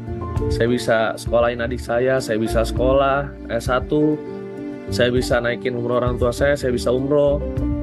Saya bahkan bertemu orang-orang besar buka MPL ID. Dan kalau ditanya, ya MPL ID udah nggak bisa dipisahkan sama saya sebagai dari jati diri saya. Bahkan sampai saya keluar sana ya ketemu orang besar, ya saya diperkenalkan adalah salah satu caster. Saya kemarin di Arab, saya ketemu salah satu atas pertahanan kedutaan Indonesia yang ada di sana. Abang saya memperkenalkan ini salah satu caster nomor 1 di Indonesia. Jadi MPL ID udah part of my life lah. Setelah itu dalam namanya karakter develop selama caster, aku selalu belajar supaya bisa terus berkembang. Okay, nature boy, what's that bird then? It's a male finch. They give seeds to females in a bonding ritual.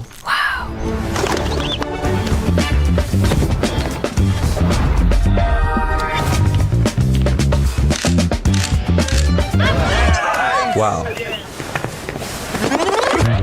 Samsung Galaxy Z Flip 6. Get it now. Pakai aplikasi GoPay, dompet andalan gamers. Banyak damage-nya. Ada cashback hingga 20.000 buat upgrade skin baru. Aplikasi ringan gak makan memori. HP lemot bisa victory. Top up langsung dalam game tanpa hambatan. Ikutan selebrasi MPL di aplikasi GoPay. Menangkan total hadiah ratusan juta. Bonus stage, gratis 100 kali transfer kemana aja. Beli pulsa harga termurah, scan QRIS dengan mudah. Download sebelum mabarkan. Dia tidak akan segan untuk menghadapi siapapun yang berani melawan. Dia mewarisi perjuangan karena di tubuhnya mengalir darah seorang pahlawan. Pedangnya mengukir takdir kemenangan, menghadapi segala tantangan. Penuh keberanian untuk terus berjalan menuju masa depan. Raihlah masa depan, nabung mulai dari hobi. Koleksi terbaru UBS Gold X Mobile Legends Bang Bang, edisi spesial MPL ID Season 13.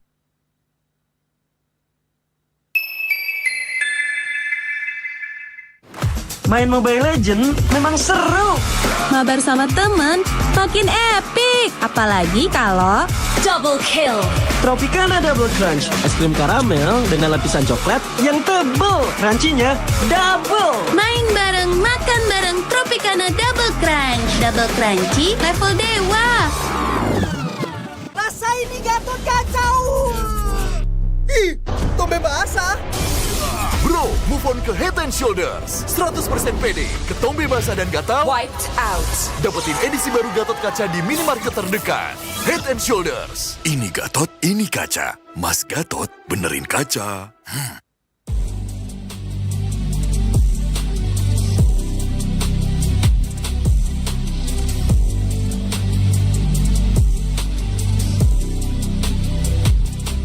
Kenangan adalah jati diri kita.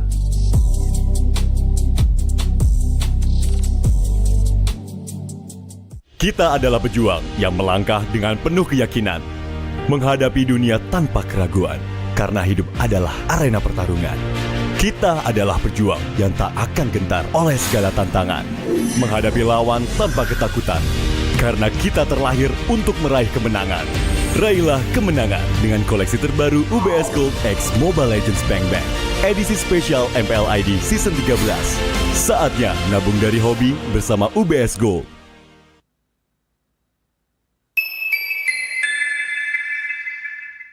Apa akan kehilangan ingatannya? Masih inget ini, Pak? Sekecil apapun perhatian adalah kekuatan. Hidupkan momen kebersamaan. IndiHome.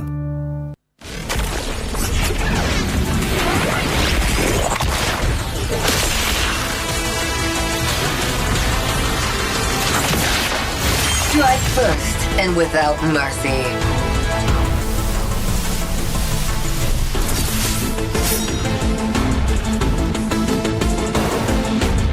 Where I tread, death follows. Enjoy your last breath. Deploying smoke. Going dark.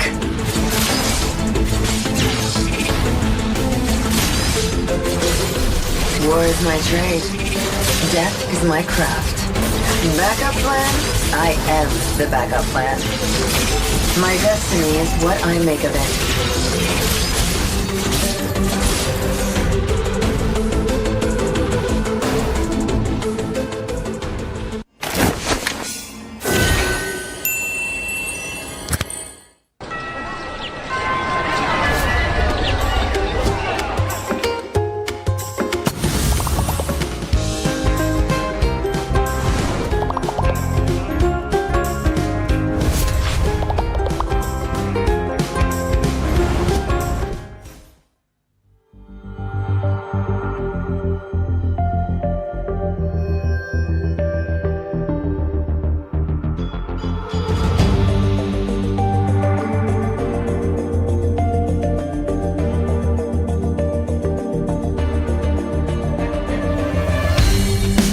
Kan berdiri dan terus berlari, terus ke arah puncak tertinggi.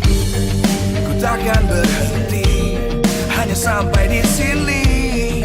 Kemenangan abadi menanti. You know we won't miss if we unite our focus. And if you haven't noticed, we all live. Nyalakan apimu, hadapi semua tantangan, hadang semua serangan, jatuh bukan halangan. Bakar semangatmu, janganlah engkau menyerah. Kita akan buat sejarah. We all this, we won't miss. We all this, we won't miss. Saatnya beraksi, jalani ambisi.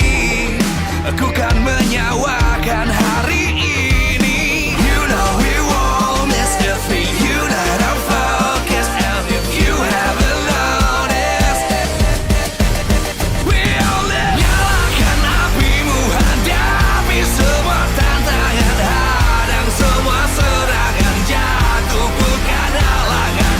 Bakar semangatmu, janganlah engkau menyerah. Kita akan buat sejarah.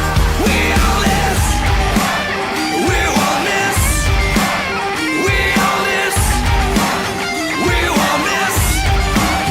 We all this.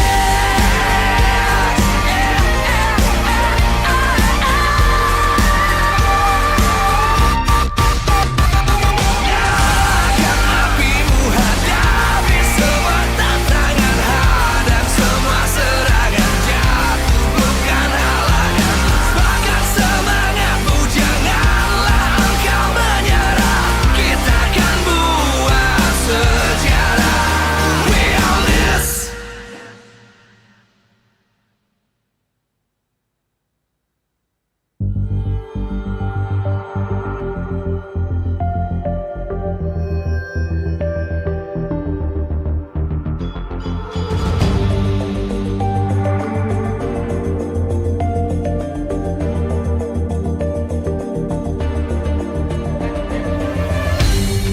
Aku kan berdiri dan terus berlari, terus ke arah puncak tertinggi. Ku takkan berhenti, hanya sampai di sini. Kemenangan abadi menanti. You know we won't miss if we unite our focus. And if you haven't noticed, we all live. Nyalakan apimu, hadapi semua tantangan, hadang semua serangan, jatuh bukan halangan. Bakar semangatmu, janganlah engkau menyerah. Kita akan buat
Live from Jakarta, MPL Arena. MPL Season 14 is powered by Munta.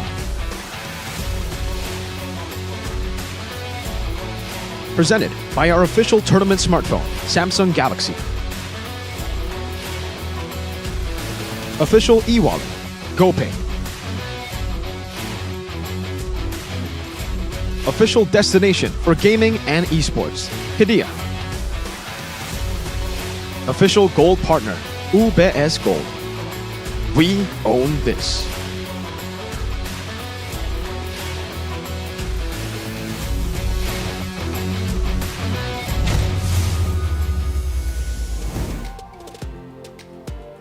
Superfan, bersiaplah untuk menyaksikan Match of the Day, di mana ini akan mempertemukan tim Alter Ego dan juga Fnatic Onyx.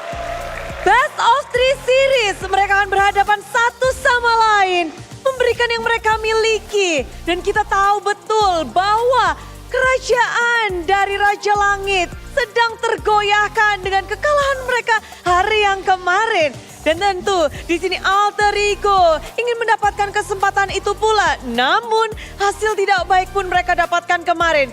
Keduanya sama-sama berpesta telur di hari Sabtu. Namun di hari Minggu ini akan ada satu tim yang mendapatkan kemenangan dan harus ada satu tim yang mendapatkan kekalahan lagi dan menutup minggu ini dengan pelajaran. Bude Clara mengucapkan terima kasih kepada semua superfan yang sudah hadir dari Sonic, dari Alter Champs, dan juga semua superfans yang ada di rumah yang lagi nobar-nobar bareng. Dan tentunya kepada para partner dan sponsor karena MPL begitu meriah, karena MPL Indonesia Season 14 powered by Munton. Presented by Official Tournament Smartphone, Samsung Galaxy. Official e-wallet GoPay, official destination for gaming and esports, Hidea, official gold partner UBS Gold. Dan kita juga punya partner in esports, ada Campina, Head and Shoulder, Ora Imo, Telkomsel, Dunia Games, dan juga IndiHome. Bersama dengan supplier, ada Erigo dan juga Saturday. Acara ini supported by PBSI. Hari ini, hari yang mungkin begitu panjang untuk tim-tim yang menginginkan kemenangan. Mereka berusaha untuk bounce back, comeback stronger. Banyak hal yang sudah dibaca, banyak tim yang ingin benar-benar menumbangkan Raja Langit yang terlihat begitu kuat dengan fondasi yang tertanam dalam. Pemain-pemain Fnatic Onyx terlihat begitu memukau. Semuanya ingin sekali mendapatkan posisi kemenangan dari Fnatic Onyx. Namun, begitu pula dengan Alter Ego, tim yang benar-benar menjadi pembincangan bagi seluruh masyarakat. Tim yang dinantikan untuk bisa memberikan perlawanan yang hebat. Akan sehebat apa pertarungan hari ini? Superfans, mari kita masuk ke Match of the Day!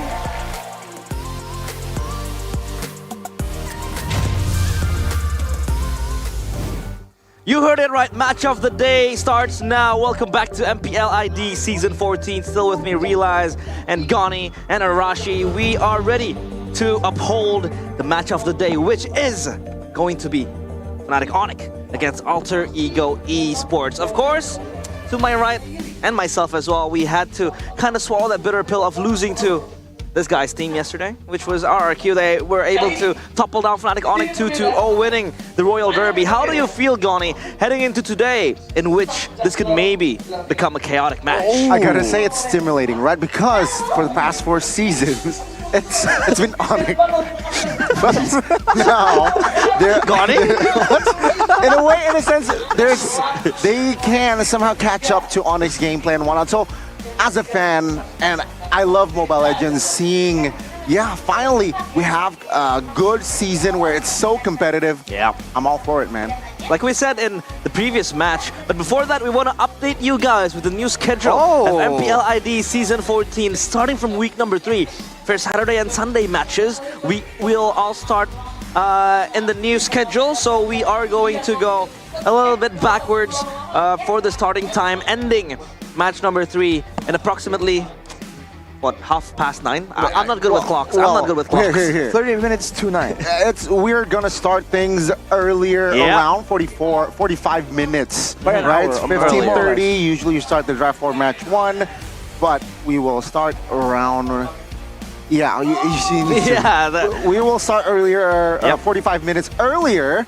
So we'll start for Saturday and Sunday. We'll apply Saturday, Sunday from week 3. Yes, of course. This is going to be a good change for the parties involved. But now, as we take a look at the poster, the next stopper for the 4P champion, we have seen Arashi, the Sky Kings were bleeding yesterday against the Kings of Kings. Will Alter Ego bring the same treatment? Once again, another team with a lot of expectations, right? People are saying this is a whole new revamp, a whole different Alter Ego. And we've seen there were glimpses of great drafts, of great execution. But honestly, being completely objective here, they don't really seem as impressive as RRQ, not the same way. But again, who's to say that in the time where we haven't seen them, right? When they were preparing in the gaming house, they haven't found a winning solution. They haven't found a successful combination. There's no, it won't be too crazy to assume that they can kind of craft something specifically for Onyx, right? With so much data and so many eyes on this team, I feel like Alter Ego definitely have some kind of strategy in the bag. Is it good enough though, is the question. If one team can do it, other teams can too. If you can make God bleed, then the people will cease to believe in him. Oh, that's a good line coming from Arashi. But of course, both teams today competing, both Alter Ego and Fnatic Onyx, they're coming off from a loss yesterday. I mean, for Alter Ego, they lost the Chaos Derby against Bigatron Alpha. But of course, we want to see them try to fight the Sky Kings this time around. But if we take a look retrospectively, 6 seasons straight, or rather, in the past seasons that they haven't been able to really topple down Fnatic Onyx.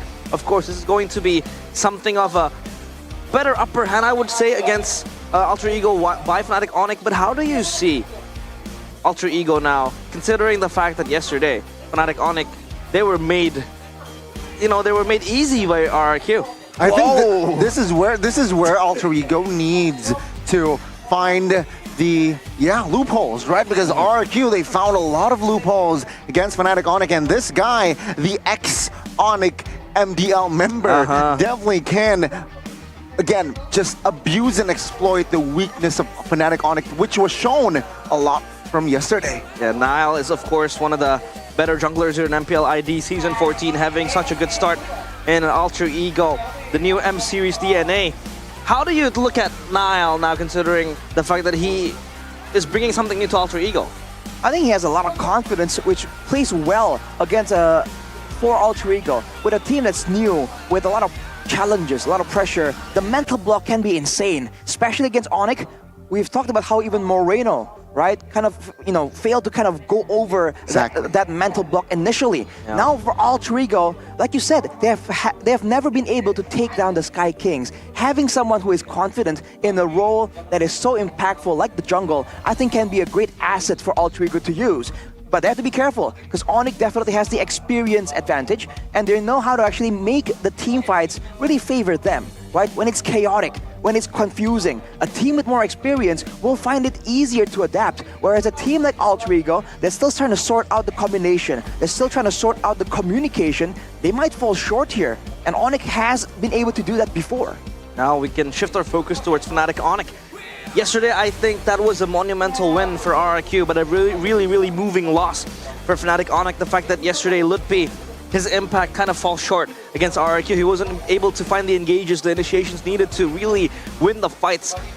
Like if you take a look at Lutpi, he is well known for that, flexibility in the XP lanes. He can carry the XP lane by himself. He can carry the game by himself. He can also be that supplemental, member in the hands of Fnatic Onyx. But now, how do you see Lutpi resetting himself going against Alter Ego and against Nino? Like I said before, I feel like this is a player that at this point can't be considered a rookie any longer. Yeah. He has the experience, he has the adaptability, so I feel like it's almost dangerous for Alter Ego. Because for Onyx, Goni would know this, they've been so much dominating. Now that they're taken out by RRQ, a team that wasn't doing so well last season, this could be the spark, right? The igniting factor to really start off the, re-energizing of Onyx. I would call it a revolt by all teams in MPL ID Season 14, of course, Onyx loss means that it's going to open up newer horizons, maybe for other teams. Hey, it's like one step backwards, 3 step. Whoa! Right? I So like that. you know, it's chill. It's week 2, Yeah. and of course, maybe this signifies that Kyrie's playing. And this, again, it's a different approach from Fnatic Onyx yesterday's performance. Yeah, let's talk a bit about that because it has been argued that maybe Fnatic Onyx was limit testing themselves. They were trying to reinstate Albert back to the roster, but yesterday, of course, Albert had to fall in front of his ex-team. And now, would that be a possibility where Fnatic Onyx, puts back Kyrie to the lineup? I think it's very, very possible because we saw Albert on the Assassins. Mechanics are there. Decisions are pretty decent. Nothing too crazy. He wasn't making any fatal mistakes. But it's very apparent that the killer instinct, right? That aggressiveness, that spotting of opportunities for that jungle position, especially on Assassin. We didn't see a lot of proactive movements from Albert. He never really made a big mistake, but he never actually made a big play for the team as well. Whereas for Kyrie, come on, man. We can look at hours of montages of Kyrie making crazy moments on Assassins and tanks alike. So I think it's fair to say that they weren't operating on full force, but today, it's a whole different story, man. Lutfi, Kyrie, Sans, Keyboy, and CW. A different set of roster. Will Kyrie be able to be the difference maker after yesterday's loss? Well, the Yellow Porcupine, they will look to bounce back against Alter Ego. Ladies and gentlemen, welcome on towards the stage. It is Onyx Esports. And here we go, Fnatic Onyx. This time around, Kyrie back to his throne. The Sky Prince. Will he be able to again put his dominance forth against Alter Ego? A lot of teams have been able to find a resurgence. Kyrie has been in a bit of a slump. Can he do the same thing? Can he rise back to prime Kyrie that was 1v5ing almost every single game, having moments again and again? Because today, they're up against the new, improved Alter Ego. Nino, Nile, Roundel, Owen, and Highs will be attempting to take down the Sky Kings. The Chaotic 5, will they be able to topple down the throne? It's a tall order, but perhaps with Nile, it's still possible.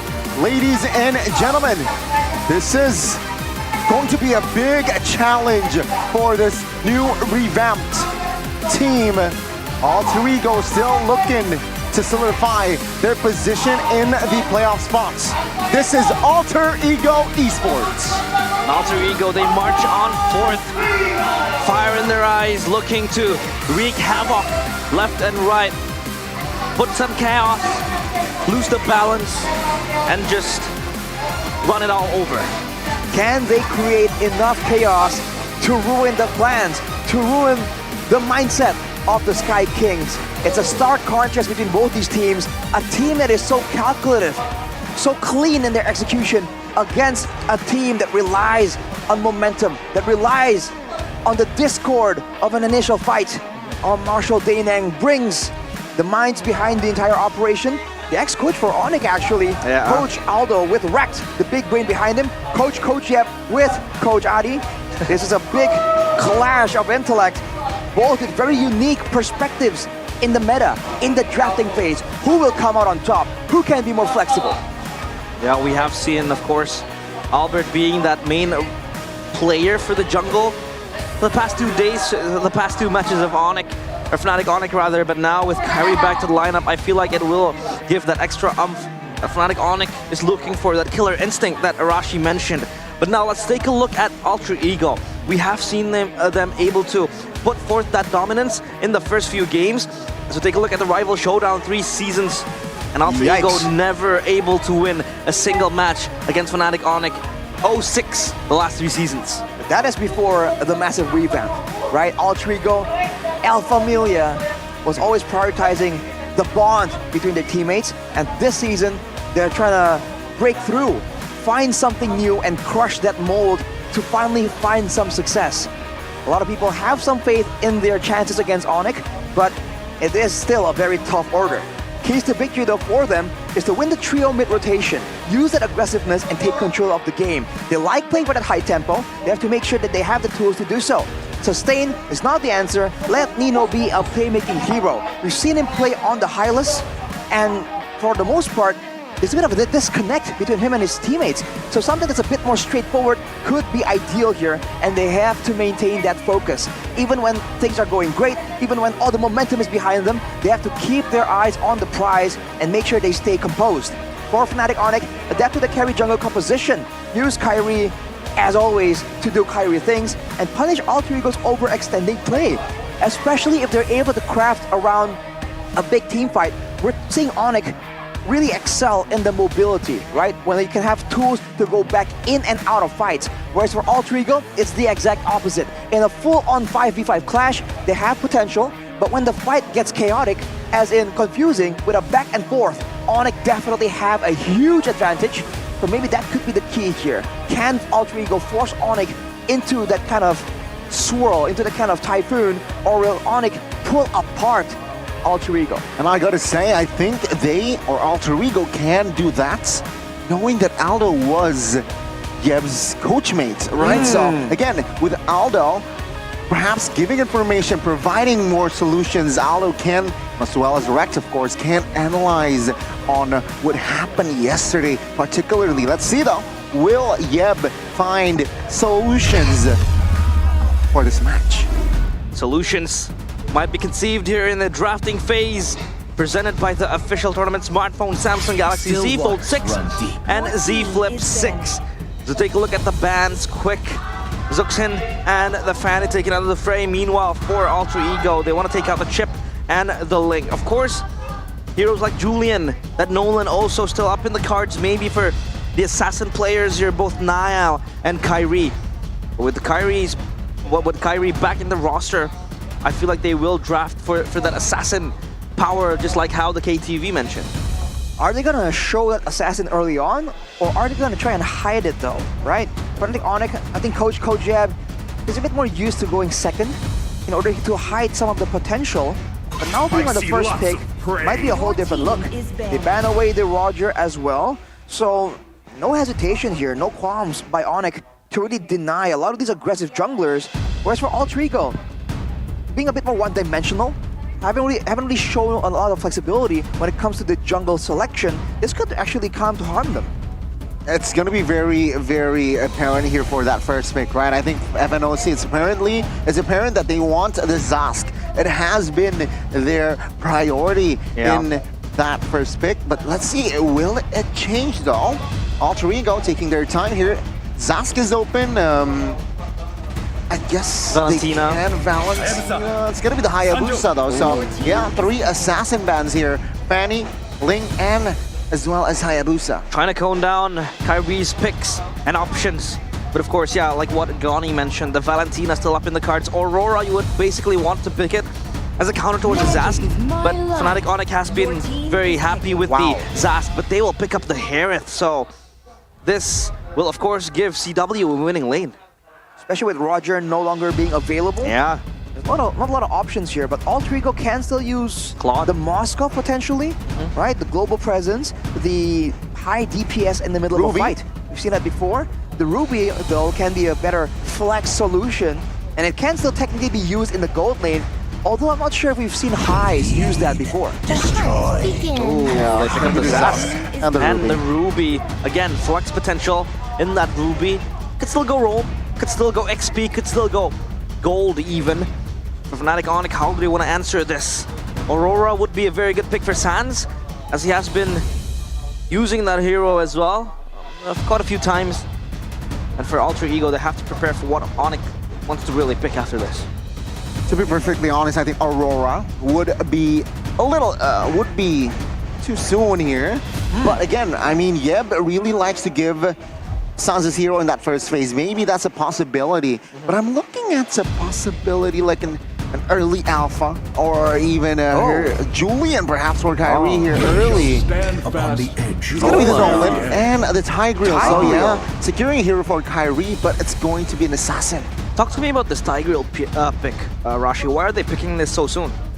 Might be a might be the counter, maybe some of the engages, because the Sacred Hammer is a bit of a unique spell. It kind of pushes everyone, but not instantly, right? It's a slow push, so technically there's more duration of crowd control, and you can kind of reposition a lot of the things, including the Dominator's Descent or the Nightmare Spawn. That could be what they're looking for right here, but I really like that Nolan pick, because like you said, Goni, the Julian is open, but if they go for it, it kind of locks them into this magic-heavy situation. Now with the Nolan, it's going to be a great balance, and they still have time to kind of hide the pick that Sans will be using. Oh, they pick up the Alpha for Ultra Ego for Nile. So now, first phase of picks and bans concluded.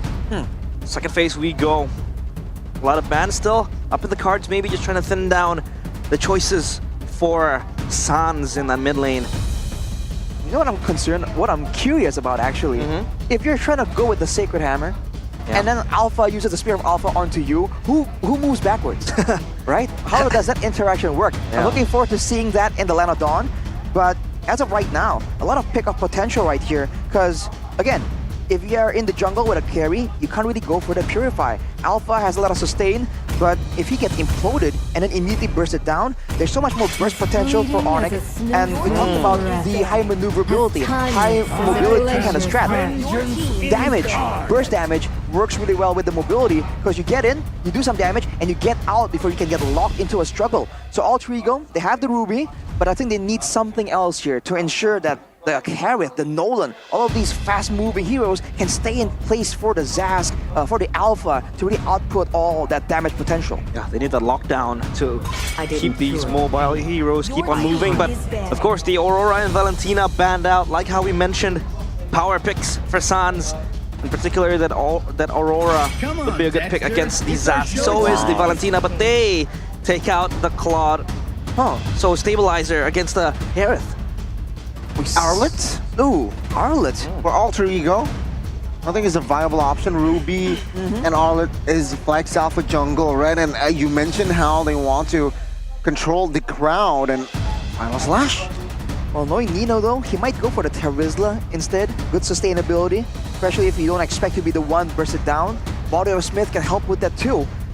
But in the gold lane, I do wonder what it's gonna be, right? Something that has some security against the assassin.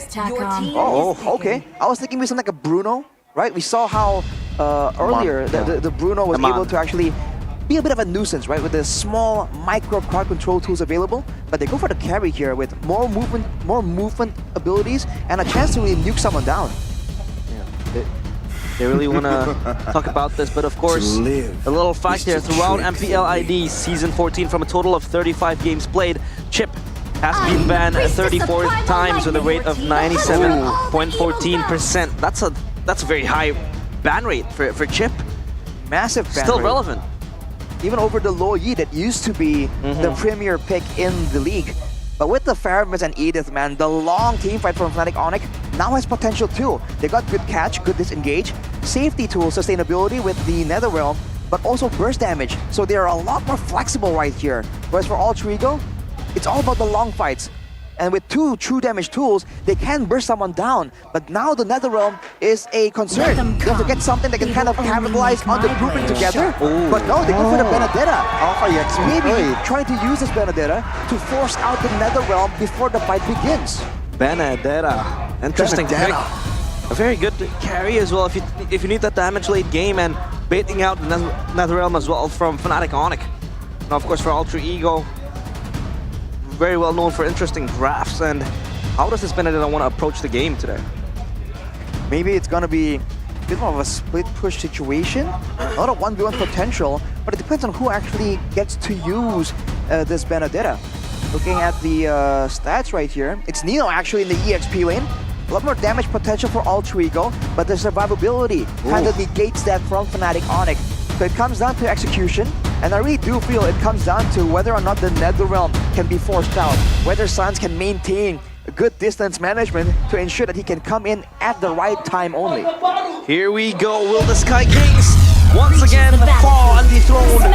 Or will Alpha Familia again be broken apart into two? Match number 2 and match of the day. It's Fnatic Onyx against Ultra Ego. Who will take the first points of this series? Will Onyx, finally find their rhythm?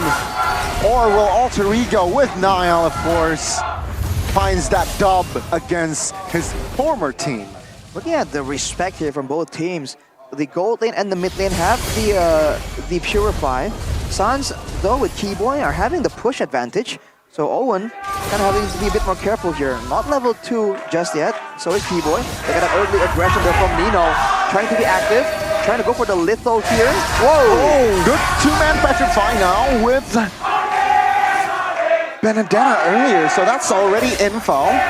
And yeah, Fnatic Onyx here trying to stabilize. The Suns very low as well. They're already grouping up, trying to instill chaos. And you could take a look at the brawl potential that Alter Ego has early game. So Fnatic Onyx, will they have to stay a bit more passive in the early games? I think they have to respect the damage potential for sure. Burst is something that Alter Ego have in the early game. So looking at the emblems by IndyHome, you can see why there are 3 tenacities on the side of Onyx. They want to make sure they can survive. Inspire though for CW, for extra survivability and technically extra damage as well. And if you look at the emblems though, for Benedetta and Alpha, it's going to be Assassin, and they want to have some damage, they want to be aggressive. So until level 4, I really do feel like Fnatic Onyx has to be a bit more careful because their main playmaking tools are those ultimates. A lethal ignition in the hands of Nino as well. Looking to just expend more damage in the Benedetta. Now Sans already rotating up top. They want to limit the movements of this Benedetta in the hands of Nino, but this turtle fight and dance could start very soon. Yeah, Flicker now with Lupi. Now though, will find the turtle no problem. Now also wants to fight here. Oh, good Petrify as Lupi was stuck. And now Keyboy with the Flicker. Sacred Hammer will find the jungler. Now let's see with Owen. Keyboy very low. Rondo will secure it. The backside of Kyrie picks up the double, no problem. Great fight for side of Onyx there. They did not get the neutral objective, but they kind of equalized. They came out on top, but look at his damage! Yeah, that's the Purify spent. Still, Fnatic Onyx still able to find a better trade after that first little fight. A lot of damage there. Talent predictions by the new application GoPay. Whoa. We are divided. English and Indonesia. We're all predicting Fnatic Onyx. They're going for Alter Ego. So of course, this is the clash of the languages. Fortunately for us, we are on the side of Onyx, by the way, so we are not getting a lot of glances. But for now, let's see how this plays out, because Niall definitely has some aggression to throw around when he's this fighter, right? When he's more sustainable compared to Kyrie. And you're seeing Kyrie having to kind of rotate around before joining these fights, trying to find the small windows to come in and, you know, initiate and kind of swing the tides in favor of Fnatic Onyx. But now my question is, how do Fnatic Onyx address the nightmaric spawns? I mean, it's very, very, pesky to deal with, especially when you don't have that much of a wave clear in the hands of Sans. Maybe he can with the Ghost Bursters, but again, this Zask will prove to be so lethal, and Kyrie just ults that one. Fractures the nightmaric spawn. Yeah. As we saw earlier, it does give you a small amount of gold, so technically, Fnatic Onyx can kind of try and abuse that. Looking at the gold difference though, Nino and Roundel actually doing a bit better. So the laners are definitely strong in the early game. But when they group up together, Fnatic Onyx still has a bit of the advantage. What can Nino do here? Because he is in a weird spot where he's also an engage tool technically with the Electro Final Blow and the Petrify. But he also needs to kind of dive in and wait around. Turtle spawn this time around the dance. Will it be as sweet as it was for Fnatic Onyx looking for a pull, but this time in the backline? See here. Sans with the flanks. Oh, quicker implosion! Finds one, but now survives the turtle. Good knockup by Keyboy, another round. Owen flickers out, but Rondo secures Lupi. Sans Terre will find Niall here in the midst of it all. No cover whatsoever. Niall falls the second time. Keyboy trying to sustain the damage from Nino, but Nino will not be able to assassinate Keyboy. Great jungle fight by Alter Ego. The retribution from Niall here, absolutely on point. He is, however, giving up his life to try and get this advantage though. You can see that Kyrie is already a level ahead. He's getting a bit more advantage there. And in the mid game, where the Lord starts spawning, that could be a very important situation, a very important factor. Looking at the items, Enchanted Talisman for Sans, so he's going to be spamming out a lot of those spells. Whereas for Roundel, not having a lot of mana issues, he'll be going for the Glowing Wand, which will be great to reduce the shielding from the Harith, from Sans Netherrealm, and also for the regeneration that Lutpil will have on this Edith. That anti-heal so early in the game aggressive build coming in from Roundel, but it's very, very good for him because he will be one of the main damage dealers as well for Alter Ego. Now, though, for Fnatic Onyx, waiting on a momentum that could basically swing the game around. Kyrie 1v1! Against Nino! Ooh, the two assassins there, top lane. Almost. Nino got taken down, but take a look at Alter Ego. Proactiveness towards the bottom side. The cross-map play, and they find the first structure. No, the second structure in the game. Oh, conceal play from the bushes. They want to take this chance. They won't. And Fnatic Onyx, they will just be waiting in the wings. Luffy almost gets an Earthshatter play though, but Owen looking very confident, just using all the spells without confirmation, right? Using it blind would have been a cool moment if it does land, but now without the ammo bandit for a couple more seconds, there can be a chance for Fnatic Onyx to get control as Keyboy gets a pick-up. Oh, it's good Siric Hammer! That will beat Owen. Bursted down. The last turtle now in play.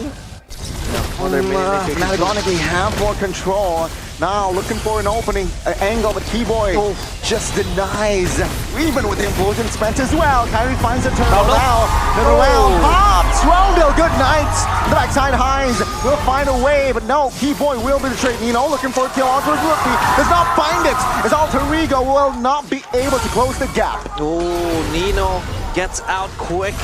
That was Fnatic Onyx quick on the trigger as well, just looking to finish a turtle, and then they straight went back with another round till in the pockets of Sans. That was insane. Fnatic Onyx stood there and tanked up the whole Domineer's descent from Roundel and then used another realm to completely just rush over him. Owen now trying to disrupt the purple buff take. Seems like Onyx will have that under control. Look at Nino though, already making a move in the far side. Like a pick-up attempt. Really, I'm offended. It's a good hammer though, but Keyboy will be melted down by Highs. And that's the first good trade there by Alter Ego. Apart from the turtle take, they've been losing fights. Great play by Alter Ego. The single target damage for them is off the charts. And they recognize that burst is their issue. Now rushing the Winter Crown, that is peculiar. Again, it's an assassin versus assassin. Not the jungler via jungler though, but Nino will have to back away the second time. Nino just going at it with Kyrie. And most of the times, Kyrie looks like he will come out as the victor. Thankfully, Nino still able to gatekeep himself. Now, the question is, does Nino look comfortable in this Benedetta? He seems to be doing pretty decent almost, but look, hang on a minute, look, Ping. Ping checking, punished again!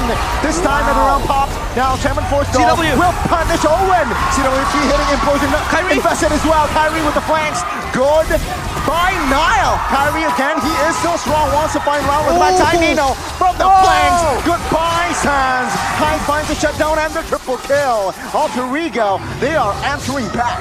A great decisive play by Alter Ego, getting the burst down immediately onto Keyboy. Look at Highs. Oh, he does not know that Highs is there, but Kyrie will still secure the purple. Oh, but FNOC again, they are at ship gear 5 now with the Lord Tick. CW trying to zone out Highs. Lord Tick should be, uncontested. Alter Ego a little bit late. Good decision making coming in from Fnatic Onyx, but a pull from Owen. Oh my lord. No! Wow. My lord. Is a pause? Mid-engagement, a pause comes through, ladies and gentlemen. Hold your horses, count down. It's a high-tempo game, but man, you can see the crowd. What is going on here? We need to take a chill pill. Yep. As the audience, they're requesting a VAR of that pull. It's a slight chaos in the arena, but we're still good. Ladies and gentlemen, we can slow down a bit and talk about the sequence of events there. Alter Ego using the single target damage to pick off Lutpi, and the response from Onyx uncharacteristically late. Sans comes in with another realm, but it's a bit too late. But afterwards, they go straight for the purple buff, and they're able to get the Lord. So Alter Ego, in the moment, were able to make the play happen. But in the grand scheme of things, in the long run, Onyx still had the better plan. Alter Ego was always forcing the issue and just wanting to fight Fnatic Onyx. But the way they really use their skills, their ultimates, all layered up into one huge fight, is always going to give them the upper hand, and they were so quick on the trigger to call for that Lord, and finally they won in that macro scale. But for that pull to happen and a pause to ensue, we'll have to wait while we take a technical break with Campina. Yep, taking a break with Campina. And speaking of breaks, on that note, realize we're talking about Nino on the Benedetta. Yeah. There was a time where Nino was the monster rookie that was taking at Benedetta Season all 8? sorts of places. So in theory, he really should be comfortable. And looking at the mechanical plays at least, you do see that it has potential. Yeah. For now though, the burst potential from Benedetta really doesn't compare to a Nolan. But with a couple more items, with the game progressing, who knows? Maybe he'll make a massive Electro Final Blow play. Yeah, Kyrie has always been so quick with a Nolan, one of his signature heroes as well. And going at it with Nino, not Nihil, because you know it's an assassin versus assassin matchup for both Nino and Kyrie. But so far, of course, with Fnatic Onyx, they can still hold their breaths while we try to troubleshoot this issue. Seems like a problem in CW, but let's take a look at the highlights here, Arashi. The highlight for Fnatic Onyx, where they're up against Team Liquid, I believe. And you're seeing, again, the decisiveness, especially in the team fights, right? And they're using any kind of invulnerability, any kind of, CC immune, anything at their disposal will be used to its maximum potential. And they're good at moving forwards. They're also good at adapting and moving backwards when necessary as well. That is the thing that makes it so difficult for a team to really read out their intentions. Is this going to be a flank attempt, or is it going to be just a straight-up pick-off attempt? And that flexibility can be seen all the way from the draft, at least for this match in game number 1. Well, again, ladies and gentlemen, it's still we are waiting for the pause. I got that pull. I'm enjoying my Campina, man. Enjoying my Campina. Yeah, slurp slurp. It's good. And slurp slurp. Do you drink or eat your ice cream? Enough. Is that a question already yesterday? Trevin isn't here to contest that opinion. Yeah, it's not fair. I think most people, I might be going out on a limb here, but most people, I think, will be eating ice cream. Yeah. Look at this game fact, though. Season 8. Our application GoPay. Good call, Goni. Yeah, good call from Goni. In MPL ID Season 8, Benedetta was the most picked hero for Nino, with 11 picks and a 63.64% win rate. So yeah, it feels very strange to see Nino playing Benedetta right now, because he is very accustomed to that marksman role where he's well known for the carries and the rubies gold lane and the Harith. But now he has to kind of shake it up a bit and get the fingers going, because of course for Benedetta to play, he can't be that rusty. For Alter Ego though, I think the true damage approach you're having right here with both the alpha and the carry certainly is paying off when it comes to pickoff. And you can see earlier in that small engagement, I think there was a triple kill for Highs on that carry, because he was free hitting. You saw that Onyx were trying to be a threat, be a real deterrent to his approach. But for the most part, with all the mobility that the carry has, the only real threat for Highs here is maybe Kyrie, right? Kyrie and the Harith. Yeah. And later on with some more items, even the 1v1, I feel like Highs can kind of hold his own there too. So we'll have to wait and see. This was that fight earlier. It begins with a pickoff onto Lutpi. NetherRealm, as discussed, got used up, but look at Highs the whole time. This is the approach that Alter Ego is taking. All the DPS, man, coming in from Roundel, from Highs, and look at Kyrie. He thinks that Roundel is the main problem, goes for him, but as a result, Highs is just hitting, and that's a triple kill for a carry that really should be kind of put down. With Alter Ego rotating to the gold lane as well to kind of slow down the Harith. Seems like Highs is having a great time being the carry, and that's a dangerous situation for Fnatic Onyx to be in if they are not able to really close out this game early. I want to talk about the mid-duo rotations now. I mean, yesterday, that mid-duo of Onyx, Keyboy and Sans, or maybe Sans and Albert as well, they were outclassed by the mid-duo rookie coming in from RRQ, which was Rins and Edok. In this game, is it that apparent that, the mid-duo of Onyx and Alter Ego, or maybe for Onyx, they are going to be outclassed, because this time around it's different? I mean, you have Kyrie in that jungle role, but still, Keyboy and Sans together. How do you look at Ronald and Owen matching up, faring against Keyboy and Sans? So far, we've only seen a couple of small skirmishes. We haven't really seen Keyboy come up with something too crazy. But you have to remember that Tagreal will get a bit more presence in the late game. Yeah. Some of these team fights, though, really look super clumped up, where I thought Keyboy was gonna make something amazing happen. But you can see a slow motion on a replay here for the turtle. Keyboy making a play, but at the right moment, Nile uses the Spear of Alpha and he's able to get it.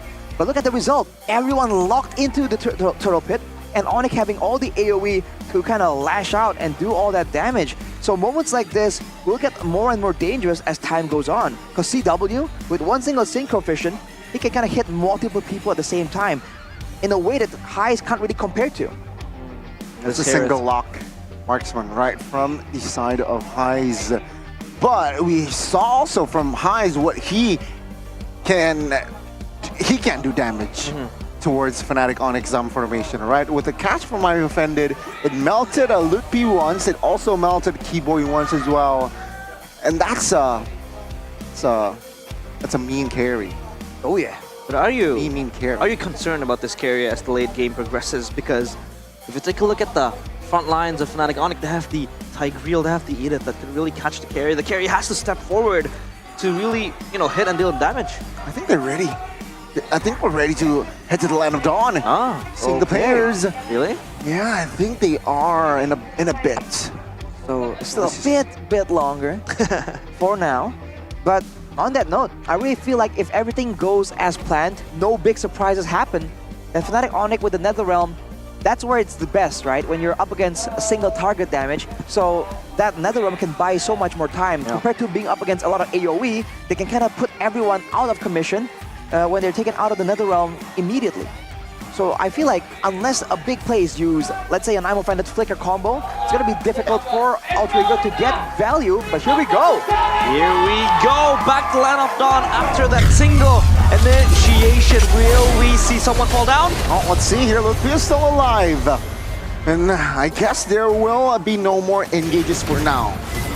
All right, no idea what happened during the whole break, but now Fnatic Onyx, Sky Piercer on Kyrie. Lethal amounts of damage with the Lord pushing on the top side here. Let's see the approach from Fnatic Onyx, because they have a good team fight composition, but they can also split push if they want to set up Kyrie against Nino. 1v1 though. Oh, it's a Volume 3 Assassin versus Assassin. Well, Strike 3, you're out, Nino. That will be Nino taken down. Get out of here, Nino. But look, Kyrie leaving the wave, potentially losing the turret in the bot side as Ultra Ego group for the Lord. Look at Keyboy deterring from the sides, threatening some kind of engage, but with Rondo picking out the Divine Glaive, that's going to be a play with Lutpi. Yes, for Spear of Alpha already invested just to, make Lutpi back away. Oh, in the mid side, or in the mid lane, actually. Needs to be careful. CW deals a lot of damage already, and that will be the first Lord taken care of top lane. It sounds though, looking for a window top lane perhaps, but no. FNOC will have to be satisfied with just taking the outer turrets. Yeah, Keyboy was looking for that flank play, but the fight didn't really break out. And thankfully CW up there, or down there rather, trying to take down the turret, because like how Arashi mentioned, Kyrie left that wave, skipped that wave, which made Fnatic Onyx turret now very, very fragile down bottom.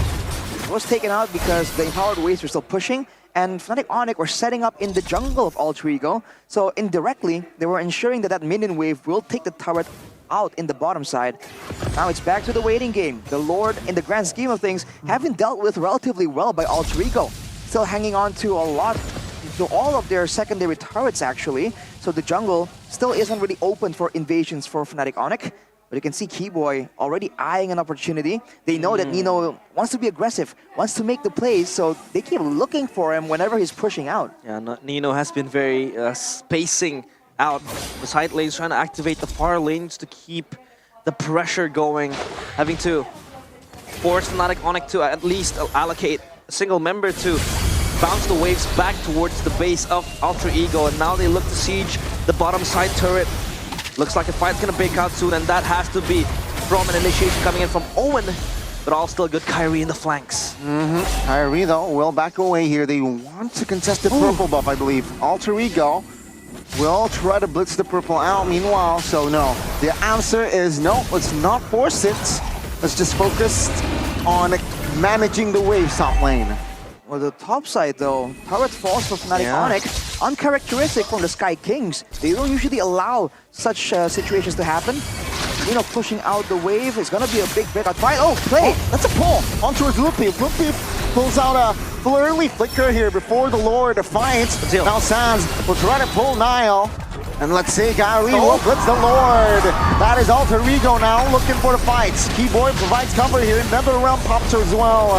And Alter Ego will have no trade, no compensation from that Lord take.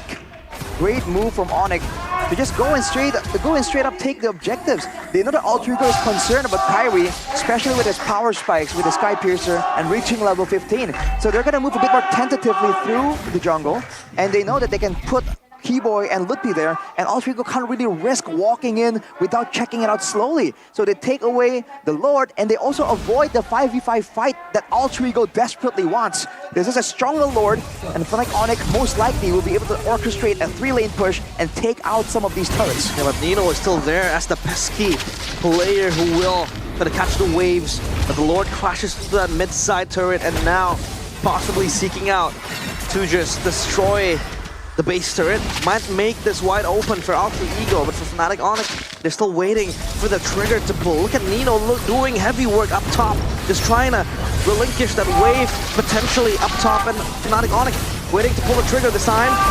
Yeah, I mean, that's an assassination there by Kyrie. Fnatic Onyx still has a flicker and implosion with the Lord, but they will find the base top bottom lane. Now Nile in trouble. Trio of Alpha desperately, and a CW will find that kill. Alter Ego defends with 3. Fnatic Onyx, they have no minions just yet though. What will they do? They will maintain pressure in the base of Alter Ego. Now waiting for that mid wave to crash. No, Nino, Owen, and as well as Highs. Can they clear this? The implosion in play! Owen will fall. Now they want to find at the base. Should be their main target. CW finds a triple. Looking for the maniac, but the base will fall first. Ladies and gentlemen, Fnatic Onyx finds game 1. The Sky Kings, they silence the chaos in the hands of Alter Ego. They take game number 1 in such convincing fashion, but it was very scrappy in the early game. For both teams, was looking kind of intense, but we talked about this. The longer the game goes, the more chance there is for Fnatic Onyx to try and make those plays with the big team fights really work in their favor. That Netherrealm really made it almost impossible for Rondo and Highs to really output enough damage to shut down everyone. Especially with the Lord usage, with the wave arrangement from Fnatic Onyx. The late game was clean, but there were some holes exploitable by Alter Ego. But that was quite a competitive match. That was competitive, and I feel like Fnatic Onyx, sure, a very convincing win, but without no flaws. There were still some loopholes apparent and visible for Alter Ego to maybe, exploit in the next game. But so far, after that pause, everything went downhill for Alter Ego, and Fnatic Onyx, they again assert their dominance against Alter Ego. That's a great moment there by Keyboy. Why go for these heroes expecting an engage? These heroes with the Purify. Go straight for Owen, take him out, and just like that, no real counter-engage threat. The carry can't really solo engage, can't really combo the whole team, so they just rush over with the Netherrealm, and that was it. The good old Faramis playmaking that we were used to a couple of seasons ago. Wow. Fnatic Onyx still retaining their perfect, or rather their convincing win against Alter Ego, but still game number 1. And Alter Ego, at least they had a few, fight backs, a few good initiations as well, trying to pick off the players of Fnatic Onyx one by one, and I really like that macro adjustment made by Alter Ego, specifically for Nino, catching the waves up top. And it looks like the Sky Kings, they aren't as perfect as they used to be, because they usually won't let the macro play slip. Losing a turret up top, down bottom, and not managing the waves perfectly. What do you think about this? You know what I gotta say? I think they can afford to lose a structure or 2 top lane. It doesn't really hurt them in a sense where it threatens that game per se. So, sure, a slight overlook, mostly because Lutpi was down on that bottom bush looking for an opening, which, of course, Alter Ego wasn't given, or they wasn't given a potential fight on bottom side. So, yeah, I think that was the call. Let's just give a structure or 2 where we still have control, and Kyrie was the man of that game. Of course, the Sky Prince is back, the player of the game, presented by the official tournament smartphone Samsung Galaxy Z Fold 6 and Z Flip 6. The comeback prince, it is Kyrie. Right off the bat, you're already seeing the difference compared to Albert, right? Because I think Albert can still farm up, he can still be a menace in the team fights, but the solo plays, right? The decision to just go in aggressively, I think is very, very different. Early on, this was the play by Alter Ego, making use of the Alpha Power Spike, making use of all the AoE base damage they have here before items were part of the picture. But still, Kyrie was able to find some value here and kind of make it somewhat equal, especially here, securing the kill onto Nino afterwards. From there, Keyboy with the crafty bush plays again and again. This is what this man is so good at. And here, Owen returns the favor. And you can see that the pick of potential is there, single target-wise, for the side of Alter Ego. And I think Onyx immediately recognized the need to try and cover. Sans here, even when he was right there next to him, was a bit late on the Netherrealm. That is a bit uncharacteristic, because we're used to Sans being so perfect with the timing, with the positioning. Overall, though, it's no issue at all, because Fnatic Onyx immediately turned it back, but they mislook highs, just free hitting. But they also know that the longer the game goes, they have solutions for that. Here, Kyrie, I think it's very intelligent for him to wait for Nino to use the ultimate. I guess he was thinking that there's a chance Nino might use it, and this was the big one here. Roundel had no idea what hit him, man. Going in straight and deleting him. That's the kind of play we require from an assassin, right? To get the full effect and full benefit from this meta. That cold-blooded killer instinct still apparent in the veins of Kyrie. This was what lacking, you know? And Fnatic Onyx yesterday against RRQ, I mean, sure, Albert is still a mechanically gifted player, still upholding that assassin role, but for Kyrie, he is well known for his proactive plays, looking for assassinations and snipes left and right. And for the Nolan to roll out that perfectly, that was a solid game from Kyrie. Absolutely solid. 14 minutes was all it takes. And we can see that, like we were discussing earlier, Turtles can go to Alter Ego, but Fnatic Onyx, once the Lords start rolling around, it's a whole different situation. In fact, I kind of agree with Goni to a degree. They're willing to let go of some of these turrets, but they knew that overall, in the grand scheme of their game plan, they still have full control of it. And you can see that when it comes to setting up for the Lord, moving towards the Lord, they're always on point. I think we're just more used to seeing Onyx get more value out of sacrificing turrets like that, but maybe Alter Ego were just able to be that much of a problem. We have to see and judge more from game number 2, but looking at the rest of the post-game stats, damage dealt is actually quite equal. It's just the execution, right? How fast and the timing of when those kills happen in order to get full value from those death timers. Again, it's a very convincing win from Fnatic Onyx, perhaps with this win, right? Yeah, it shows that they still have that rhythm. They still have that fire in that team, even after suffering a loss yesterday against the Kings of Kings. It's a new day. Yeah, their pro players reset. It's you know, it's just shows that how teams are still just so in it. Yeah, for season 14. Oh yeah. Again, I think it's too early to judge Fnatic Onyx. Sure, still week number 2. We still have like what, 7 weeks to go? And about 6-7 weeks. Yeah, about 6 or 7 weeks to go. And for Fnatic Onyx to lose now, I think it's good. Because judging from that RQ match, if they lost yesterday, it means they could still fix their problems sooner or later, and even faster.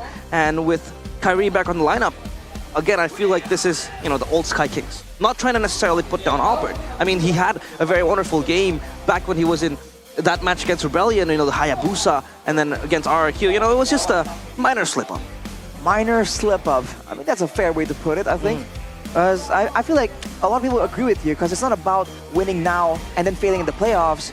Not at this, I'm just saying, right? It's about the long game. And if you want to play the same kind of long game and get value over time, then you need to use that GoPay app, bro. The gamer's wallet that packs a punch. You can vote for the winner of each MPL Season 14 match, and you're guaranteed, 100% guaranteed to get GoPay coins on your first vote and 1 token with every vote. And if you collect these tokens, you can exchange them for free skins, for GoPay coins, for gaming smartphones, and even electric motorcycles. That's crazy. Yeah, again, perfect for someone who loves the environment, wanna ride that electric motorcycle here to MPL Arena, that would be a very, very solid option for you. Gotta be honest, I don't even have a motorcycle, so electric motorcycle, that would be awesome. Yeah, but of course, alongside electric motorcycles, you can also buy phone credit at the lowest prices in the new GoPay app. You can also make 100 transfers per month to anywhere without any admin fees. Splitting the bill with friends is also easier and faster because it's all in the GoPay app. Again, Arashi, you talked about how you would always eat with Mirko and you would have trouble. You eat with Mirko? You never eat with me? You're always eating with Mirko? Let's go, right after this. Where's Mirko? Why is he not here in the desk? I think he's preoccupied I'm for jealous now. of Arashi. Preoccupied? Preoccupied. I mean, he would love to be here today, you know, because he's a very busy man. playing, but he is a busy man. Yeah, Which is why we need to save time with that split bill. Right? Boom, boom, boom. No counting required, man, because counting the taxes and all that. Come on, bro. No, ain't nobody got time for that. Don't forget to pay your taxes. But yeah, back to the game we go. Fnatic Onic. It's Alter Ego. Teams like Fnatic Onic are looking solid. They're locked in. And for this match to roll out against Alter Ego, it's going to be very interesting. What did you point at, Lonnie? Earlier, you saw Yeb, Keyboy, they were just yelling. Yelling? Yeah. Wait, yelling what? We can't hear it, but it shows that they were... No, I mean, like, were they yelling, like, let's go? Yeah, maybe it's just the chant. Up. Wow. It's the chant. Fnatic Onic. It's like that? Perhaps, man. Who knows? Man. But for Fnatic, even Yeb. Fnatic Onic, man, they're always this like chill team that almost seems inhuman. So to see them hyping themselves up, I feel like that's a bit of a unique scene. But this isn't, man. The Samsung zone, the Team Galaxy zone is absolutely full value here. And you can see the happy faces, the satisfied customers that can get front row seats at this amazing match. May I leave you gentlemen for a while? I want to be there in the Samsung Team Galaxy zone. You may not. Because I myself have a Samsung phone. Oh, you're flexing. Yeah, I'm flexing and folding and flipping this phone around. Like, it is a very good phone. Indeed. It really is. I can't argue with that, man. The stats, being an analyst, right? The stats prove it, right? 50 megapixels. Wow. For your normal photos and the selfies. I think that's what Shevin uses because he's always in the building here. Whenever the hair cam, a head and shoulder comes around, you can bet that Shevin is full focus with more than 50 megapixels in his eyes. Silky smooth hair, like this fine lady right here. Of course, you can be able to acquire that silky smooth hair with head and shoulders. I was about to say 2 flavors, but it's not flavors. 2 variants. Flavors. 2 variants of Head and Shoulders. It's yummy. The menthol and the lemon. Yummy. Have you ever tried to, drink shampoo before? I'm assuming it tastes bitter. So I'm not sure if I've ever described shampoo as yummy, but Goni is a very creative person. He is. So I think it's not beyond reason that he has a different point of view on things. Just like Shevin, right? Drinking ice cream, boy. Yeah. Oh my God! But of course, now let's talk about the game. Game number 1. Do you think that Alter Ego was outdrafted? Did they get outdrafted because the Faramis was there wreaking havoc and they had no answer to the Nether Realm? I feel like if Nino was able to be a lot more dominant, or maybe be in a hero that's even better at 1v1ing, then maybe this could work, right? That seems to be the idea. Send Nino to split push, and then let the team kind of win it out, just delaying, stalling almost. But unfortunately, Nino wasn't really allowed to kind of make the plays happen because Kyrie was taking him out.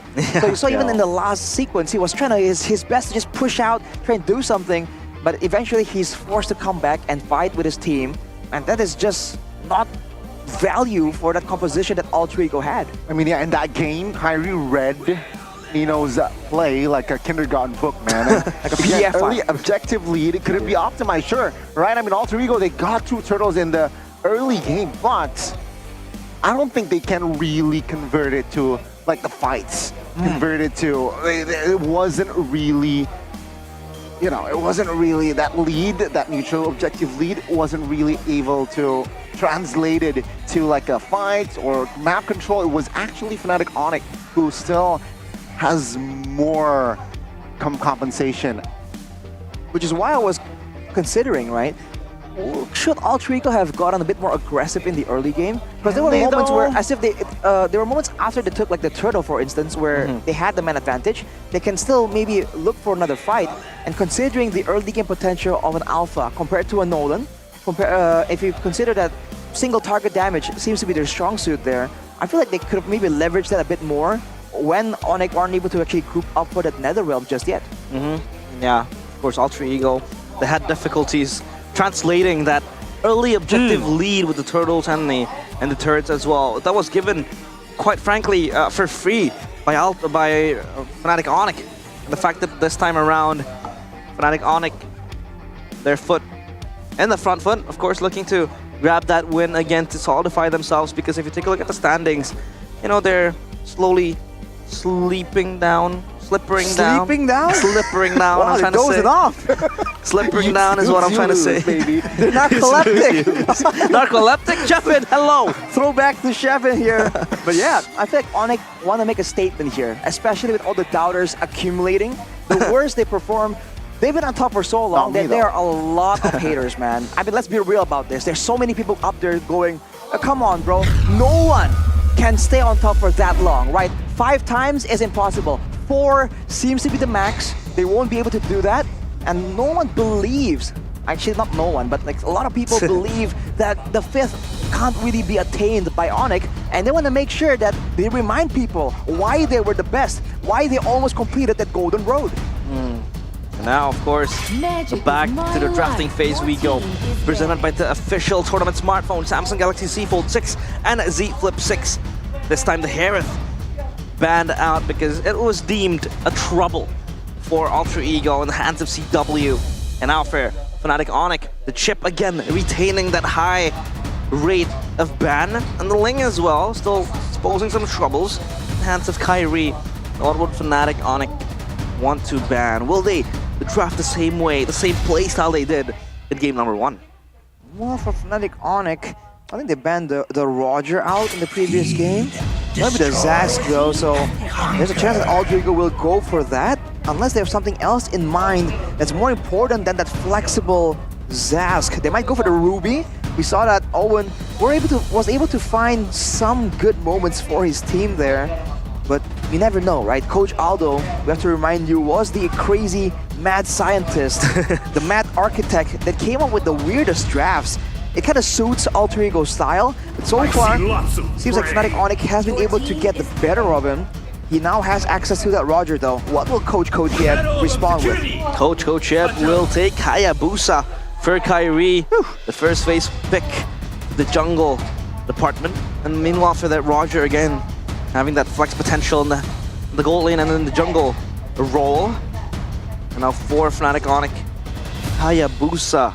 So of course a staple pick for Kyrie, well known for his ninjutsu skills, and now the Edith taken by Fnatic Onyx. Oh boy, Edith and the Hayabusa. I think everyone knows what Kyrie can do on the Hayabusa, given enough time, given enough resources for Alter Ego. Great solutions here.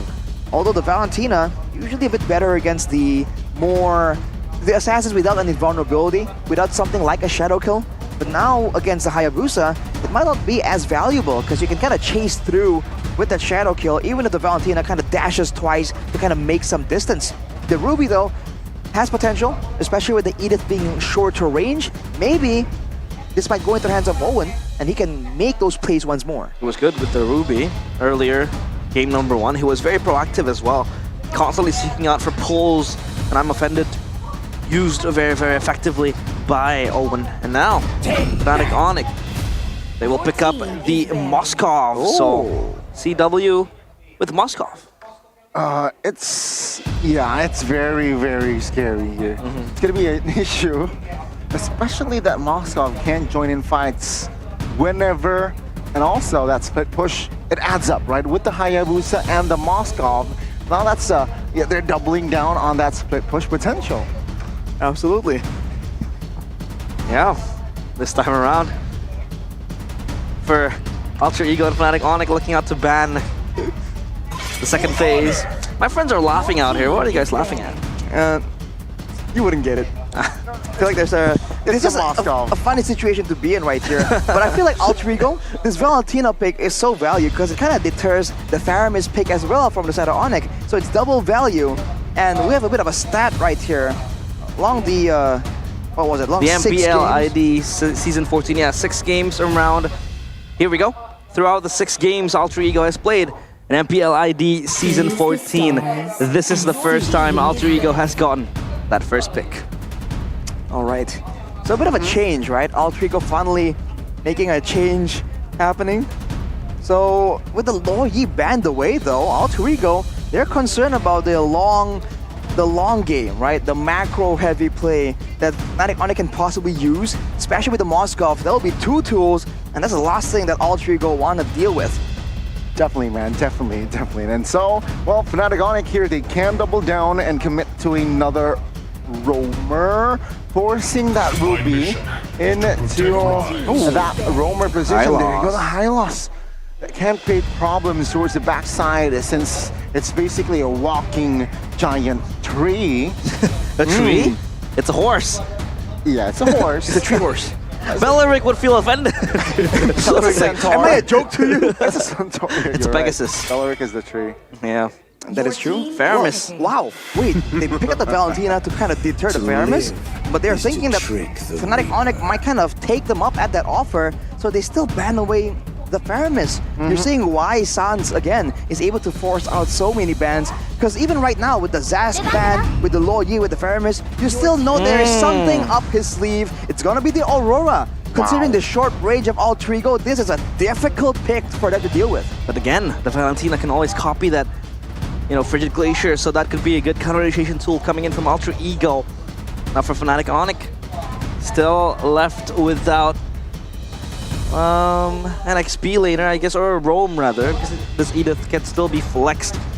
Now for Alter Ego, it's more what will they pick? Kufra? Kufra pick from side of Fnatic Onyx here, that last pick, Edith EXP. Let's see the Alter Ego. They need some sort of, they have the burst, they need some sort of appeal, right? With Terizla, I think it's a possibility. Arlets is still on the table as well. I like that Arlet idea, Connie. I think it has potential.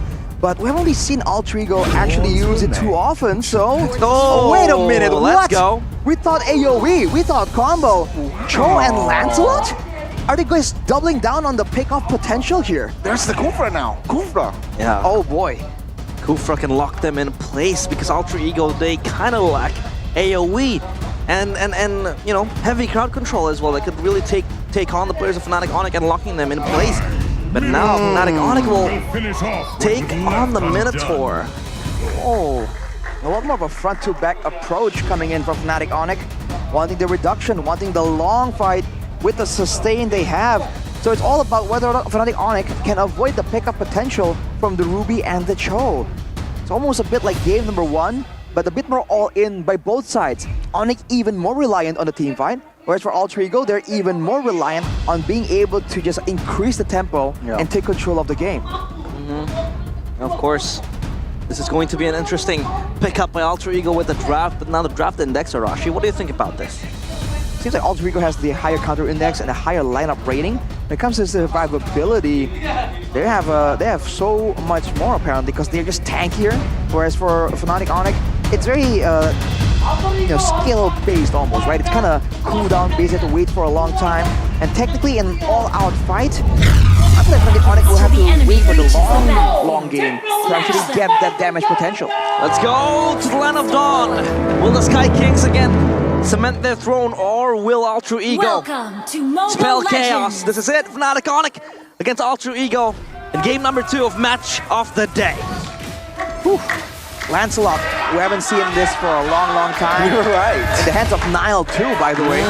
Kyrie now having the clear advantage, but look at that. Valentina and Cho expect insane roaming coming in from that mid lane. But the question is, Arashi, how do Alter Ego address Fnatic Onyx, you know, AoE? They have so much crowd control. Meanwhile, for Alter Ego, they can't keep on backing on the pick-off potential.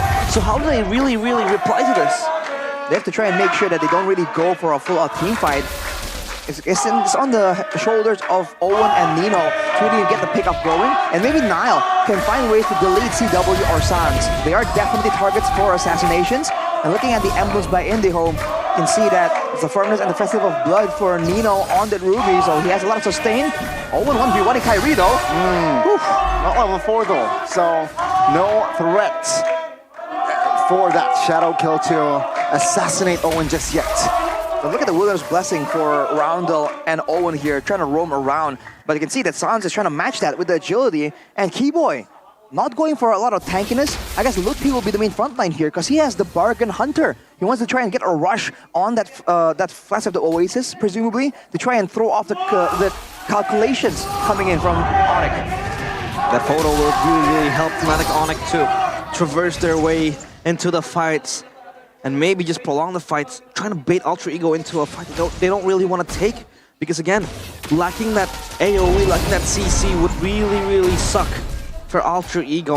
Now Fnatic Onyx, they want to play it slow, don't want to really get caught off, but this turtle might dictate the way this game goes. Let's see, a lot of 4s on the board. Shadow kills spans, but Nile finds the retribution. Now Earth Shadow connected, but with I'm Offended, Nino finds the first blood. Owen, not level 4, just turned level 4. So yeah, that's a huge win for Alter Ego again. Massive play by Lutpi there, going in aggressively to try and catch Alter Ego off guard. He went on Roundel though, and unfortunately he wasn't able to actually secure that kill. And in the midst of all the chaos, Nail finds a chance to go in. Look at Sans though, walking straight into Owen, pushing him away actually.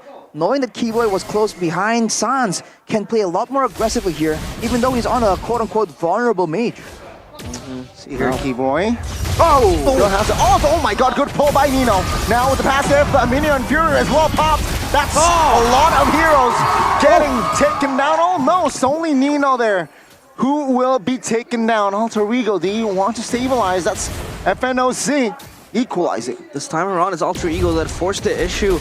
Meanwhile, for Fnatic Onyx, they were good on the counter engage, specifically on Keyboy right there. On its prediction, of course, much more favoring Fnatic Onyx.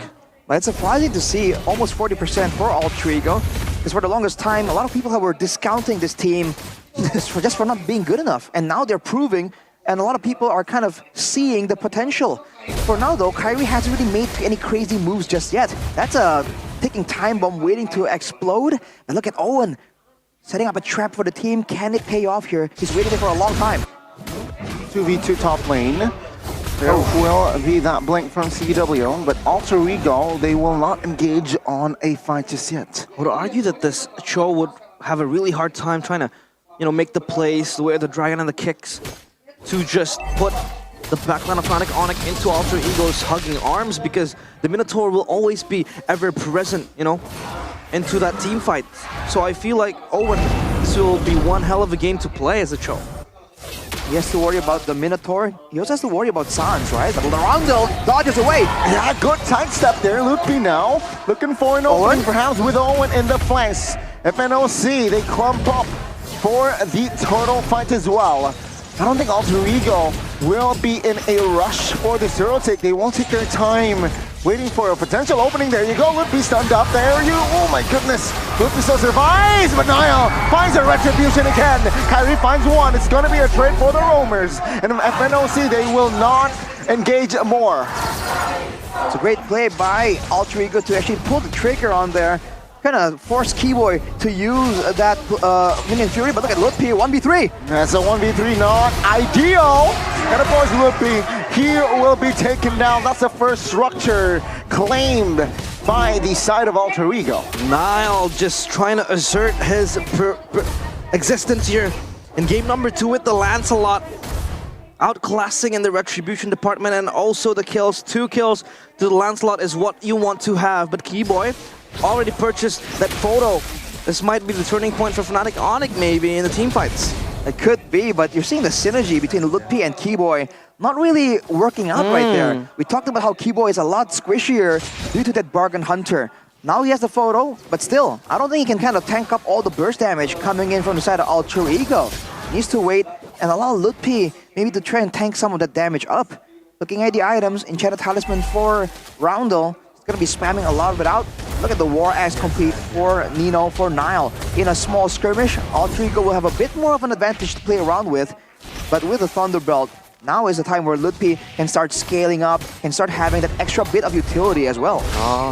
A possible assassination towards Nile. He dodges. Yeah, that's a good clear there by Nile. Again, now, Alter Ego, they have more structure.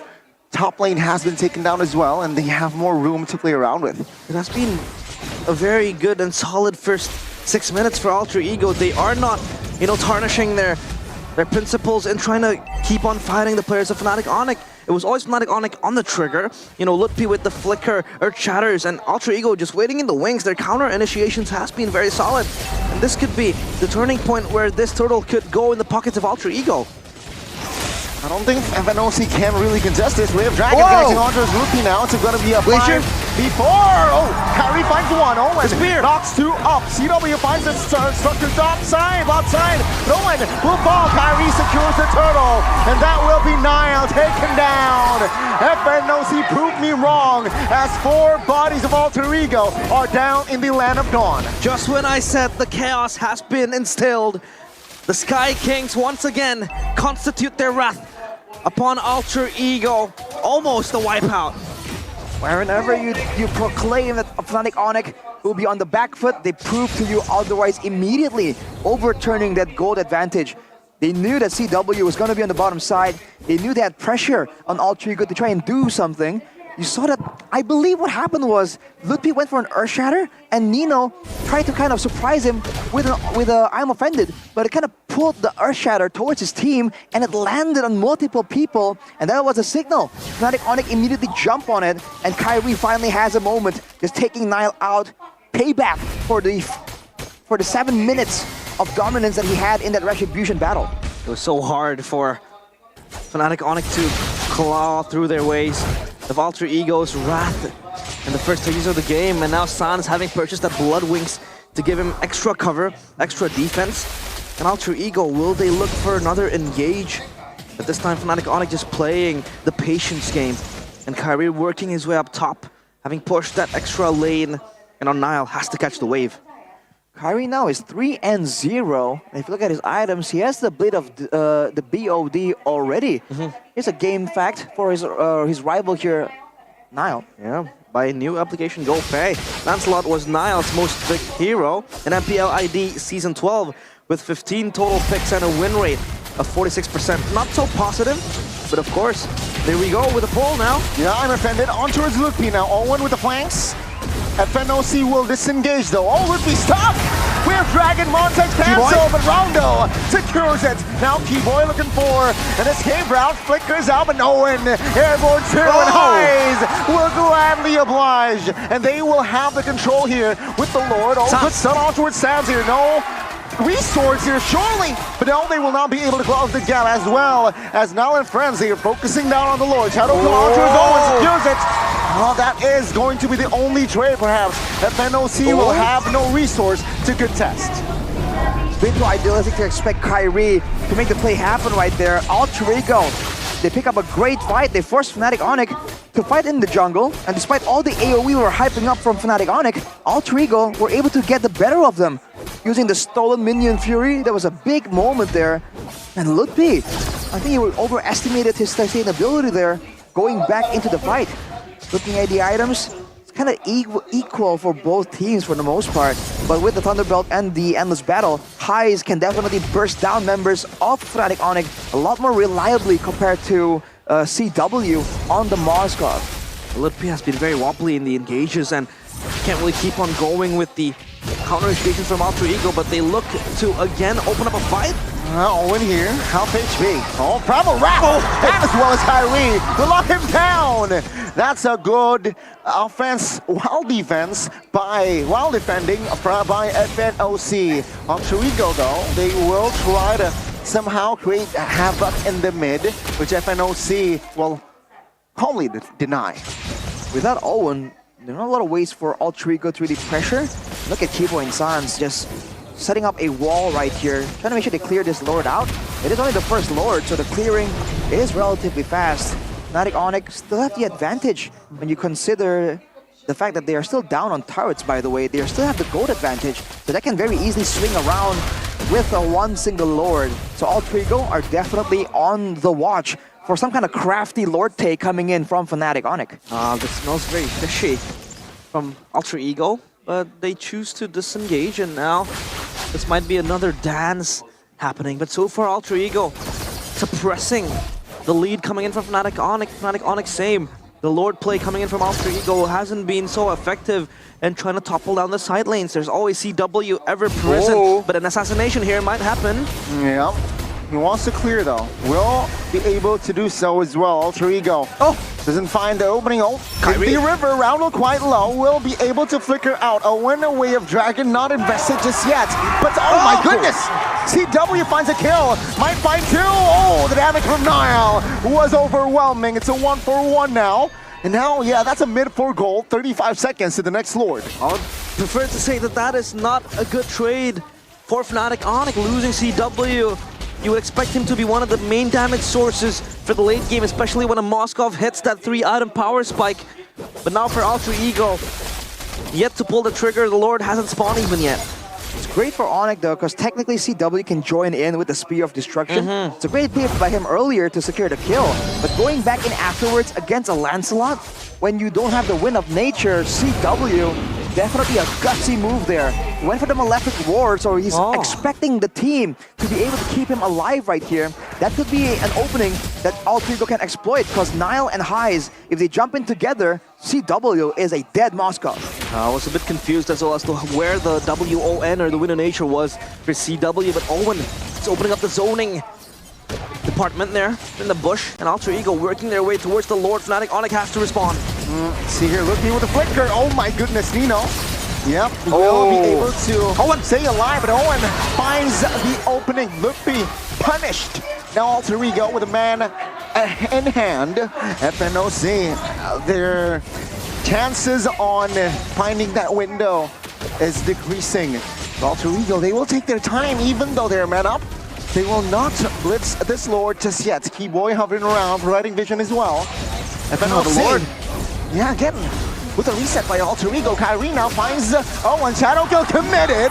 Monster kill will find one. Now Nino taken down by CW as Nile is low as well. Oh, CW will commit on towards the ult, but not enough to close the gap. Now Sans quite low. Nile will not be able to execute Sans just yet. Finally he falls as FNOC secures the Lord. My goodness, what a string of events happening for both teams. But Fnatic Onyx, they come out on top as they were able to get 3 kills as well. And now they look to work on a tier 2 turret in the middle lane. Oh, this might be it. No, I don't know. FNOC, they have enough firepower, but we'll have to wait. Fnatic Onyx, they don't really have a lot of engage tools though. That is the main problem here. The fact that Lutfi again and again is just forced to walk in the front, take some damage, and for the most part get taken out. CW now has the Wind of Nature. A bit late if you consider how much impact Nile has in this game right here, along with Highs. It's a great play by Onyx though to immediately get the benefit there. You saw that Alter Ego were hesitating because they're not sure where Kyrie was, and Owen had to pay the price for it. And right afterwards, there was a string of outplays coming in from both teams, but now it's time for the decisive moment right here. Fnatic Onyx, can they use this Lord to try and get something? See here with the Lord, they will charge the bottom side turret.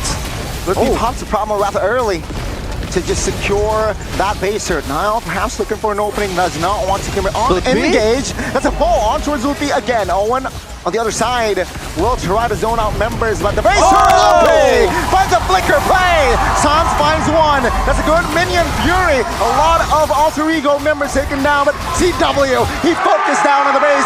Ladies and gentlemen, bring out your brews. It's a clean sweep from Onyx. Lupi atones for his sins with that counter initiation towards Alter Ego as Sky Kings again retains their throne as they take down Alter Ego 2-0. Fnatic Onyx back on track. Insane outplays for both teams. Alter Ego making it look at least messy, at least not effortless for the Sky Kings. A lot of questions here for Fnatic Onyx, but they make a statement. It might take time, it might be difficult, but we are not going down. and it is not wise for you to discount Fnatic Onyx as one of the top contenders in Indonesia. Ooh, they are looking fresh. Still, you would always expect, Fnatic Onyx to hang on a bit and they would snooze for a second. And Alter Ego was like, we'll brawl into the Sky Kings, but they will always be able to fight back. They will always be able to just put their foot on the right track once again. And this was one for the books as well, convincing a win from Fnatic Onyx. So take a look at the highlights here. That final initiation from Ludpi was so sweet. Honestly, it's quite scary to see Alter Ego, again, find moments in this game. Yeah, and now we want to hear what the players of Fnatic Onyx has to say. So Budik Lara Mongstar, take it away.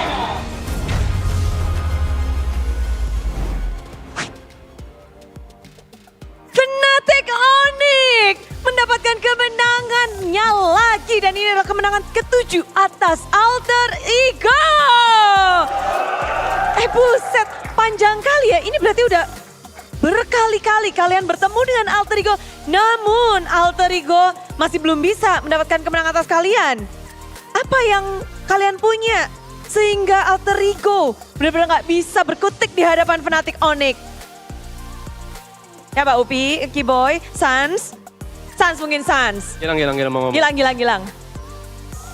Mungkin hari ini kita main cukup bagus aja dibanding Alter Ego. Kita mungkin main bagus aja di hari ini. Jadi makanya menang.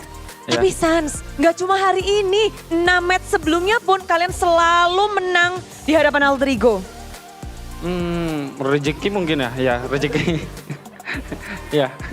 Rezeki aja? Ya itu aja mungkin rezekinya. Oke, tapi kan ini komposisi baru nih Sans. Menghadapi Alter Ego dengan komposisi baru, bagaimana Sans? Oh player dia? Ya. Nggak tahu sih, nggak terlalu peduli juga, kita main apa yang kita mainin di scrim aja, nggak peduli lawannya. Ya. Tak peduli lawan, berarti hari ini sesuai dengan scrim? Pastinya, ya pasti. Mengimplementasikan eksekusinya sudah perfecto? Perfect kayaknya. Iya, setuju ya, perfect ya. 2-0 berhasil didapatkan. Tapi momen-momen kita melihat game 1 dan game kedua sepertinya lumayan ketat ya Upi ya? Lumayan ketat. Gimana sih untuk pertarunganmu hari ini, apalagi di match kedua, di minggu yang kedua untuk Upi? Senang sih bisa ketemu teman dulu, teman di MPL. Senang, bagaimana? Ya senang aja. Lalu dibandingkan dengan MDL, bagaimana performanya sekarang? Apakah kalian berdua sekarang menjadi dua pribadi yang berbeda? Dua performance yang berbeda? Enggak sih, sama aja sih. Sama aja. Samanya seperti apa itu? Sama-sama di MPL sekarang. Ya, terima kasih Upi. Namun kemarin kan cukup dramatis ya. Ini bahkan dari hasil kemarin membuat talent Inggris dan Indonesia punya dua suara yang berbeda. Talent Indonesia full suara untuk berpikir bahwa Alter Ego akan menang. Apakah itu karena performance kalian yang lagi up and down sehingga biasanya kita tahu semua orang pasti akan vote Fnatic Onyx akan menang 100%. Tapi kali ini berbeda. Bagaimana Kiboy melihat hal ini nih? Mulai ada wajah-wajah, ada orang-orang yang melihat penampilan kalian up and down seperti ini. Emang lagi seperti itu atau gimana Boy? Ya kalau dari gua paling emang udah banyak berkembang juga lah. Tim-tim juga baru banyak player-player baru juga kan. Season 13 terus 14. 14 salah. Terus kayak apa ya? Emang kita juga lagi butuh banget belajar juga lah. Lagi berusaha kembali seperti Onyx yang sebelumnya lah. Terus ya kita banyak belajar juga lah dari setiap kekalahan intinya. Nah kemarin baru aja ya, masih fresh banget nih kekalahan pertama Onyx di season ini dengan 0-2. Pelajaran apa yang paling kalian petik nih dari match kemarin? Kalau itu sih dari kapten kita sih. Oke Kapten. Kapten. Ya, pelajaran apa Ten? Pelajarannya jangan kalah, tetap belajar. Apa belajarnya itu? Saya kalau kalah kan belajar gitu loh Bude. Jadi ya improve-nya hari ini gitu. Improve-nya hari ini. Ya. Apa yang kalian paling improve nih untuk hari ini? Rambut sih. Gimana? Cewek tolong dijelaskan biar kita nggak kemana-mana nih. Rambut improve. Oh oke. Dari punyamu sendiri berarti ya? Iya. Biar lebih fresh gitu. Soalnya Coach Chef juga habis potong rambut kan. Lebih fresh. Oke. Lebih long. Biar refresh. Namun di sini juga ada Kyrie yang kembali hadir di panggung MPL. Kyrie, you face Niall. You face Niall. And how do you see Niall in alter ego? Surprise, magic. Apa pertanyaannya? How do you see Niall? Gimana ketemu Niall sekarang di tim yang berbeda lagi? Dulu kita tahu ini kayak wow, Niall dan Kyrie mungkin bisa jadi lawan sparring pada saat di Onyx lalu Niall ke Geek Fam, sekarang Niall di Alter Ego. Gimana kamu ngelihat Niall yang ada di Alter Ego? Jago, tapi menurut gua jagoan yang pasti yang masih di Geek Fam. Oh iya? Ada apa tuh? Apa bedanya Niall yang dulu dan sekarang? Ya, enggak. Over. Mungkin dulu Nanael kayak gameplay dia lebih agresif. Dulu lebih agresif, tadi kurang agresif. Ya. Wah. Dan kamu sendiri lebih suka melawan jungler-jungler yang agresif seperti itu, Kyrie? Ya benar. Ketika melawan jungler agresif, apakah Kyrie juga akan lebih agresif lagi? Lagi terpicu kah? Kita lihat aja nanti. Mungkin leg 2 pas lawan RRQ. Gemes ya, Kai? Apa? Ingin juga kemarin. Ya, benar.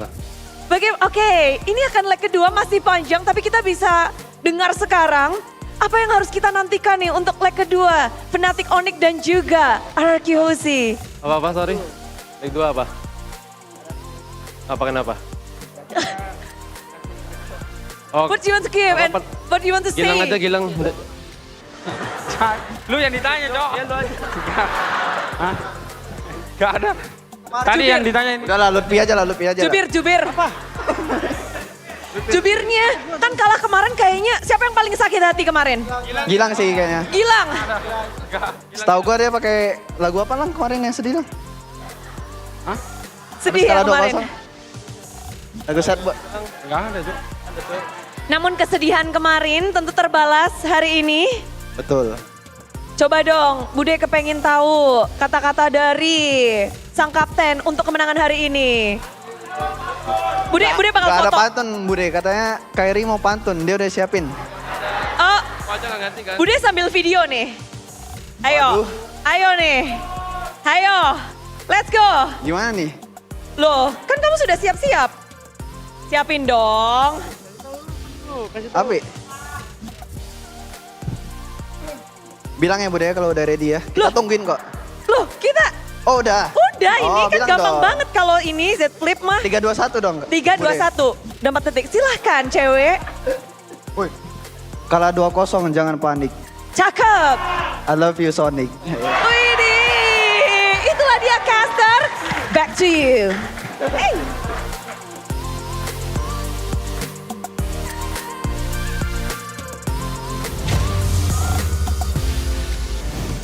A little poem by Baldwin Nara. You know, the 2-0 won't make us panic because still, he loves Sonic. Does that rhyme? We kind of translate. It's one of those weird poems that kind of translates well in both languages, right? Yeah. Basically, you know, yeah, like you said, realize pretty good. And honestly, I'm quite surprised because for the longest time, Onyx has been kind of, I wouldn't say dull, but they're kind of passive in the interviews. But as Connie said, maybe this is what happens, right? They lost 2-0 and now they're stimulated. Yeah, they are stimulated too. My heart is full as well. Yeah, to give the spice. Because Kyrie even said, you know, Niall is much better when he was in Geek in that assassin role. And he also wants to pay retributions in that leg number 2 against RRQ. Of course, this will heat up things a bit. This will be very interesting, Connie. It will be very interesting, but man, it's a scary Onyx. This match against Alter Ego. Alter Ego, honestly, 2 games, I don't see a loophole per se to turn the game around. Man, I mean, the early game has always been kind of solid for Alter Ego. They've always been able to find some kind of lead. Rocky mid though. But afterwards, exactly, Onyx mid game is just something that's so confusing for a lot of teams. But let's take a moment to appreciate the player of the match. Your boy Kyrie, coming back into the roster, immediately snatches away that MVP presented by our official tournament smartphone, Samsung Galaxy Z Fold 6, Z Flip 6. Kyrie with the war cry Hayabusa, deterred by all the crowd control of Alter Ego, stays cool, waits for the right opportunity, goes in to make the play when it matters. That is the calmness, the presence of mind you require to be one of the best junglers in ID. He was very, very calm, composed, and collected with the Hayabusa as well. Just out-jungling Nile. I mean, for the first few seconds, Nile was really into the groove. He was getting the objectives, he was getting the kills, up 2-0. But then Kyrie just, appeared from the shadow and became the light for Fnatic Onyx. As we take a look at the highlights by our official gold partner, UBS Gold, Arashi. All begins in the early game. You can see that it was a proactive play coming in from Lutpi, but unfortunately, Alter Ego, they really seem to feel like, hey, Onyx, they're really relying on this EXP guy, right? This new addition. If we can shut him down, he's gonna have a bad time. But oh, it's a way of the dragon that kind of sets, that kind of shifts the Earth Shatter, and even Baldwin Unada landing that Spear of Destruction, joining the fray. Everything just went really good for Onyx in that situation, and from there, it seems like Onyx feels like they cracked the code. Kyrie knowing exactly how to kind of position, hiding away from the vision, forcing Alter Ego to try and find him. And from there, it was an insane attempt from both assassins. Sans, as always, undeterred on a mage, by the way. When have you seen a mage chase down an assassin? Credit to Nile, he actually got the pick off there. But at that point, the damage is done. The Lord falls into the hands of Onyx, and from there, it's a matter of time. Yeah, this looked like a very perfect game from Kyrie. So it was basically deathless and immortal in this series. But we want to hear the communications going on in Fnatic Onyx. Mic check, the golden moment by UBS Gold. Gua TW. Gua tarik. Gua bisa open guys. Dia udah aman. Monggo ya, Bay, tambah. Aman. Nih gua aman. Gua skill 2 nih. Gua ulti ke sini. Ke gua aja. Masih bisa. Gua enggak ada ulti guys. Aman. Nah, pakai spear mata. Gua tarik. Bisa apa? Bisa deh. Gua slow. Gua mau skill. Nice. Gua belum ada node ya. Aman. Udah mulai setengah. Ruby guys. Itu tuh. Gold guys. Gold guys 2 guys. Nice. Aman. Cewek di kamu guys. Bisa. Gua angkat kedua orang guys. Mati. Maju pelan-pelan. Oh coba guys, paling guys, lihat gua guys. Bisa. Ini dua guys. Paling guys. Nice B. Dapur guys. Pampa guys. Bisa. Enak aja. Tor. Nice. That's some passion coming out of Onyx.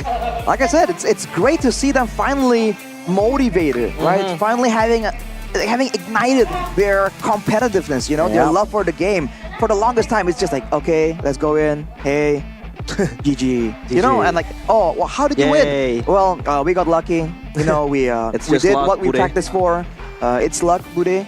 It is what it is. It is what it is. But now you can see that the talk on the interview and even in the communications, right? They're like, okay, let's do this, let's do that. Let's move here, let's focus this guy. And I think it's a great change here for Fnatic Onyx. It really is. Looking at the itemization, see Hayabusa and hands of Kyrie going for the full damage build of the Malefic Roar as well. Definitely a huge amount of damage channeled to the backline. Winter Crown for Sans to double up on the freezing effect with the Pride of Ice.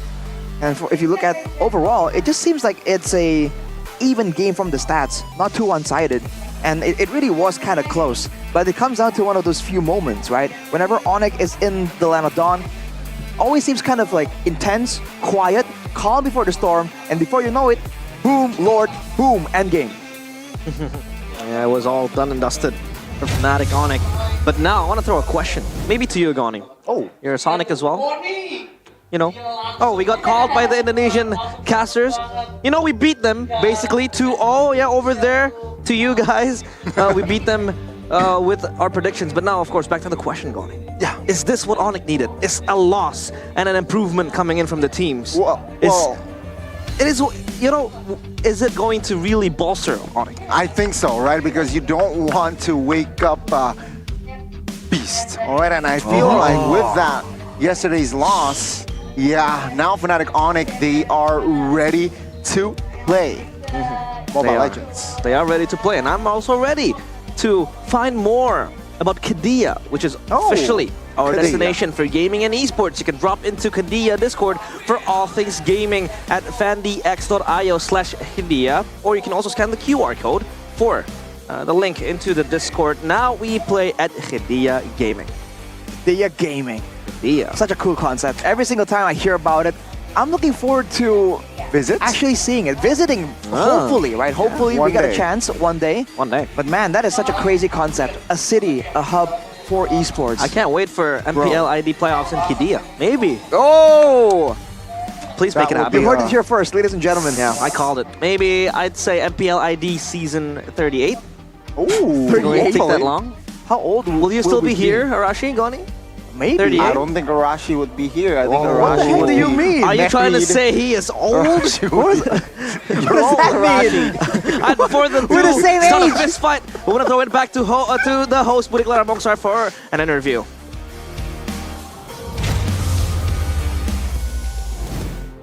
Yes, di sini mungkin Budi bertanya, kemana hoki dari Alter Ego? Sepertinya tadi nyaris saja mendapatkan kemenangan. Hampir, ya nggak sih? Atau perasaan Budi aja? Ya sebenarnya game 2 tadi udah in hand sih sebenarnya, cuman agak shaky aja sebenarnya. Kali ini apa nih masalah terbesar untuk Alter Ego untuk bertemu dengan Fnatic Onyx? Mungkin lebih decision making mungkin, ya itu sih decision making. Decision making. Jadi ketika decisionnya berbeda, hasilnya akan berbeda? Iya, bakal beda banget. Apa tuh? Di bagian mana? Budi penasaran. Kayaknya waktu Lord Dance terakhir maybe. Ya kayaknya Lord Dance terakhir sih. Itu game changingnya soalnya. Itu penentuan ya? Iya. Nah kalau dari kita lihat sendiri, lawan kalian hari ini berbeda dengan yang dimainkan dengan hari kemarin.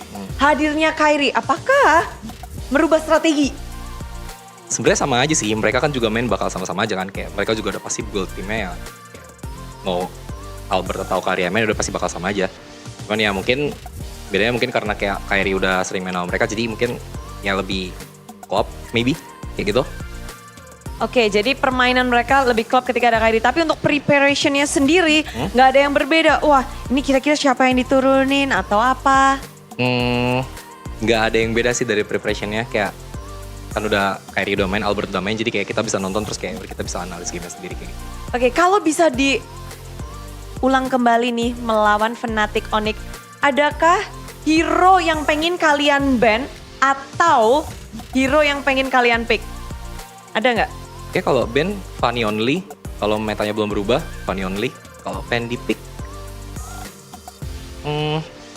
Roger lagi maybe. Ini menggunakan Roger. Band hero, tadi kayaknya nggak ada Kairi ya. Misalnya kita bisa ulang nih. Dari match tadi. Ada yang ingin kalian lepas, aduh nyesel nih. Ngasih mungkin hero-nya Keyboy atau hero-nya Sans. Aduh kayaknya Sans nggak boleh dikasih hero ini. Ada nggak? Nggak ada sih, kayak kan mereka juga pasti jago kan main semua. Jadi kayak kalau kita mikir kayak kita harus ban hero-nya ini kan slot ban-nya kan cuma 5 kan. Jadi kayak ya udah kita udah harus prepare sama apapun yang mereka pick dan kita juga udah harus ready sama apapun. Oke.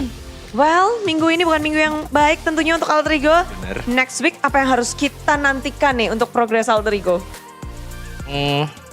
Kayak minggu depan kita udah bakal bounce back banget sih. Soalnya PR-nya juga udah kelihatan kan. Jadi kayak kita udah tinggal pick semuanya minggu depan dengan waktu yang mungkin sempit. Jadi kita harus manfaatin waktunya. Minggu depan mungkin ya bounce back. Let's see. Bounce back, Alter Champs. Kalian sudah mendengar dari analis. Langsung aja terus dukung Alter Ego dan kita akan kembalikan kepada para caster. Thank you analis. Thank you Bude.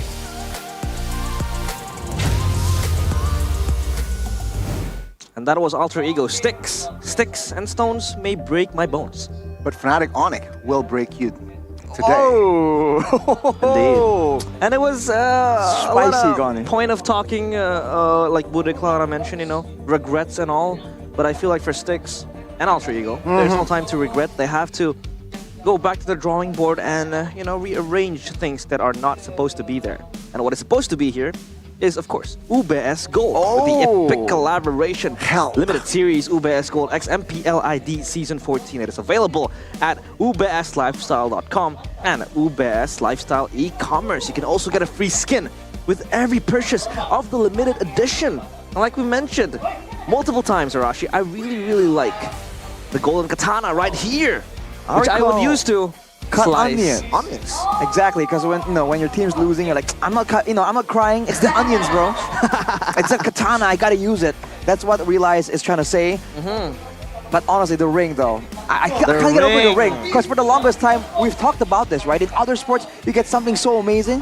Why can't get the ring, And finally, it's here. And on top of that, you can also enjoy Campina, right? With the Tropicana Double Crunch, the ice cream for gamers, bro. It doubles your energy to God level. Caramel ice cream with double chocolate, making it twice as crunchy. Experience the excitement of mabar or makan bareng, or eating together with Tropicana Double Crunch. Are we getting at Campina booth? Double crunchy, God level. It's crazy, man. I don't know if the English audience, if everyone knows what it means. Mabar usually means main bareng, play together. Playing together. But with Campina, you also double it up with makan bareng, which is eating together. Because we eat ice cream and we don't drink it. Yeah, we don't drink ice cream. We also don't drink shampoo. We use shampoo. Oh, and the here's shampoo itchy, man. that you have to use is, of course, Head and Shoulders. Don't let your match become a mess due to dandruff and itchiness. Move on to Head and Shoulders Lemon Fresh Gatot Kacha, or this one right here for your silky hair, Gani, the menthol one. The tiger one. It smells very good. Wow, it smells like ice cream. It smells like ice cream. To be honest, yeah, it does. Yummy. For 100% No dandruff way. and itchiness wiped out, and protection from itchiness. Head and Shoulders. Head and Shoulders. Knees and toes. H&S. Actually smells like ice cream. I told you, it smells like ice cream. Have a sniff. No wonder Gani refers to it as yummy. Yeah. It's yummy. It smells yummy. great. Regardless. Head and Shoulders? Yeah, Gani would use the menthol though, because again, Onyx was playing, you can see him kind of tune in. My You hair's can see like the Tiger. gears turning, bro. And to cool it down, that's why you need the menthol, right? Yeah. That's why for hot areas like Indonesia, this menthol is just so good, dude. Yeah, hot and humid here in Indonesia. You can use the menthol Head and Shoulders too. Cool things a bit, just like how Onyx did. They cooled their things a bit. They cooled their gameplay and was able to wrap up the 2-0 against Alter Ego. But of course, match number 3 still on the cards.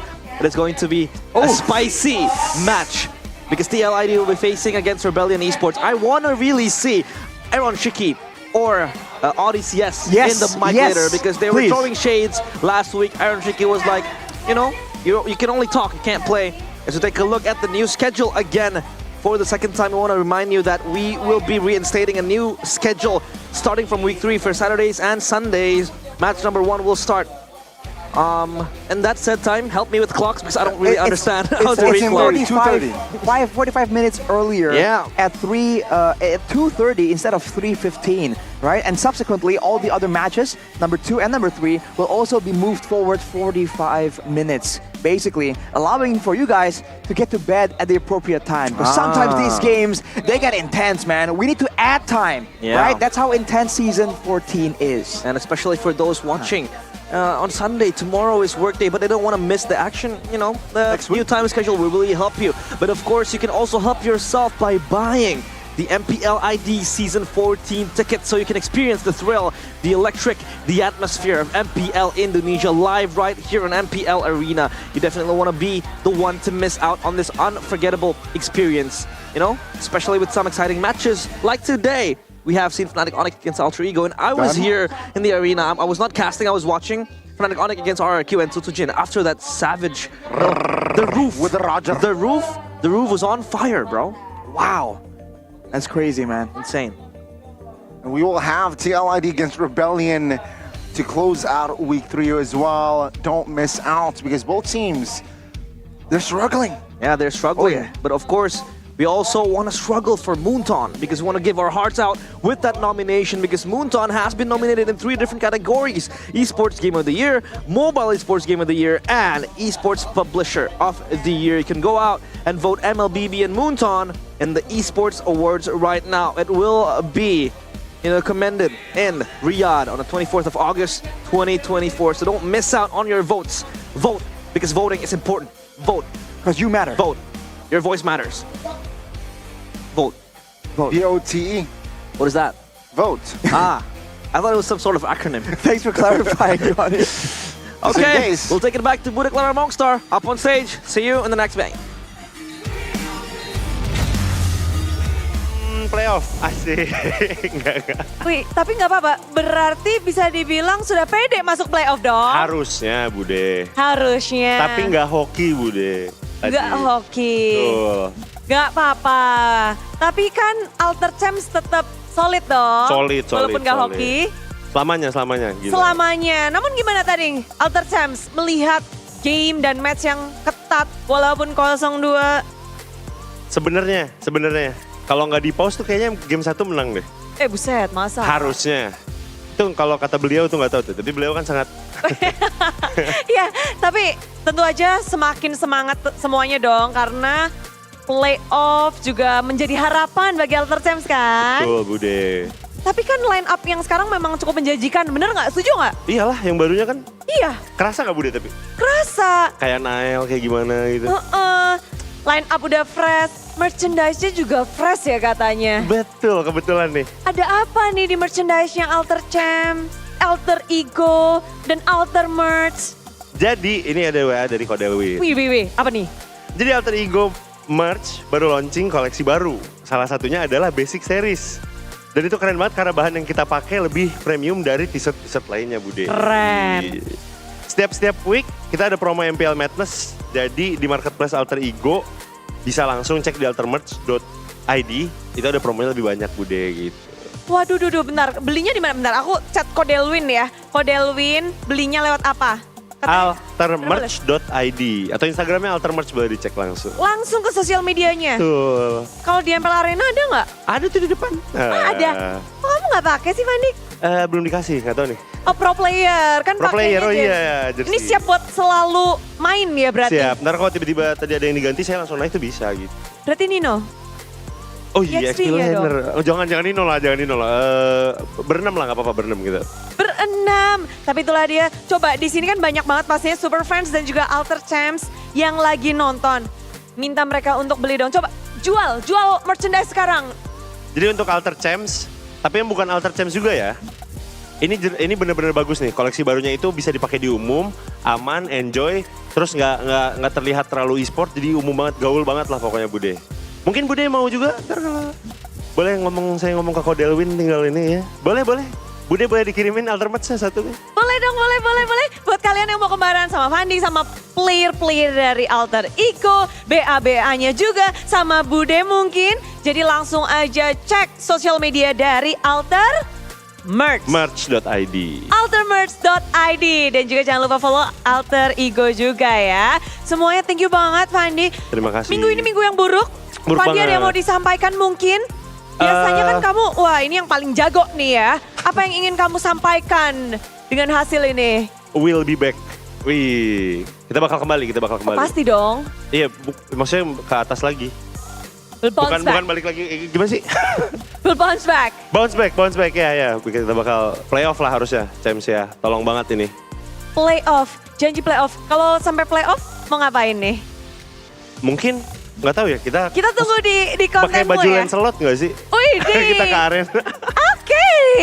Itu adalah janji dari Fandik ya. Ini sudah diklip dan sudah ada buktinya. Betul. So, thank you banget Fandik. Terima kasih, Kita Bude. akan break sejenak sebelum melanjutkan ke match penutupan di minggu yang kedua. So stay tune terus di MPL Indonesia Season 14. We own this.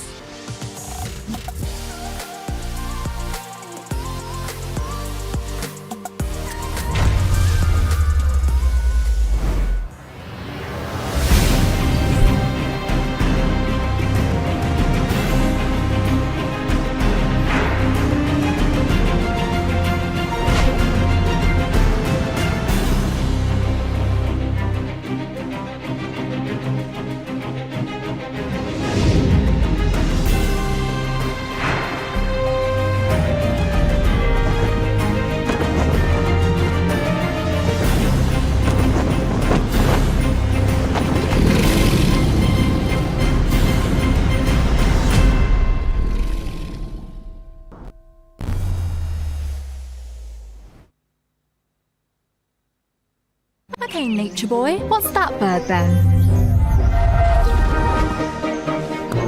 It's a male finch.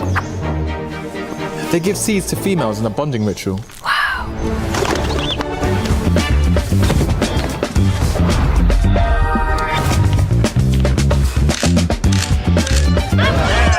Wow. Samsung Galaxy Z Flip 6. Get it now. Pakai aplikasi GoPay, dompet andalan gamers. Banyak damage-nya. Ada cashback hingga 20.000 buat upgrade skin baru. Jika seringan nggak makan memori, HP lemot bisa victory. Top up langsung dalam game tanpa hambatan. Ikutan selebrasi MPL di aplikasi GoPay. Menambah total hadiah ratusan juta. Bonus stage. Gratis 100 kali transfer kemana aja. Beli pulsa harga termurah. Scan QRIS dengan mudah. Download sebelum mengabarkan. Dia tidak akan segan untuk menghadapi siapapun yang berani melawan.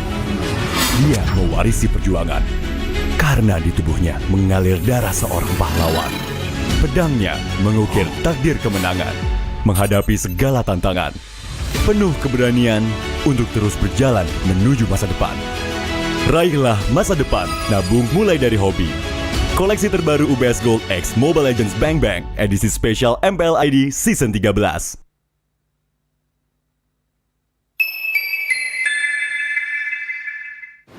Main Mobile Legends memang seru. Mabar sama temen makin epic. Apalagi kalau double kill. Tropicana Double Crunch, es krim karamel dengan lapisan coklat yang tebal. Crunchy-nya double. Main bareng, makan bareng Tropicana Double Crunch. Double crunchy level dewa. rasa ini Gatot kacau. Ih, tombe basah. Bro, move on ke Head and Shoulders. 100% pede, ketombe basah dan gatal Wiped out. Dapetin edisi baru Gatot Kaca di minimarket terdekat. Head and Shoulders. Ini Gatot, ini kaca. Mas Gatot, benerin kaca.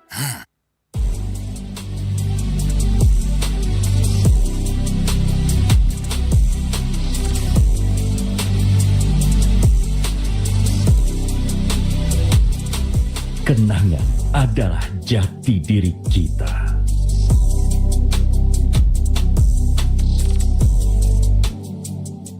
Kita adalah pejuang yang melangkah dengan penuh keyakinan, menghadapi dunia tanpa keraguan, karena hidup adalah arena pertarungan. Kita adalah pejuang yang tak akan gentar oleh segala tantangan, menghadapi lawan tanpa ketakutan, karena kita terlahir untuk meraih kemenangan. Raihlah kemenangan dengan koleksi terbaru UBS Gold X Mobile Legends Bang Bang, edisi spesial MPL ID Season 13. Saatnya nabung dari hobi bersama UBS Gold.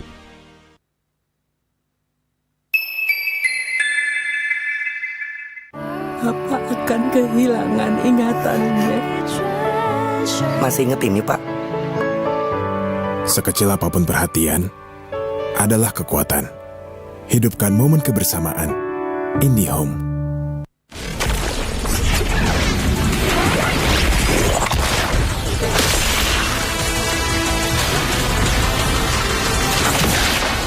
Strike first and without mercy.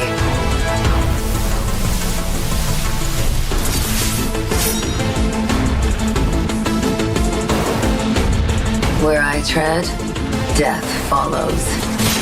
Enjoy your last breath. Deploying smoke. Going dark.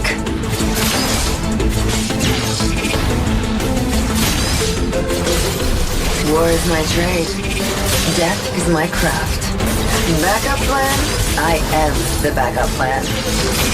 My destiny is what I make of it.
Dan MPL ID ini ngerubah hidup saya banget.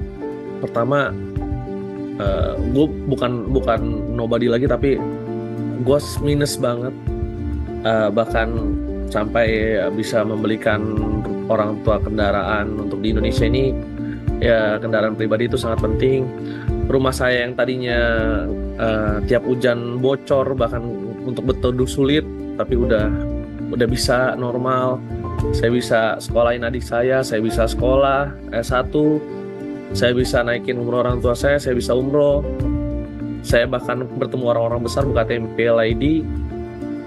Dan kalau ditanya, ya MPL ID udah gak bisa dipisahkan sama saya sebagai dari jati diri saya. Bahkan sampai saya keluar sana ya ketemu orang besar, ya saya diperkenalkan adalah salah satu caster. Saya kemarin di Arab, saya ketemu salah satu atas pertahanan kedutaan Indonesia yang ada di sana.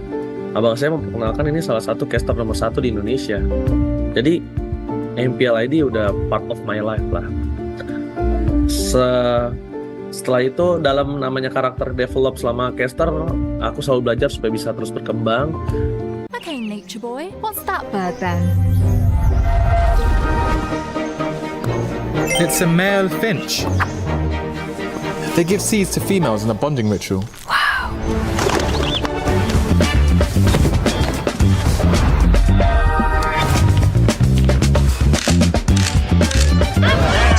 Wow. Samsung Galaxy Z Flip 6. Get it now. Pakai aplikasi GoPay, dompet andalan gamers. Banyak damage-nya. Ada cashback hingga 20.000 buat upgrade skin baru. Aplikasi ringan gak makan memori. HP lemot bisa victory. Top up langsung dalam game tanpa hambatan. Ikutan selebrasi MPL di aplikasi GoPay. Menambah total hadiah ratusan juta.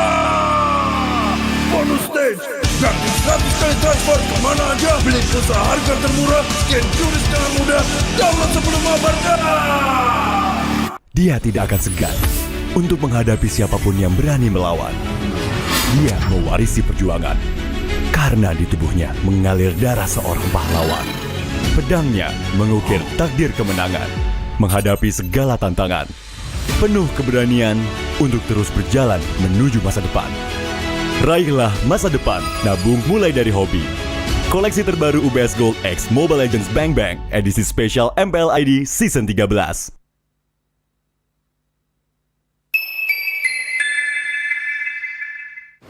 Main Mobile Legends memang seru.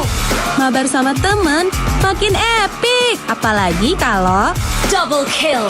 Tropicana Double Crunch, es krim karamel dengan lapisan coklat yang tebal. Crunchy-nya double. Main bareng, makan bareng Tropicana Double Crunch. Double crunchy level dewa.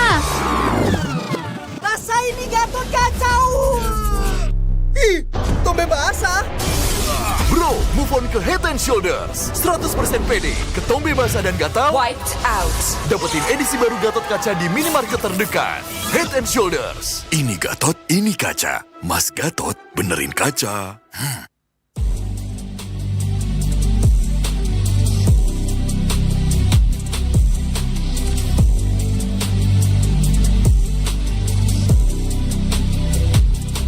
Kenangan adalah jati diri kita.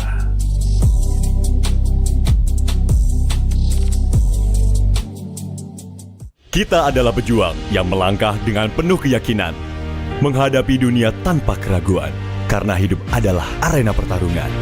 Kita adalah pejuang yang tak akan gentar oleh segala tantangan, menghadapi lawan tanpa ketakutan, karena kita terlahir untuk meraih kemenangan. Raihlah kemenangan dengan koleksi terbaru UBS Gold X Mobile Legends Bang Bang edisi spesial MPL ID Season 13. Saatnya nabung dari hobi bersama UBS Gold.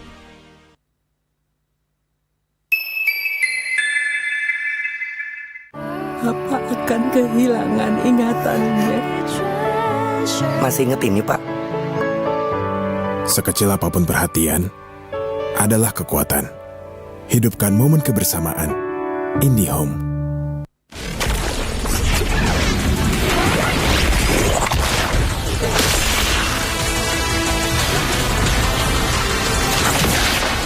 Strike first and without mercy.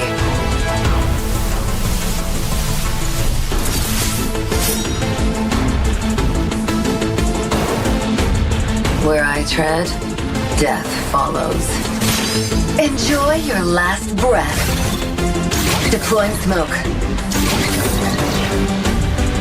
Going dark.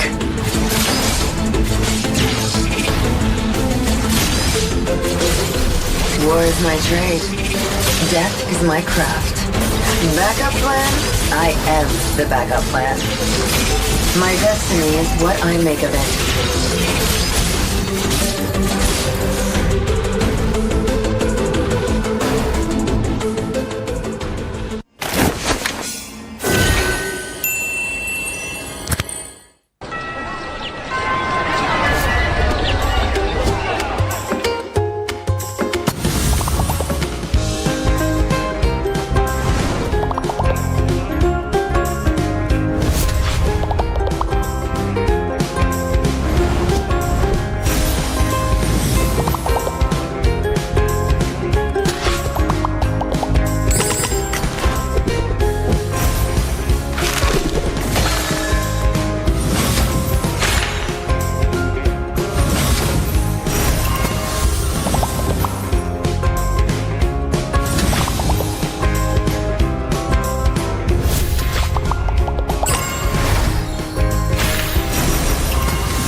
Dan MPL ID ini ngerubah hidup saya banget. Pertama, gue bukan nobody lagi, tapi gue minus banget. Bahkan sampai bisa membelikan orang tua kendaraan untuk di Indonesia ini. Ya, kendaraan pribadi itu sangat penting. Rumah saya yang tadinya tiap hujan bocor, bahkan untuk berteduh sulit, tapi udah bisa normal. Saya bisa sekolahin adik saya bisa sekolah S1, saya bisa naikin umroh orang tua saya bisa umroh. Saya bahkan bertemu orang-orang besar buka MPL ID. Dan kalau ditanya, ya MPL ID udah gak bisa dipisahkan sama saya sebagai dari jati diri saya. Bahkan sampai saya keluar sana ya ketemu orang besar, ya saya diperkenalkan adalah salah satu caster. Saya kemarin di Arab, saya ketemu salah satu atas pertahanan yang kedutaan Indonesia yang ada di sana. Abang saya memperkenalkan ini salah satu caster nomor 1 di Indonesia. Jadi MPL ID udah part of my life lah. Setelah itu dalam namanya karakter develop selama caster, aku selalu belajar supaya bisa terus berkembang. Okay, Nature Boy, what's that bird then? It's a male finch. They give seeds to females in a bonding ritual. Wow.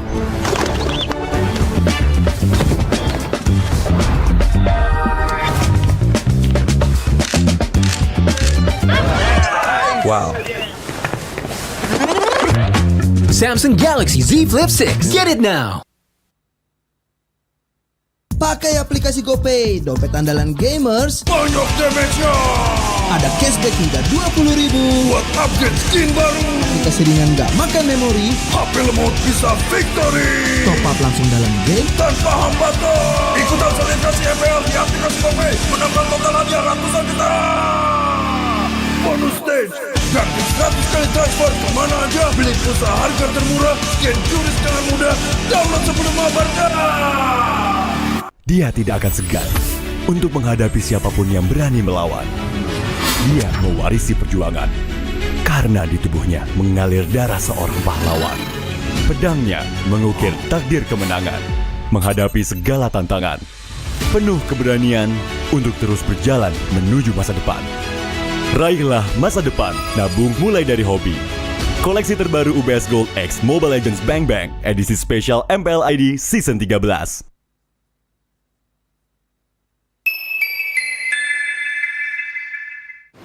Main Mobile Legends memang seru. Mabar sama temen makin epic. Apalagi kalau double kill. Tropicana Double Crunch, es krim karamel dengan lapisan coklat yang tebal. Crunchy-nya double. main bareng, makan bareng Tropicana Double Crunch. Double crunchy level dewa. Rasa ini Gatot kacau. Ih, tombe basah. Bro, move on ke Head and Shoulders. 100% pede, ketombe basah dan gatal Wiped out. dapetin edisi baru Gatot Kaca di minimarket terdekat. Head and Shoulders. Ini Gatot, ini kaca. Mas Gatot, benerin kaca.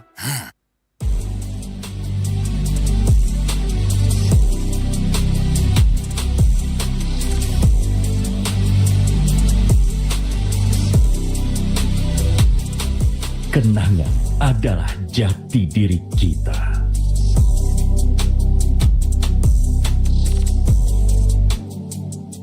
Kita adalah pejuang yang melangkah dengan penuh keyakinan, menghadapi dunia tanpa keraguan, karena hidup adalah arena pertarungan.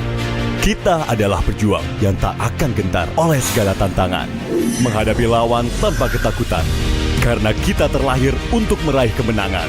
Raihlah kemenangan dengan koleksi terbaru UBS Gold X Mobile Legends Bang Bang, edisi spesial MPL ID Season 13. Saatnya nabung dari hobi bersama UBS Gold.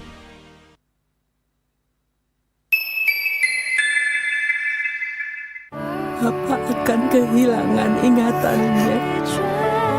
Masih inget ini, Pak?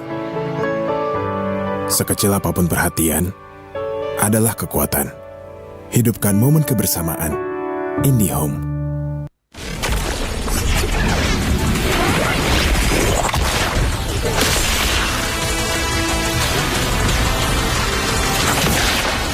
Strike first and without mercy.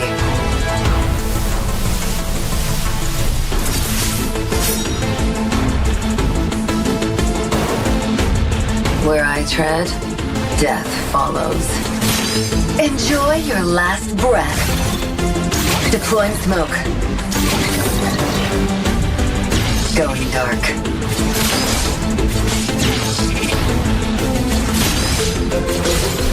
War is my trade. Death is my craft. Backup plan? I am the backup plan. My destiny is what I make of it.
Dan MPL ID ini ngerubah hidup saya banget. Pertama, gue bukan nobody lagi, tapi gue minus banget. Bahkan sampai bisa membelikan orang tua kendaraan untuk di Indonesia ini. Ya, kendaraan pribadi itu sangat penting. Rumah saya yang tadinya tiap hujan bocor, bahkan untuk berteduh sulit, tapi udah bisa normal. Saya bisa sekolahin adik saya bisa sekolah S1, saya bisa naikin umroh orang tua saya bisa umroh. Saya bahkan bertemu orang-orang besar buka MPL ID. Dan kalau ditanya, ya MPL ID udah nggak bisa dipisahkan sama saya sebagai dari jati diri saya. Bahkan sampai saya keluar sana ya ketemu orang besar, ya saya diperkenalkan adalah salah satu caster. Saya kemarin di Arab, saya ketemu salah satu atas pertahanan yang kedutaan Indonesia yang ada di sana. Abang saya memperkenalkan ini salah satu caster nomor 1 di Indonesia. Jadi MPL ID udah part of my life lah. Setelah itu dalam namanya karakter develop selama caster, aku selalu belajar supaya bisa terus berkembang. Okay, Nature Boy, what's that bird then? It's a male finch. They give seeds to females in a bonding ritual.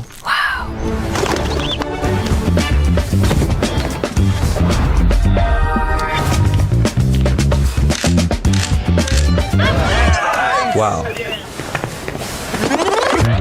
Samsung Galaxy Z Flip 6. Get it now. Pakai aplikasi GoPay, dompet andalan gamers. Banyak damage-nya. Ada cashback hingga 20.000 buat upgrade skin baru. Aplikasi ringan gak makan memori. HP lemot bisa victory. Top up langsung dalam game tanpa hambatan. Ikutan selebrasi MPL di aplikasi GoPay. Menambah total hadiah ratusan juta. Bonus stage. Gratis 100 kali transfer kemana aja. Beli pulsa harga termurah. Scan QRIS dengan mudah. Download sebelum mabarkan. Dia tidak akan segan untuk menghadapi siapapun yang berani melawan. Dia mewarisi perjuangan karena di tubuhnya mengalir darah seorang pahlawan. Pedangnya mengukir takdir kemenangan, menghadapi segala tantangan. Penuh keberanian untuk terus berjalan menuju masa depan. Raihlah masa depan, nabung mulai dari hobi. Koleksi terbaru UBS Gold X Mobile Legends Bang Bang edisi spesial MPL ID Season 13.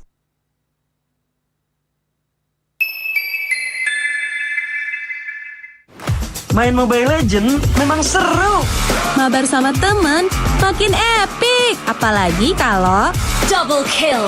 Tropicana Double Crunch, es krim karamel dengan lapisan coklat yang tebal. Crunchy-nya double. Main bareng, makan bareng Tropicana Double Crunch. Double crunchy level dewa. Rasa ini Gatot kacau. Ih, tombe basah. Bro, move on ke Head and Shoulders. 100% pede, ketombe basah dan gatal. Wiped out. Dapetin edisi baru Gatot Kaca di minimarket terdekat. Head and Shoulders. Ini Gatot, ini kaca. Mas Gatot, benerin kaca.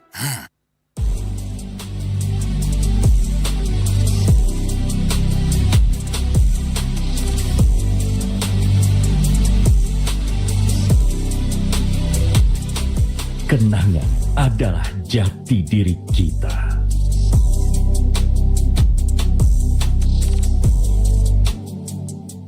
Kita adalah pejuang yang melangkah dengan penuh keyakinan, menghadapi dunia tanpa keraguan, karena hidup adalah arena pertarungan.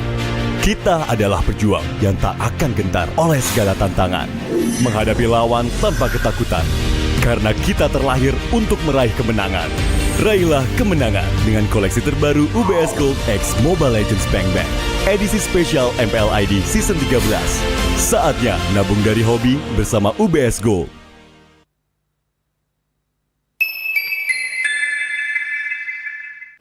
Papa akan kehilangan ingatannya. Masih inget ini, Pak? Sekecil apapun perhatian adalah kekuatan. Hidupkan momen kebersamaan. IndiHome.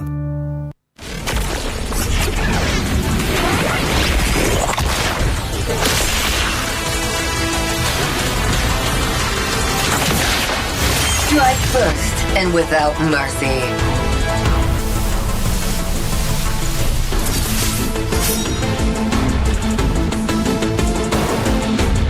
Where I tread, death follows. Enjoy your last breath. Deploying smoke. Going dark.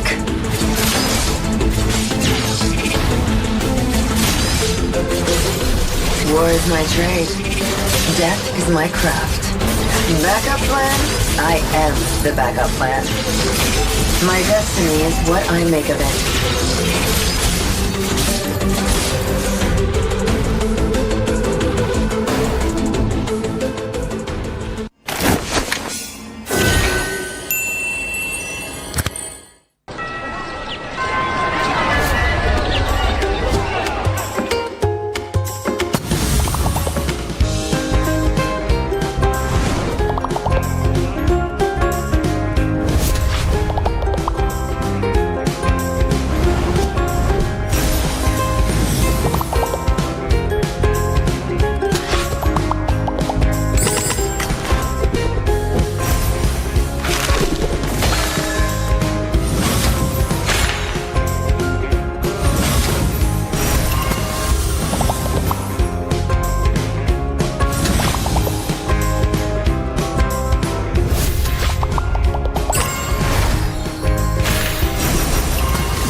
Dan MPL ID ini ngerubah hidup saya banget.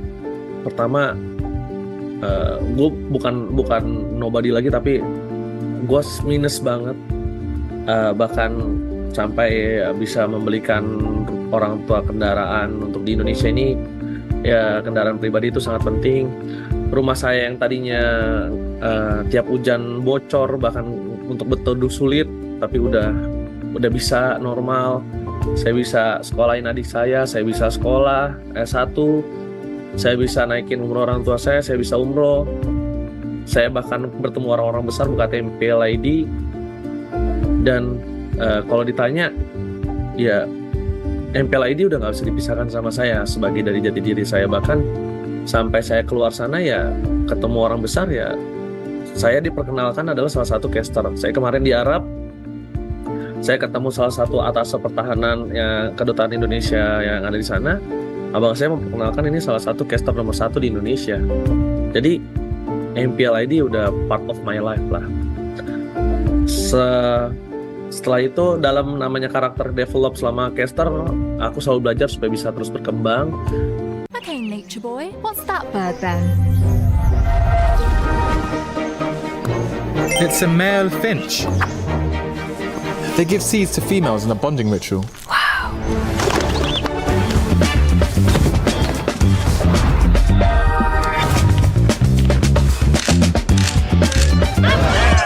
Wow.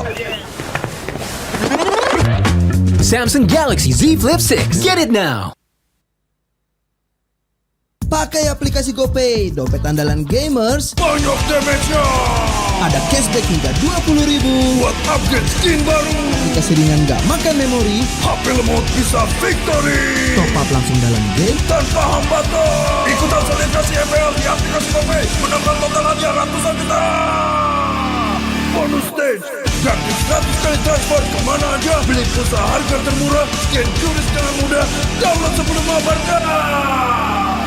Dia tidak akan segan untuk menghadapi siapapun yang berani melawan.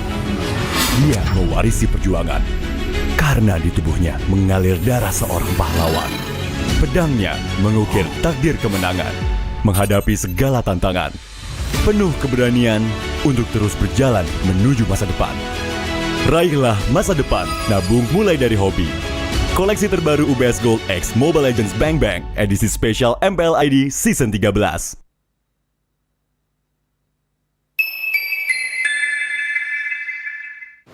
Main Mobile Legends memang seru.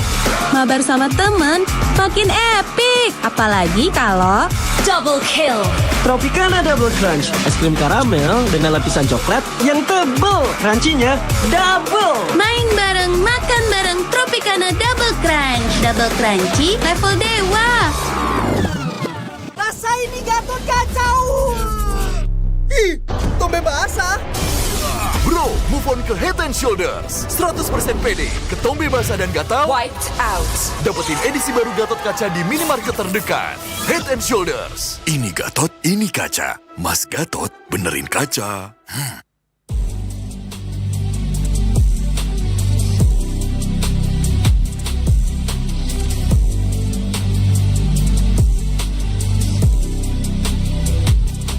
Kenangan adalah jati diri kita.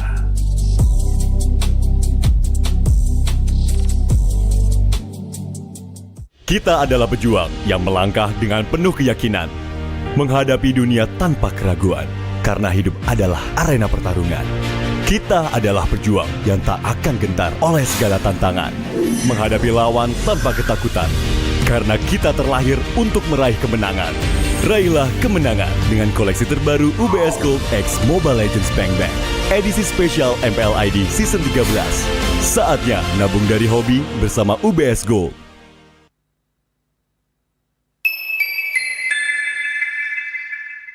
Apa akan kehilangan ingatannya?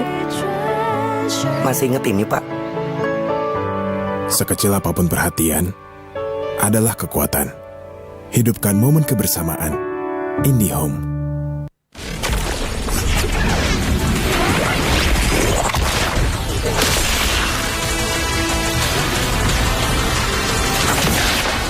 Strike first and without mercy.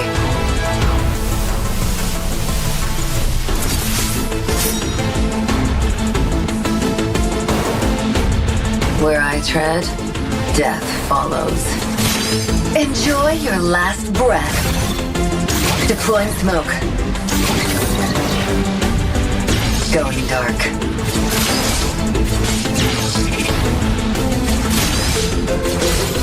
War is my trade. Death is my craft. Backup plan? I am the backup plan. My destiny is what I make of it.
Dan MPL ID ini ngerubah hidup saya banget.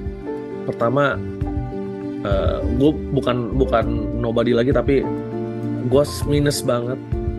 Bahkan sampai bisa membelikan orang tua kendaraan untuk di Indonesia ini. Ya, kendaraan pribadi itu sangat penting. Rumah saya yang tadinya tiap hujan bocor, bahkan untuk berteduh sulit, tapi udah bisa normal. Saya bisa sekolahin adik saya bisa sekolah S1, saya bisa naikin umroh orang tua saya bisa umroh. Saya bahkan bertemu orang-orang besar buka MPL ID. Dan kalau ditanya, ya MPL ID udah nggak bisa dipisahkan sama saya sebagai dari jati diri saya. Bahkan sampai saya keluar sana ya ketemu orang besar, ya saya diperkenalkan adalah salah satu caster. Saya kemarin di Arab, saya ketemu salah satu atas pertahanan yang kedutaan Indonesia yang ada di sana. Abang saya memperkenalkan ini salah satu caster nomor 1 di Indonesia. Jadi MPL ID udah part of my life lah. Setelah itu dalam namanya karakter develop selama caster, aku selalu belajar supaya bisa terus berkembang. Okay, nature boy, what's that bird then? It's a male finch. They give seeds to females in a bonding ritual.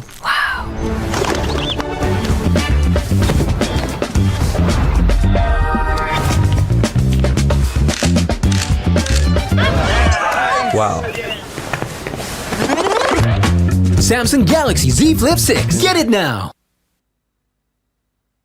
Pakai aplikasi GoPay, dompet andalan gamers. Banyak damage-nya. Ada cashback hingga 20.000 buat upgrade skin baru. Jika seringan gak makan memori, HP lemot bisa victory. Top up langsung dalam game tanpa hambatan. Ikutan selebrasi MPL di aplikasi GoPay, menambah total hadiah ratusan juta. Bonus stage, gratis 100 kali transfer kemana aja. Beli pulsa harga termurah, scan QRIS dengan mudah. Download sebelum mabarkan. Dia tidak akan segan untuk menghadapi siapapun yang berani melawan.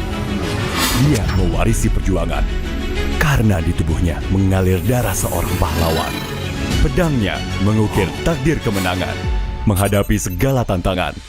Penuh keberanian untuk terus berjalan menuju masa depan. Raihlah masa depan, nabung mulai dari hobi. Koleksi terbaru UBS Gold X Mobile Legends Bang Bang, edisi spesial MPL ID Season 13.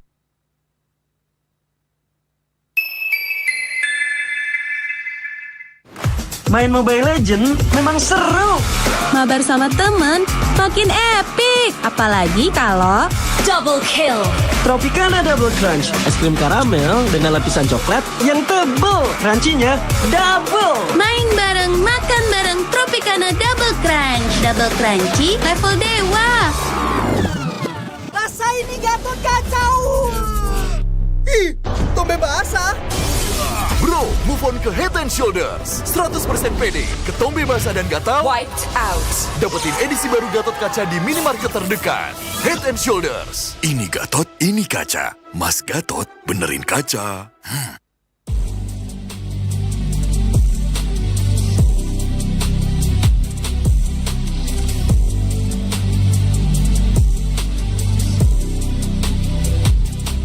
Kenangan adalah jati diri kita.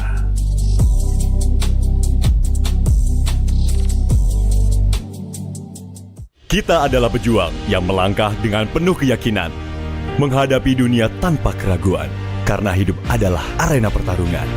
Kita adalah pejuang yang tak akan gentar oleh segala tantangan, menghadapi lawan tanpa ketakutan, karena kita terlahir untuk meraih kemenangan. Raihlah kemenangan dengan koleksi terbaru UBS Gold X Mobile Legends Bang Bang, edisi spesial MPL ID Season 13. Saatnya nabung dari hobi bersama UBS Gold.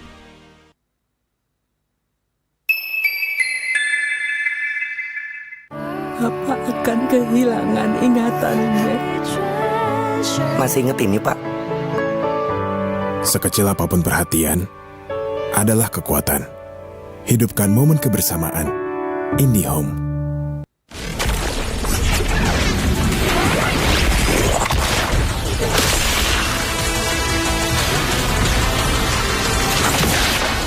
Strike first and without mercy.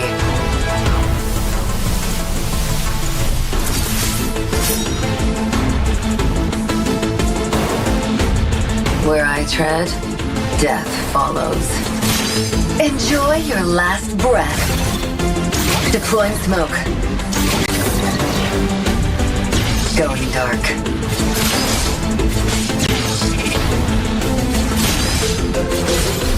War is my trade. Death is my craft. Backup plan? I am the backup plan. My destiny is what I make of it.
Dan MPL ID ini ngerubah hidup saya banget.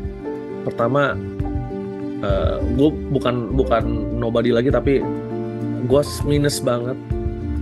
Bahkan sampai bisa membelikan orang tua kendaraan untuk di Indonesia ini. Ya, kendaraan pribadi itu sangat penting. Rumah saya yang tadinya tiap hujan bocor, bahkan untuk berteduh sulit, tapi udah bisa normal. Saya bisa sekolahin adik saya bisa sekolah S1, saya bisa naikin umur orang tua saya bisa umroh, saya bahkan bertemu orang-orang besar buka MPL ID. Dan kalau ditanya, ya MPL ID udah gak bisa dipisahkan sama saya sebagai dari jati diri saya. Bahkan sampai saya keluar sana ya ketemu orang besar, ya saya diperkenalkan adalah salah satu caster. Saya kemarin di Arab, saya ketemu salah satu atas pertahanan yang kedutaan Indonesia yang ada di sana. Abang saya memperkenalkan ini salah satu caster nomor 1 di Indonesia. Jadi MPL ID udah part of my life lah. Setelah itu dalam namanya karakter develop selama caster, aku selalu belajar supaya bisa terus berkembang. Okay, nature boy, what's that bird then? It's a male finch. They give seeds to females in a bonding ritual. Wow.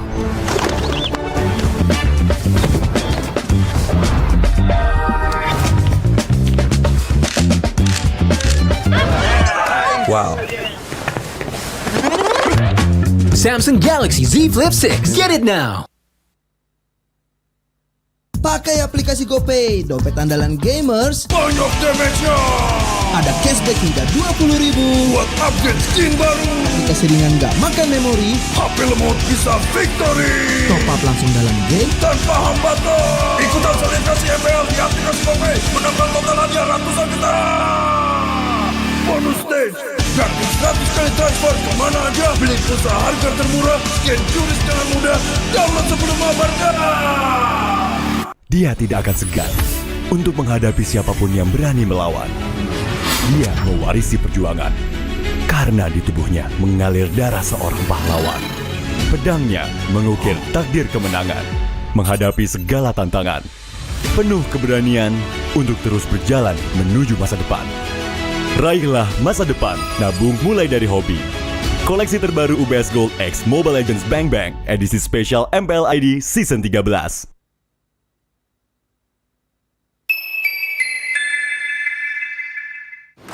Main Mobile Legends memang seru. Mabar sama temen makin epic. Apalagi kalau Double kill. Tropicana Double Crunch, es krim karamel dengan lapisan coklat yang tebal. Crunchy-nya double. main bareng, makan bareng Tropicana Double Crunch. Double crunchy level dewa. Rasa ini Gatot kacau.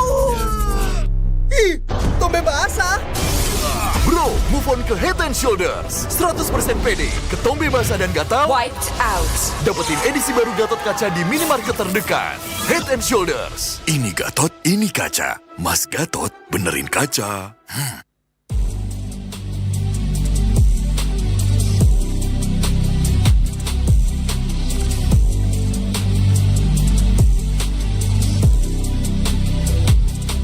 Kenangan adalah jati diri kita.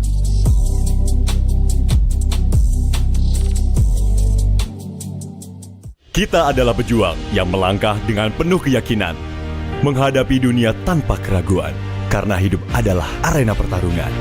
Kita adalah pejuang yang tak akan gentar oleh segala tantangan, menghadapi lawan tanpa ketakutan, karena kita terlahir untuk meraih kemenangan. Raihlah kemenangan dengan koleksi terbaru UBS Gold X Mobile Legends Bang Bang, edisi spesial MPL ID Season 13. Saatnya nabung dari hobi bersama UBS Gold.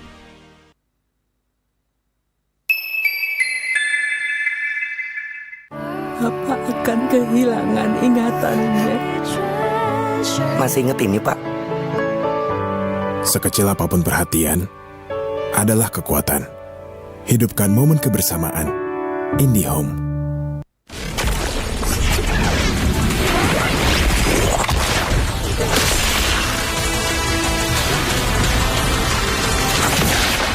Strike first and without mercy.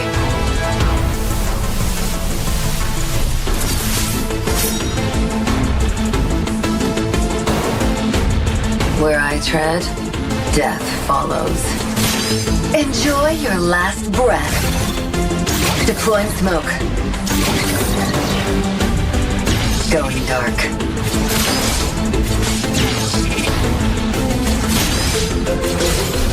War is my trade.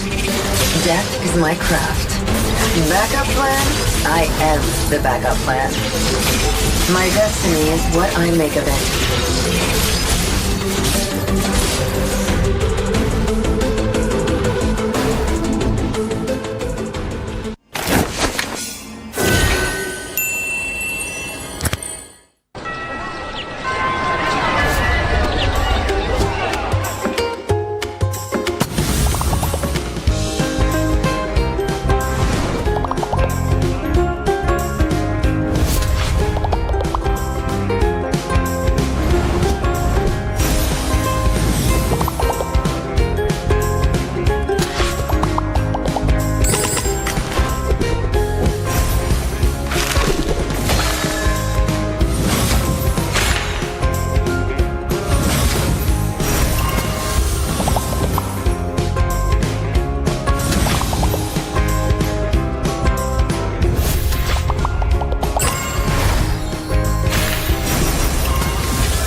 Dan MPL ID ini ngerubah hidup saya banget. Pertama, gue bukan nobody lagi, tapi gue minus banget. Bahkan sampai bisa membelikan orang tua kendaraan untuk di Indonesia ini. Ya, kendaraan pribadi itu sangat penting. Rumah saya yang tadinya tiap hujan bocor, bahkan untuk berteduh sulit, tapi udah bisa normal. Saya bisa sekolahin adik saya bisa sekolah S1, saya bisa naikin umur orang tua saya bisa umroh. Saya bahkan bertemu orang-orang besar berkat MPL ID. Dan kalau ditanya, ya MPL ID udah gak bisa dipisahkan sama saya sebagai dari jati diri saya. Bahkan sampai saya keluar sana ya ketemu orang besar, ya saya diperkenalkan adalah salah satu caster. Saya kemarin di Arab, saya ketemu salah satu atas pertahanan yang kedutaan Indonesia yang ada di sana. Abang saya memperkenalkan ini salah satu caster nomor 1 di Indonesia. Jadi MPL ID udah part of my life lah. Setelah itu dalam namanya karakter develop selama caster, aku selalu belajar supaya bisa terus berkembang. Okay, nature boy, what's that bird then? It's a male finch. They give seeds to females in a bonding ritual.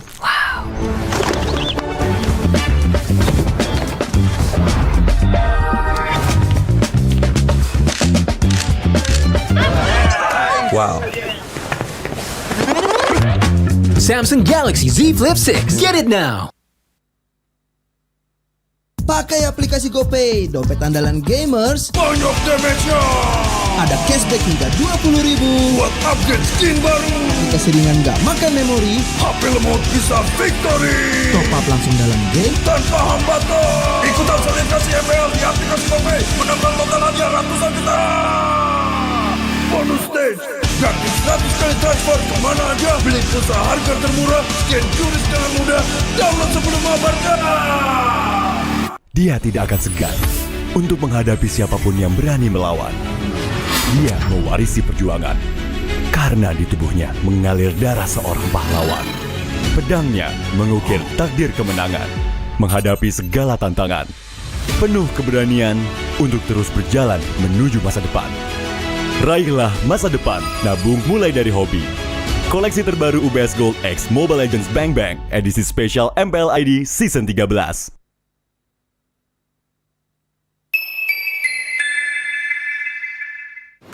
Main Mobile Legends memang seru. Mabar sama temen makin epic. Apalagi kalau double kill. Tropicana Double Crunch, es krim karamel dengan lapisan coklat yang tebal. Crunchy-nya double. Main bareng, makan bareng Tropicana Double Crunch. Double crunchy level dewa. Rasa ini Gatot kacau. Ih, tombe basah. Bro, move on ke Head and Shoulders. 100% pede, ketombe basah dan gatal Wiped out. Dapetin edisi baru Gatot Kaca di minimarket terdekat. Head and Shoulders. Ini Gatot, ini kaca. Mas Gatot, benerin kaca.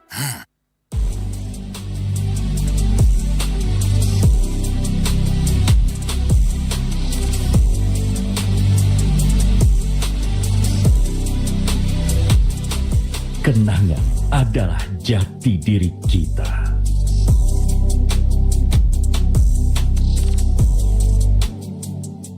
Kita adalah pejuang yang melangkah dengan penuh keyakinan, menghadapi dunia tanpa keraguan, karena hidup adalah arena pertarungan. Kita adalah pejuang yang tak akan gentar oleh segala tantangan, menghadapi lawan tanpa ketakutan, karena kita terlahir untuk meraih kemenangan. Raihlah kemenangan dengan koleksi terbaru UBS Gold X Mobile Legends Bang Bang edisi spesial MPL ID Season 13. Saatnya nabung dari hobi bersama UBS Gold.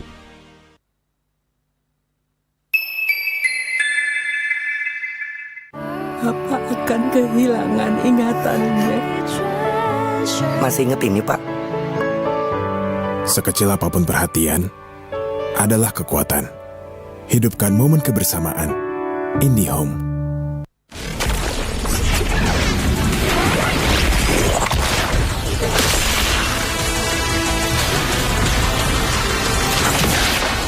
Strike first and without mercy.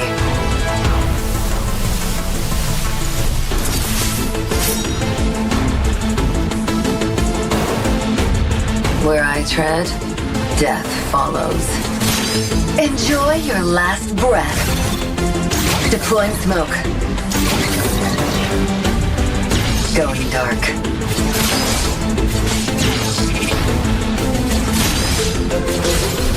War is my trade. Death is my craft. Backup plan? I am the backup plan. My destiny is what I make of it.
Dan MPL ID ini ngerubah hidup saya banget. Pertama, gue bukan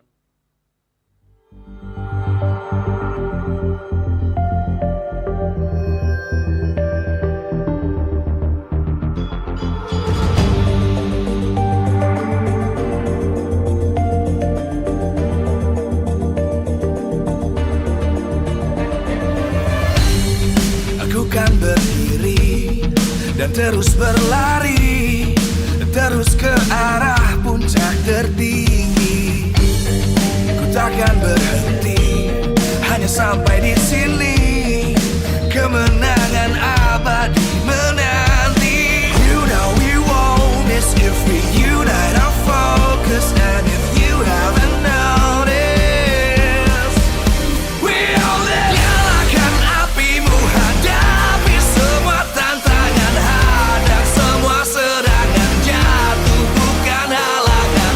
Bakar semangatmu, janganlah engkau menyerah. Kita akan buat sejarah. We all this, we won't miss. We all this, we won't miss. Saatnya beraksi, jalani ambisi.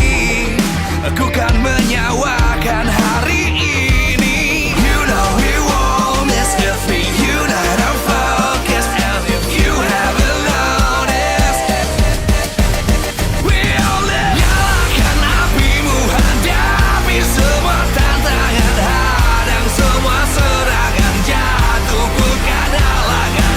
Bakar semangatmu, janganlah engkau menyerah.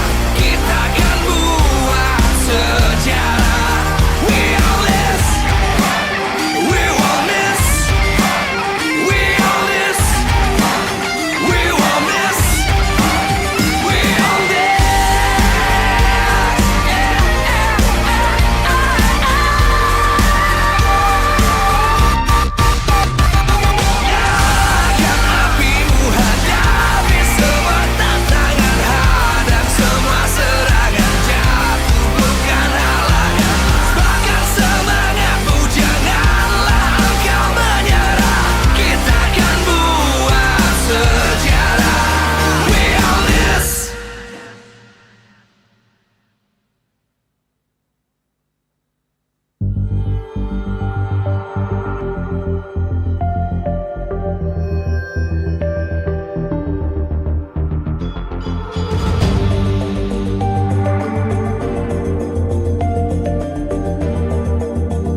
arah puncak tertinggi.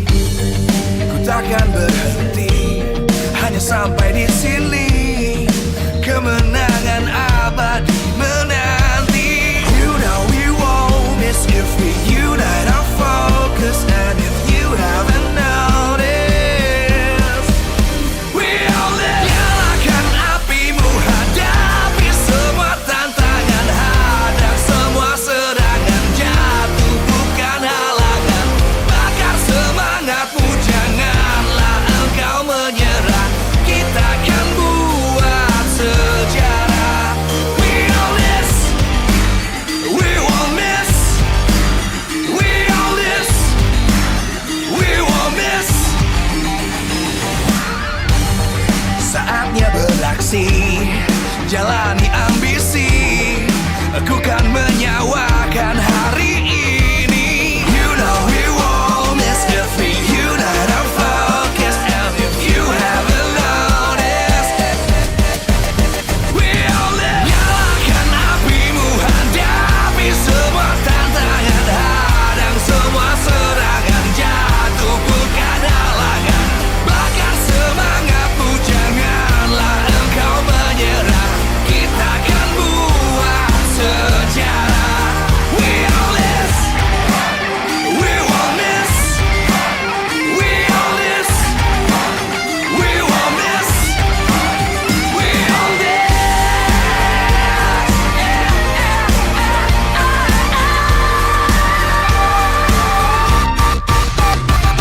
Nyalakan apimu, hadapi semua tantangan, hadang semua serangan, jatuh bukan halangan.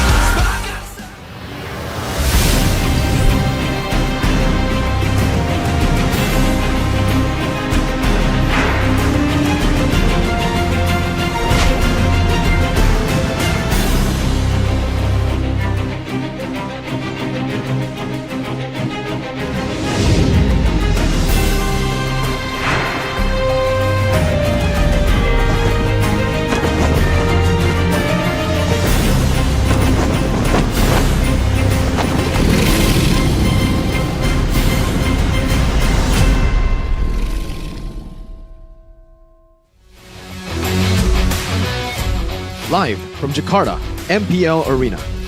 MPL Season 14 is powered by Munta. Presented by our official tournament smartphone, Samsung Galaxy. Official e-wallet, GoPay. Official destination for gaming and esports, Hidea. Official gold partner, UBS Gold. We own this.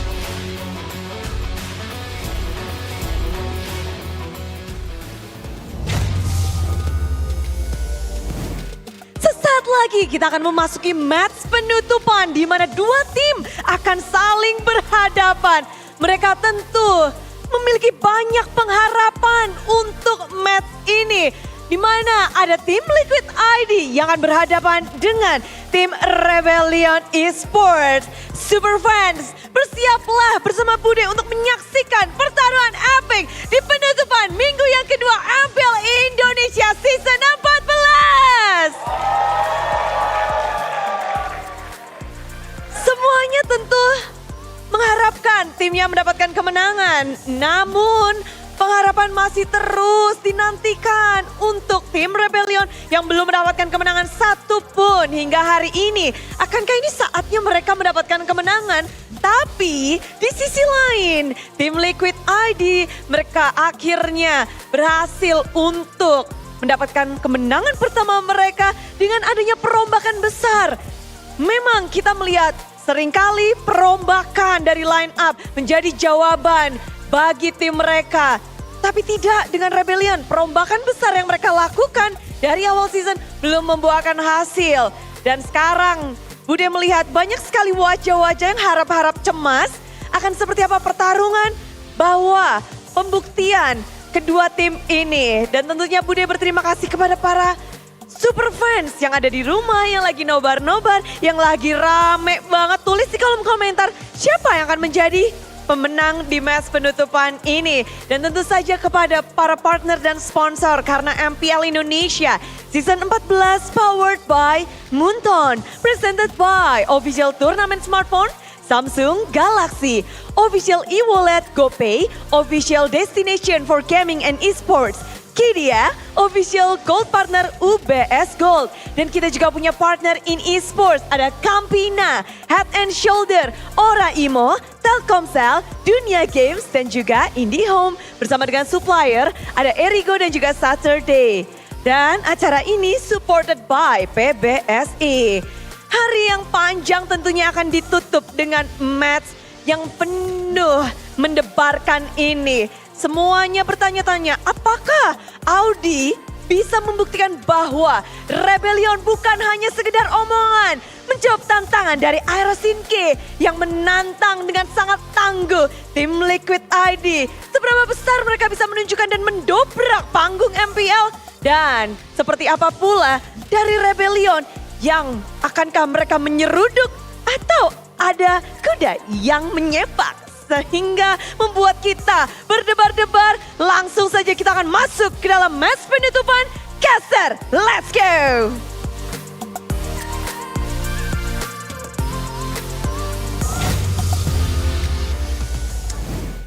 Prepare some ice cubes because it's gonna be very, very spicy and hot today. And the last match of this week, it is going to be Team Liquid ID against Rebellion Esports. Still with me, Realize, and my two amazing partner. Who's your name? It's supposed to Arashi. introduce yourself. It's Arashi. What about you? And Gani. Gani? Wow. Yeah. Gon, Arashi, of course. We are going to head into the last game of today, Gon which is going to be what I would call the Derby Animale, which is Animale, because you will see blue bulls raging into the cavalry, and the horses, they have to be steadfast, of course, coming into this match. How are you feeling? You know what, seeing them for the past, well, I guess for these 2 weeks, right? They're struggling. They're struggling, right? I mean, we saw how Team Liquid, after that week 1, instantly roster shakeup. Yeah, but let's take a look at the schedule today. Bigatron Alpha having beaten down Dewa United in the second match and the match of the day. Fnatic Onyx swept Ultra Ego off their doorsteps. And now the last match, Rebellion Esports against Team Liquid ID. Team Liquid ID, they were able to secure their first victory by defeating EVOS with a 2-1 score, which means they are still in the red zone, but at least they are no longer winless. Well, good news for Shevin, though, as we take a look at the regular season standings here, presented by our official tournament smartphone, the Samsung Galaxy Z Fold and Z Flip 6. GeekFam moved up to 5th place, but right now, look at the scores, man. If Team Liquid gets this W, GeekFam goes down again. So it's a moment of truth for a lot of people, and I think compared to all the matches we've seen today, this match is where the participants are like the closest, right? There's a lot more at stake technically, and for both these teams, they also have a bit of a shake-up, right? New rosters, new formulas, so now it's a bit closer in comparison. And here we go with the poster of today, the return of Team Liquid ID's aggression, because their match history in which they were able to acquire 1 win and 2 losses. Meanwhile, for Rebellion Esports, they are yet without a win. And the man on your screen, bottom right, is ODCS, revamped, rebirthed, and reincarnated as this still aggressive player, but yet to pick up the wins. And on the other side, it's Aaron Chiki.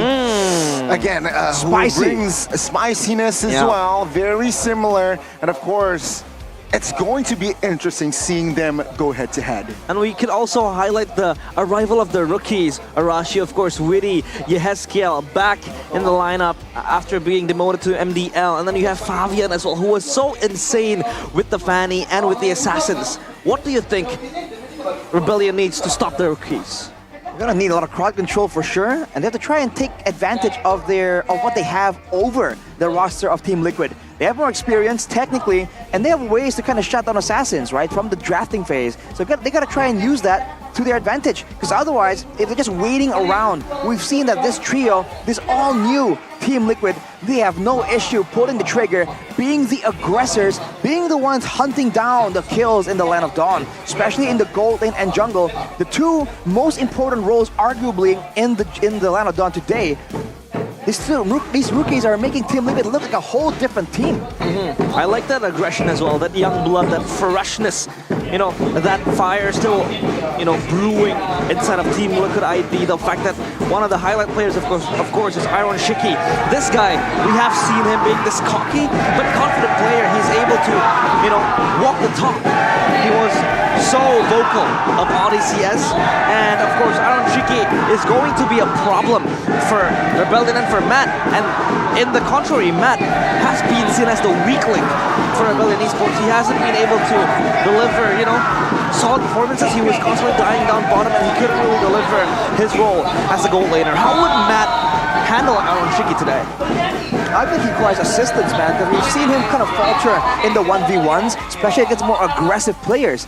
Iron Shiki is extremely aggressive, and with what is on the line today, I feel like his team will definitely send some help down there to kind of get a double benefit of shutting down Iron Shiki and getting Matt finally into a more comfortable situation, because he's prone to overextending, especially if he's left alone, right? I guess he's over-eager to try and find something, but that is exactly the kind of mindset that can get punished by the rotations. Yeah, and this is the Cavalry's new gunner. His debut in MPL ID Season 8 with Team Liquid Academy, and then he was the most improved player in MPL ID Season 9 as well, still with Team Liquid Academy. And now he's up with the big boys in MPL ID Season 14. He was delivering, that spicy performance, and he was also on the mic, very spicy. He told Brands, hey Brands, you were losing 3 games and 3 lanes. So basically in all 3 games, Brands was losing lane, and Iron Shiki was confident to point that out. And it's very Team Liquid-esque, right? Yeah. With Ron being the rookie last season as well, very spicy, and now he, as a rookie as well, technically, he also brings that same flavor on the other side as ODCS as well, who somehow, have some hot takes on the mics as well, likes to challenge some opponents as well. If you guys missed what Iron Shiki was saying to ODCS, he basically said, ODCS, I can't wait to face you, because all you can do is talk. You can't play.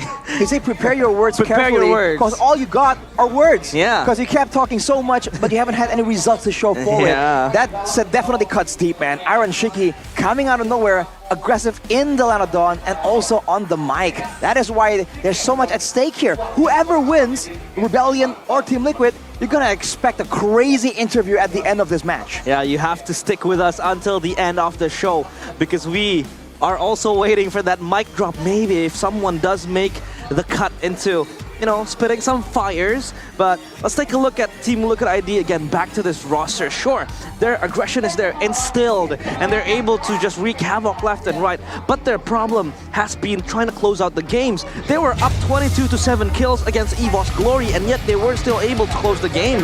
And now as we take a look at the lineups, coming in for Team Rebellion, still Cars, Ryota, Suelo, ODCS, and Matt. The Blue Bulls looking to strike their first target.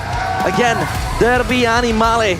The Cavalries, they have to be steadfast. Their horses riding into the night. And now Team Liquid ID, Aran, Fabian, Yeheskel Witty, and Iron Shiki. Will they be able to silence ODCS and his Bulls, or will the Bulls keep on raging? Let us see. This is it. The Animale Derby. It's time! Team Liquid and Rebellion, they are going to face off. And of course, ODCS taking on Iron Shiki. Who will win this face-off? I'm getting goosebumps right here. That was such a crazy entrance.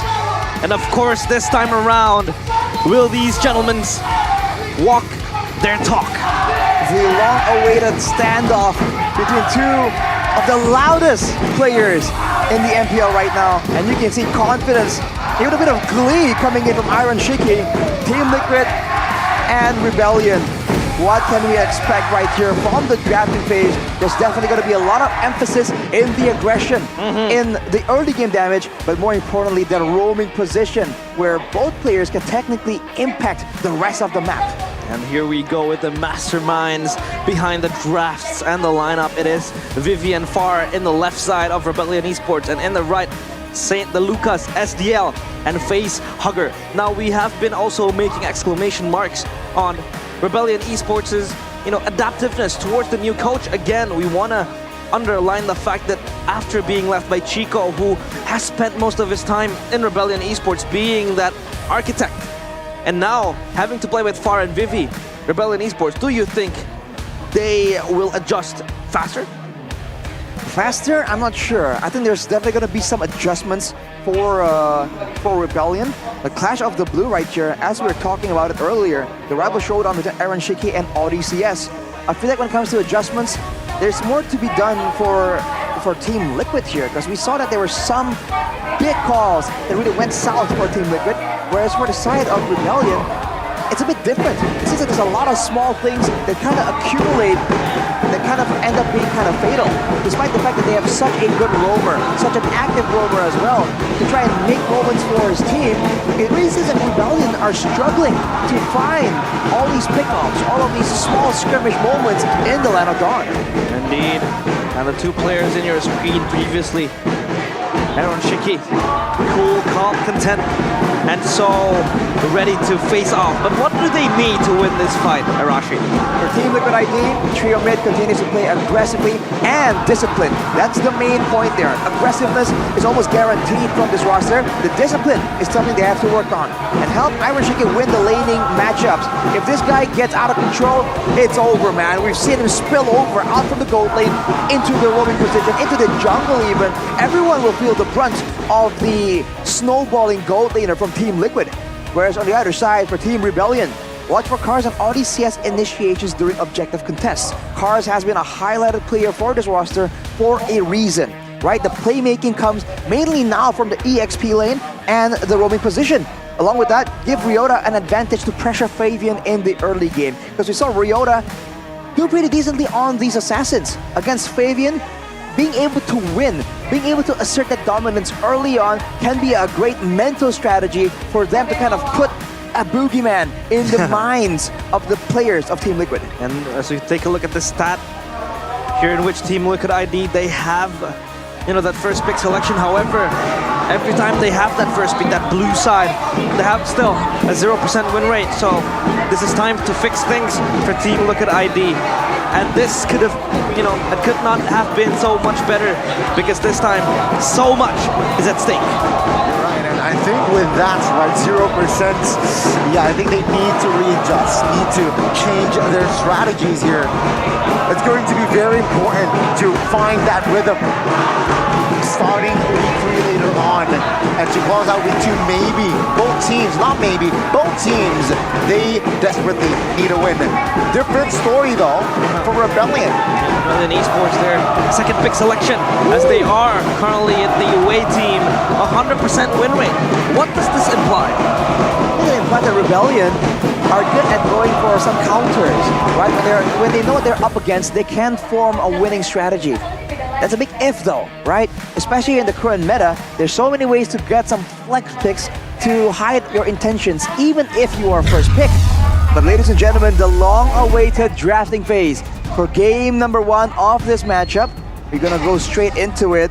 And look at that, assassins all across the board, getting banned left and right. Sound the battle horns. This is going to get very bloody as we enter the drafting phase, presented by the official tournament smartphone Samsung Galaxy Z Fold 6 and Z Flip 6. 4 assassin bans. Is this going to be a significant ban? I do so hope, because both Ryota and Fabian are well known for their assassins.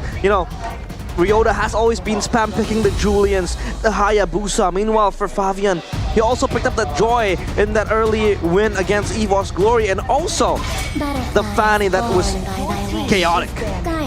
Now for Team Liquid though, they banned with Tsushin as well. Definitely an oppressive pick in the current meta. Rebellion will respect the chip potential. As always, no team has let this chip slide so far.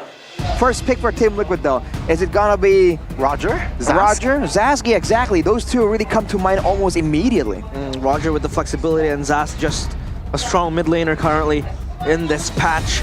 And it has also been, favored by Yehezkiel and also for Suelo alike. So the Team Liquid ID, the possibility to pick up the Zask early on, but also other departments maybe for Witty, who also likes the Cho but isn't necessarily going to be presented the first pick onto him. I mean, let's be honest, right? Cho hasn't been really, that pick hasn't come to fruition, right? So yeah, I mean, TLID, it's either the Roger or the Zask. They're gonna go for the Zask here.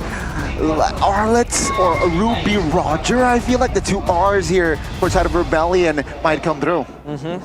Or if they want to, you can go for the Valentina still. Try and match the pressure, get the roaming advantage, get the wave clear too. Terizla though, very, very early on. Technically for Rebellion, Terizla is a bit of a flex pick. We've seen them kind of move it around on occasion, of course, but with the Moskov now, Team Liquid has to be a bit more aware of that macro potential. With most of the high mobility assassins banned away, like the Ling and the Fanny, there's gonna be a lot of ways for Team Liquid to kind of match this. The Moskov also giving, Matt that early advantage in the lane because basically most of the gold laners currently picked, they're very good in the early games. They have a strong laning phase as well, and also giving probably Matt a winning matchup. So I do expect Rebellion playing behind him and funneling him that gold. If for Team Liquid ID, they will pick up the Roger and the Edith. Edith still able to be flexed, but mostly we have seen it being picked up by Aram. Very versatile, right? I mean, very good engage. We saw Woodby earlier with the flicker play, but also a good disengage tool with that Edith. And of course, Roger, self-explanatory. Once you snowball with a Roger, you can't really stop this guy.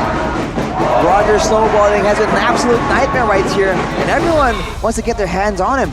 With all the single target damage, if you include the Primal Wrath as DPS, a lot of ways for Team Liquid to kind of get the members of Rebellion low for the Roger to just come in and start hunting people down. Last pick here for Rebellion.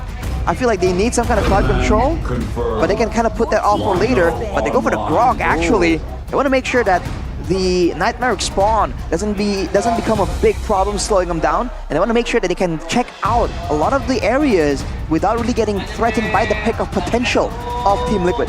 Early on with the Grok, and the question now arises, Arashi, with 4 assassin bands in which the assassins are very, very strong in the Fanny, in the Ling, in the Hayabusa, and the Julian. If they want to juke it out with swords and knives, what assassins do they pick? I mean, the Nolan is still up, the Joy is still up, but it's not as strong as the previous 4. Exactly, the quote-unquote prio assassins are no longer around. We saw the Lancelot actually put to good use just earlier, so that is a possibility. But the Joy here kind of comes to mind because again, we did see that with the Joy, Fabian was able to actually make a lot of big plays, and he was able to farm up fast, which is a big factor here because we saw earlier, Kyrie kind of broke the record for the fast clear, for the fast level 15. Oh, the Nolan taken out. I don't like this.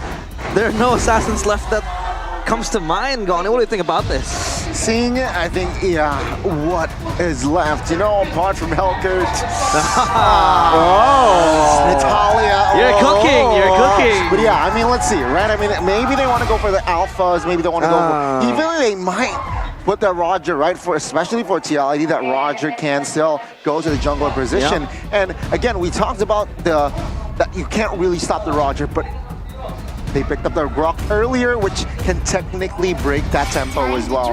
See though, last van will be the Joy, so all of the assassins that is quote-unquote viable banned out. This is in total 6 assassin bans. What do you make of this, Arashi? One more? Okay, no.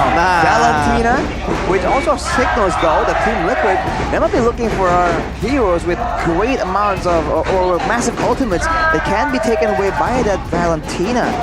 Rebellion though will have to show the first pick right here. They might really hide their jungle, considering how important that matchup is. And that means they're gonna expose their mid lane. It's gonna be the Alpha in the jungle first, actually. So Rebellion wanted to make sure that Sway Low has room to kind of maneuver around this drafting phase. I would argue that this might as well be, Ryota Alpha, and for Fabian it's going to be the Roger, unless they want to make a last-minute flex pick and just flex this Roger into the gold lane and they pick up something like a Lancelot maybe. But for Alpha, I do think, you know, Rebellion does have that extra control with the Spear of Alpha and even faster clear. And also take a look at a fun fact there, Roger becomes the most pick and ban hero in MPL ID Season 14 with total ban and pick rate of 94%. The flexibility and the power that this hero has early on and into the late game is very, very strong. It's just all the value you can expect. And now finally, Team Liquid showing up the Mathilda and the X-Borg. Wow. X-Borg jungle then at this point. A lot of mobility and a lot of second chances, right? Guiding Wind, Piraka Armor, Primal Wrath, Domineer's Descent. This is a composition revolving around survivability against a team that's very ultimate reliant. Penalty zone and the wild charge. It's going to be a bit difficult, especially for the front lines of Rebellion to withstand the fire coming in from this X-Borg pick. Maybe Vixana here to add more appeal for the side of Rebellion. Aurora, maybe? Aurora, sure. It's gonna be the Yves again. We saw Yves today. Hijime lost the game. Maybe he wants to increase the win rate. Explain to me the thought process of this Yves, Rashi. I feel like this Yves it's gonna be left alone to be a bit more independent, because the Yves is a bit of a jack of all trades. You have a good amount of crowd control, a good amount of burst, not the best from both worlds, but at least you can do everything. And when it comes to kiting back away from a slowing, chasing roster with an X-Borg, with a Mathilda, the Yves has a very good amount of mobility because of the movement speed buff you get with the Void Blast. For now though, lineup rating and counter index really favors the side of Team Liquid ID. And you can see that, surprisingly, in the survivability, it's kind of equal, that the numbers say. They're equal in four factors, or sectors rather, so now, of course, we will take it to the land of dawn. You hear the bulls charging, and the cavalry also charging forth. It is the Blue Derby, the Derby Animale. It is Rebellion Esports and Team Liquid Indonesia. Ladies and gentlemen, Land of Dawn, welcome. And let's see who will strike first in this best of 3. Oh boy, looking at the battle spells, immediately notice the lack of purifiers on the side of Rebellion. They're looking to be the aggressors, and they're trying to make sure that they have the tools available to make plays, but this means that if Team Liquid gets the tempo, there are no ways for Matt, for Sway Low, to really get out of a big engagement unscathed. And considering that Team Liquid has the Mathilda, has a Ran on the Edith as well, a very well placed Earth Shatter or Onward can seal the deal in a big team fight for Team Liquid. But I would issue the fact that maybe Rebellion Esports do have the better team fighting CC and AoE or composition as well, because they can prolong the team fights. You know, for Team Liquid ID, they will rely on that survivability in the Mathilda, but now the emblems, Arashi. Kind of like the basic emblem on the Grok here for Audi, with the Firmness and the Wilderness Blessing. This isn't the usual pick for Audi. Usually we see a bit more aggressive of a playmaker, but Grok gonna be a bit more aggressive. Matt though, very, very low. Oh, the animals, they want to fight early with the last insanity. Fabian picks up the first blood. We talked about how Matt might have the winning matchup, but he has to bite the bullet first. Will Matt falter? It is a Roger, and he failed. Matt just failed to respect the potential of the X-Borg jungle, right? Level 4, easy dive coming in with the last insanity. With that advantage now, Iron Shiki, we know what happens when he actually gets his way in the laning phase. You can see that Team Liquid already revolving to try and make plays on the top side, get that level 4 advantage, maybe secure a turtle with the jungle advantage. This X-Borg will be such a menace. Ooh, come the items, and now, of course, a turtle dance ensuing. Ryota first to lay claim on that turtle, but will he be able to prolong his stay here in the pit? Well, see, Cars follows the penalty zone already. Last insanity will force Army to find the flicker, but Ryota pushed it down, and Fabian finds the turtle. Now we can see RDCS struggling to get out. He will fall. Cars as well. Toking, tanking. The damage will come through. Another kill added for TLIG. All the survivability, all the DPS coming in from Aran and Yehezkiel. That is worst case scenario for Rebellion, allowing Team Liquid to just live long enough to slowly but surely wear down the HP bars. Matt getting pressured and disrespected by Iron Shiki though. Ooh, and here we go. Talent prediction by the new application GoPay. Unanimous decision once more, but Goni he believes his bank. One, at least one. But Iron Shiki. Oh, he's low. Well, Audi has no wild charges yet though. So yeah, I mean, yeah, we have unanimous decision. We're talking with the Indonesian casters right now that we are still the same in our decisions. Contrary to last game where we had a split vote, but this time around, Team Liquid ID still trying to hold on into their lead.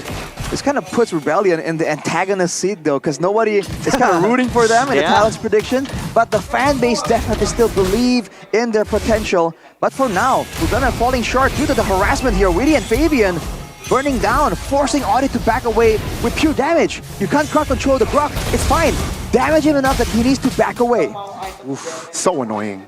Yeah, so annoying. The fact that you can, grab and go, hitchhike a ride with the Mathilda, either for aggressive purposes or just to reposition yourself into such a better place. But not for Team Liquid ID. Just trying to approach this game slightly, slower, not trying to recklessly take decisions. As they know, Rebellion Esports can still turn the tides around, but Fabian, again, taking control of the jungle.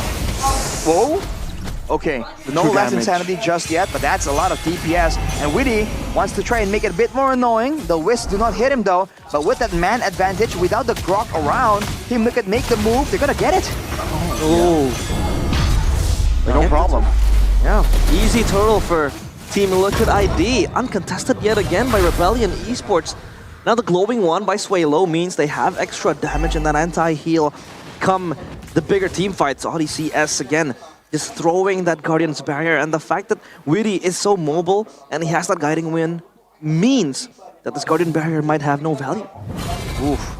For Rebellion though, they're kind of maybe playing it slow, waiting for the late game team fights to really work out in their favor. But to do so, they need to try and find trades. They can't stick around near the neutral objective and not contest it, right? If they're gonna do so, you might as well make a play on the other side, as Cars goes for a 1v1 right here. That's an X-Borg though. That's a lot of heat. Yeah, that is a lot of heat. And the bottom side here, TLID looking for a cross-map play. Meanwhile, the Roger, of course, will take the structure down. So, TLID, they do not forget about the objectives. So Rebellion rotate to the top side. They went into the jungle to try and find something, right? Stealing away some camps, maybe shut down Fabian. But Fabian identified that threat immediately, and now there's a response. The turret is low, but it is gonna be saved by Team Liquid here. Rebellion really not getting anything. No. Their main enabler is on a Grok, and he has not located a single massive wild charge for his team just yet. Yeah, haven't been able to find his eyes on the target, but rather find the bullseye. And it's Team Liquid ID just looking to even instill more control. Let's take a look at Iron Shiki building towards that endless battle with the Windtalker ready as well. Could be a very, very important clash sooner or later for Team Liquid ID. They're even ushering the players of Rebellion Esports back to their Tier 2 turrets. Yeah, engage on towards Cars will force him to use that flicker. It's still a 5v5 here before that turtle, though. ODCS now not at 100% HP bar. Let's see, will that be a factor? Matt, though, will take the structure down bottom. And yeah, it's going to be a free neutral objective here, though, for TLID. Technically free, but losing a turret for it, not ideal. Look at the response. It's going to be an attempt to try and catch Matt, but whoa! He barely makes it out right there. Iron Shiki barely spots him out. In the future, though, I feel like Rebellion, they have to try and find more situations like this where they can get extra value. Because if you look at the gold lead, it's already at 3K. It's not game-changing just yet, but it's starting to get there. And the worst-case scenario where Rebellion doesn't find an engage, I think it's going to be very scary, but they pop the sanity. Yeah, I need the real world revelation here. Fabian very low as well. Oh no. And that is it. Fabian getting away with a sliver of HP. I thought that the glowing wand might burn him down. But man, you're seeing Rebellion struggle. Even their front lines with the War Axes are supposed to be sustainable. But with the glowing one secured already for the Heskiel on the Zaz, look at the pressure that Team Liquid are trying to apply. Yeah, a lot of pressure looking to collapse on the tier 2 turret. Matt can't even do a single thing on DCS. Again, unable to find the engages, and this is due to the fact that Team Liquid ID also has so much of a good spacing. They're making the gaps that they have between themselves. 1v1! The two junglers go head-to-head down bottom, but Ryota will fall there. Fabian will find that kill in the mid. Seems like Rebellion will still be able to defend that mid turret. That's Suelo getting melted down too. The fire combo here coming in from the Zaz and the X-Borg. 1v1 though, the Alpha not coming out on top. That is not a good sign at all. Look at how much Fabian is bullying them, pushing them away. This is the problem. They have so much control of Rebellion's jungle. This is still like minute 8 and not even the tier 1 turret falling down in the mid lane. They're occupying the homes of the Blue Bulls. And this time they seek out the tier 1 turret, Iron Shiki completing his Malefic Roar with the Endless Battle as well. This is just hemorrhaging for Rebellion Esports. Now what do they do? What's their winning condition, Arashi? A big combo, a big team fight. But at this point, they might be forced to try and find that from their base, right? They can't have any control outside of the area at all. Even if they want to try and defend their turrets, they're really lacking when it comes to the firepower. Sway Low at this point still does a respectable amount of damage, but the issue is that Witty is also sustaining his teammates. You're seeing Fabian just take harassment, take poke, and keep moving forward, because he knows, even without the first of the Oasis completed just yet, Witty has his back. And you also saw Ryota having that Queen's Wings done. Building, itemizing defensively. So take a look at the audience prediction by GoPay, 72 or 77% more or less. The fans of Team Liquid ID ensuring that this might be a one-sided victory. But we never know. If Rebellion Esports do land a massive, nasty combo, that could be the end for Team Liquid ID. That could. And well, 6,000 gold lead. It's the first Lord though, right? So let's see here if CLID will find the connection. Airborne 2 members, but will not engage more. Matt, 50% HP for now. As that the inner and the outer turret forward side of Rebellion will go down. Let's see, Lord, will TLID pull the trigger with this first and weak Lord? But they will have the base turret. Cancellation onto that last Insanity, though he will go back instantly with the guiding wind. Lord still healthy. Iran looking for a possible engage at the base turret in the mid lane. It will fall as well. They get everything and lose nothing this time, eyeing their siege towards the tier 3 turret. And take a look at how safe Team Liquid ID is with that Mathilda hitchhiking left and right. Rebellion Esports naked without their base turrets. What can they do here, man? The X-Borg from Fabian is so oppressive. He doesn't even have any magical defense, and it doesn't matter. He walks up in front, and if Rebellion want to trade their lives for him, he has the Firaga armor, and he has rushed the wall charge. Yep, on towards one. ODCS flickers a little out though. Cars now stuck in an awkward position. Real world revelation now by Sway Low. Cars falls. A 4v5. Team Liquid, can they exploit this man advantage? Waiting for the minions. Recalls Iron Shiki. He is going crazy. Yeah, the waves are paused in the side lanes. Mid lane though, it's gonna push towards Team Liquid ID. They're looking for the end, but I think Rebellion Esports can still defend. As long as Suelo is okay, and as well as Otis gets on towards Ryota. ODCS gone, deleted, the base wide open. Team Liquid, and they strike first. Slow and steady wins the race. It was a slow and steady game. But for Team Liquid ID, that doesn't matter at all. They take the 1-0, and Rebellion Esports still unable to respond. I would have seen a game where a team gets shut down that hard. Not by kills, not by snowball, but purely from the draft. What exactly were Rebellion supposed to do there? The main target in the front line has 2 lives. The main target also does more damage and can kite so much better than anyone on their team. Maybe Rebellion could have waited a bit more and then went for a risky play. But even then, that's a risky, it's a 50-50. There is nothing guaranteed for them in this game at all from the drafting phase. A lot of the winning conditions for Rebellion Esports were shut down, totally shut down.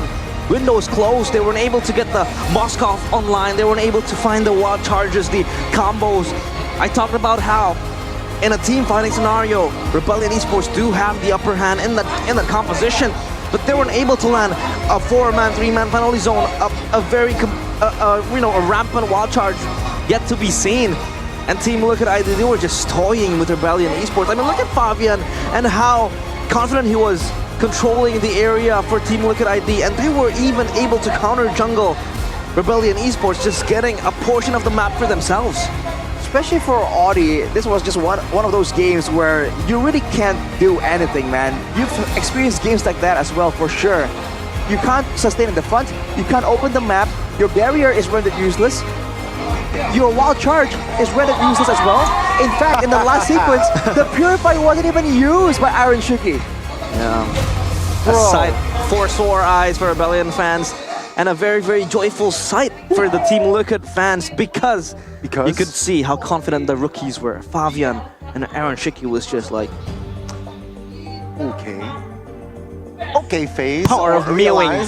Power of mewing. Power of mewing. I mean, yeah. Sensation. I mean, the theme of that game was just stop, drop, and roll for the members of Rebellion. They weren't able to handle the heat from Fabian.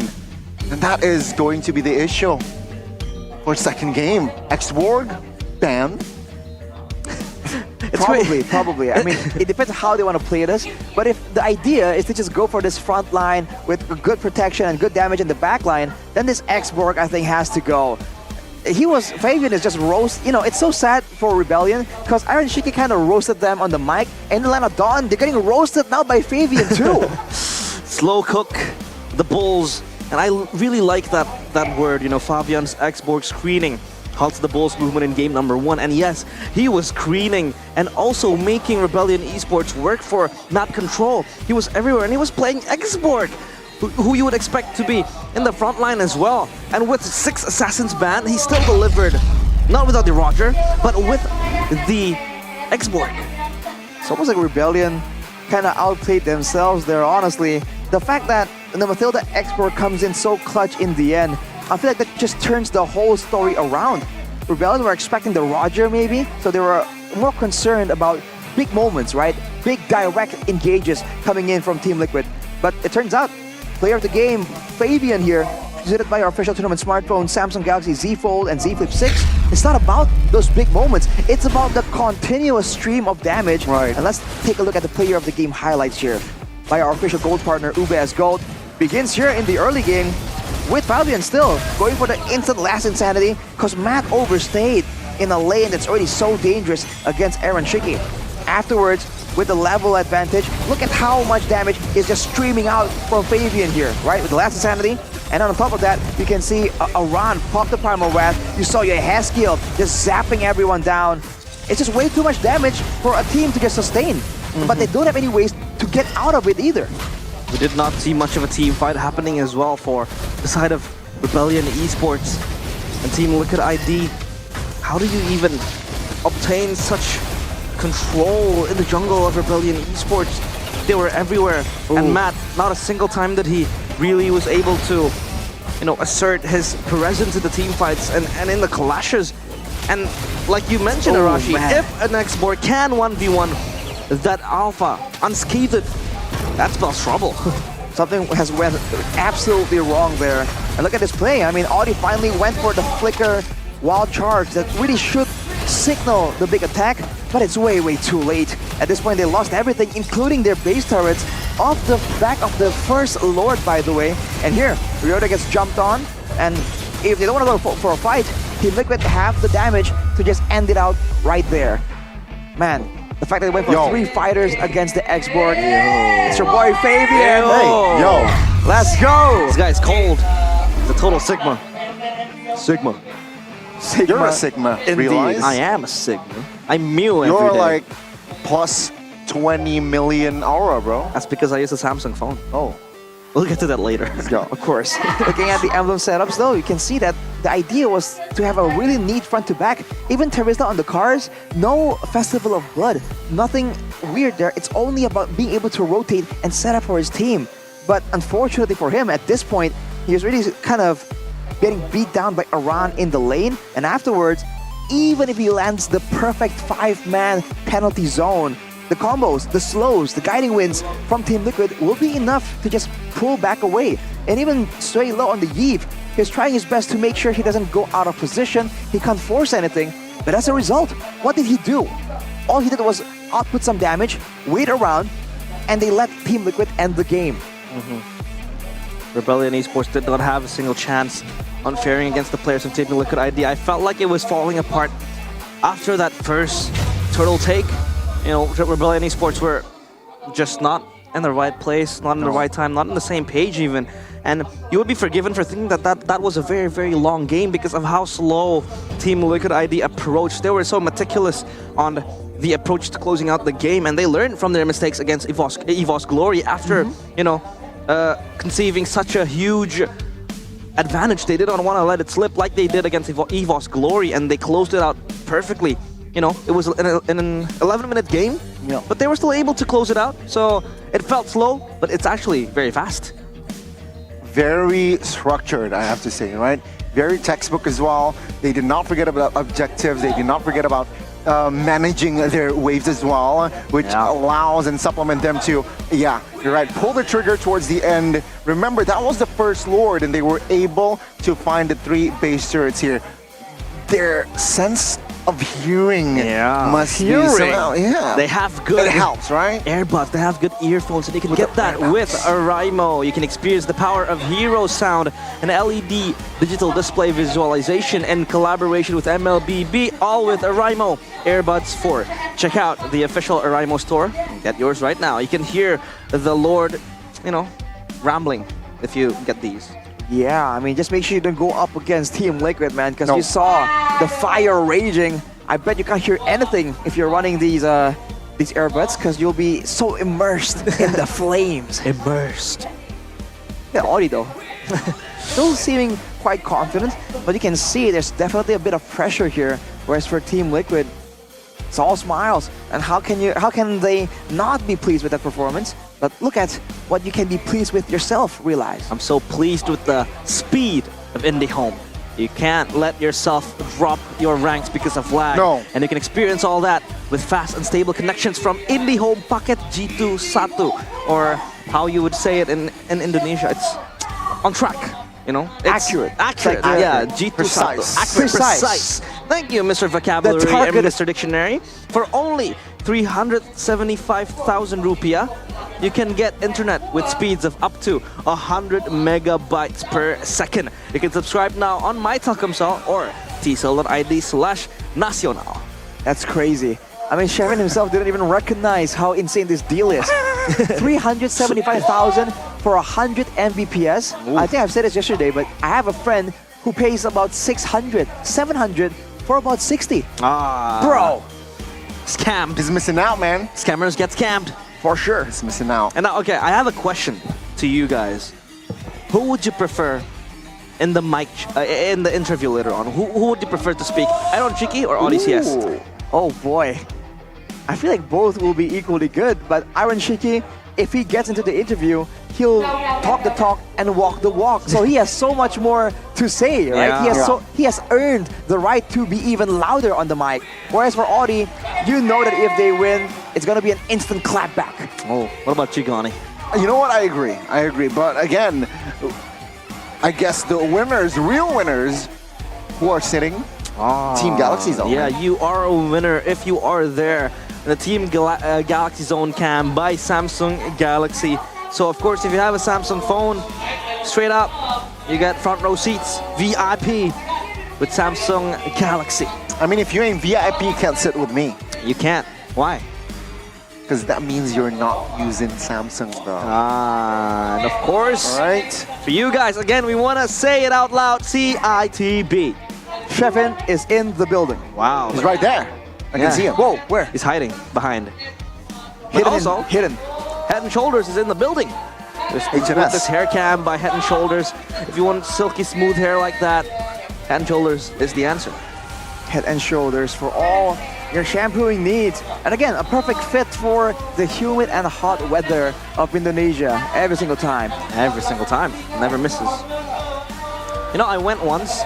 So I was scrolling to TikTok, and I was looking at this experiment where he did not even use a shampoo for 100 days. What? Okay. And I was inclined to try it. And when I tried it, it was so, how would you say, sticky? Your hair Sticky? is so sticky. Oh. And you Brother, can't, yeah, dandruff's falling. And I was like, nah, I gotta... I need context. What day was this when you felt it was sticky? I think it was in the third day?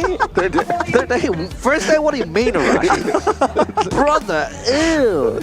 You know, we on the caster desk have a lot of hair products in our hair, you know. Yeah. So that's why we can't really go for these experiments, right? You just can't leave it in. You have to use it Head and Shoulder so you can ensure that your hair gets clean at the end of the night, so it stays in prime condition. Prime condition. It's amazing. Boom, bang, Amazing. bada bing. Bada Boom, bing. bang, bada bing. Is Bada that bing. the first time ever you said that word What a on throwback, kid.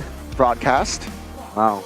Here we go. Team Liquid ID. Oh, their win rate skyrocketed to 66% with that first pick. Just like that. Just like that. All right. Simple. Well, here's a match point. Right now, it's one more game potentially for Team Liquid. The Grok failed to secure the win, so is it RDCS's time to use his comfort heroes? The Franco? Go back to his roots, the Francos, the Kajas, the same things that kind of allowed Rebellion to be a real threat, even against the best of teams in the league back then. The fact that they're trying to experiment is great, but this is the time to be doing so. But at the same time, if they fall too far down in the early weeks of the league, that can do a massive blow to their mental state. So the team has to kind of balance out the ideas here. Do they want to keep trying new stuff because there's still time? Or do they want to try and recover a bit faster so that they can at least maintain some kind of momentum? The Grok wasn't hitting the bullseye, I feel like. Not at all. Not at all. I mean, you were looking and seeking for a wild charge that would turn the tides around and, you know, become the forefront of that initiation, but it just did not happen. Oh, brother, I think we only saw one wild charge. Uno? I think two at most in that game. Everything else was just completely shut down. So, ladies and gentlemen, drafting phase number 2, everything to lose here for Rebellion. Team Liquid, after a great performance, can they replicate the same kind of success? This time the Hayabusa available for Ryota, and they will first pick that Hayabusa, a strong hero for Ryota, in which sometimes Rebellion Esports, they do activate that winning condition towards him, funneling him with the resources needed to carry the game. Let's see here, TLID, what will they respond with this Hayabusa? Ruby is still up and available, if even the Arlet as well. And seems like they're gonna go with the Edith still, but the Valentina now will surface for game 2. Still the flexibility. Technically not for the Valentina, but the Edith can be moved around at will right here for Rebellion. Painstakingly, they have secured the Hayabusa. What do they want to get right here to match up against potentially an Edith Roam and a Valentina mid? Wave clear needs to be secured, and the Roamer needs to be able to go toe-to-toe against something like an Edith, right? That's the only real way that Rebellion can really use RDCS to its full potential and potentially get Ryota to start snowballing as well. But again, Rebellion Esports, they can't be one-dimensional, only backing on Ryota, because that has been the name of the game for them.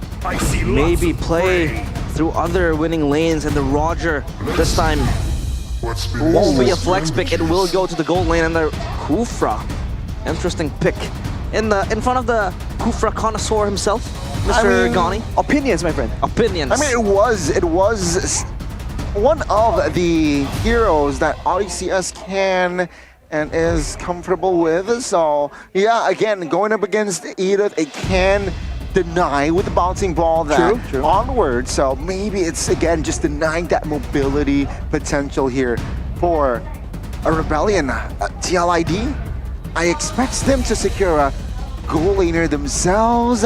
If they don't want to, I think they need someone that can really hinder the movements, and I believe still Harlot is a good option for TLID. I've been waiting for too long. Turns out it's a carry very, very early on. Very early. For the mobility, in theory. Now though, we talked about this matchup earlier, Gani. Kufra against Mathilda doesn't really work so well. Yeah.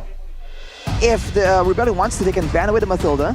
If Team Liquid wants to put this Roma, if they want to put Witty on the Edith, then they can kind of use the onward to cancel the engage from ODTZ as well. I think you've been experiencing some of that as well.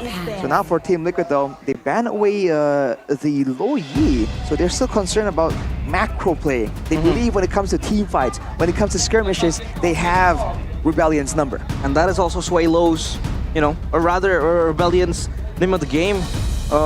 And also Sway Low's strong pick in this Luo Yi. They were the ones who pioneered the Luo Yi back into MPL ID in Season 13, as they ban out the Minotaur as well, coming in from Rebellion Esports. Now the carry and the Roger, interesting lane. Who wins, Arashi? Carry against the Roger? I think the Roger should win in theory. More range to work with, more kill threat, more tankiness. But the carry is one of those weird heroes where you can lose the lane, but technically with a bit of assistance, by popping the ultimate, you just have a very surprisingly effective all-in, right?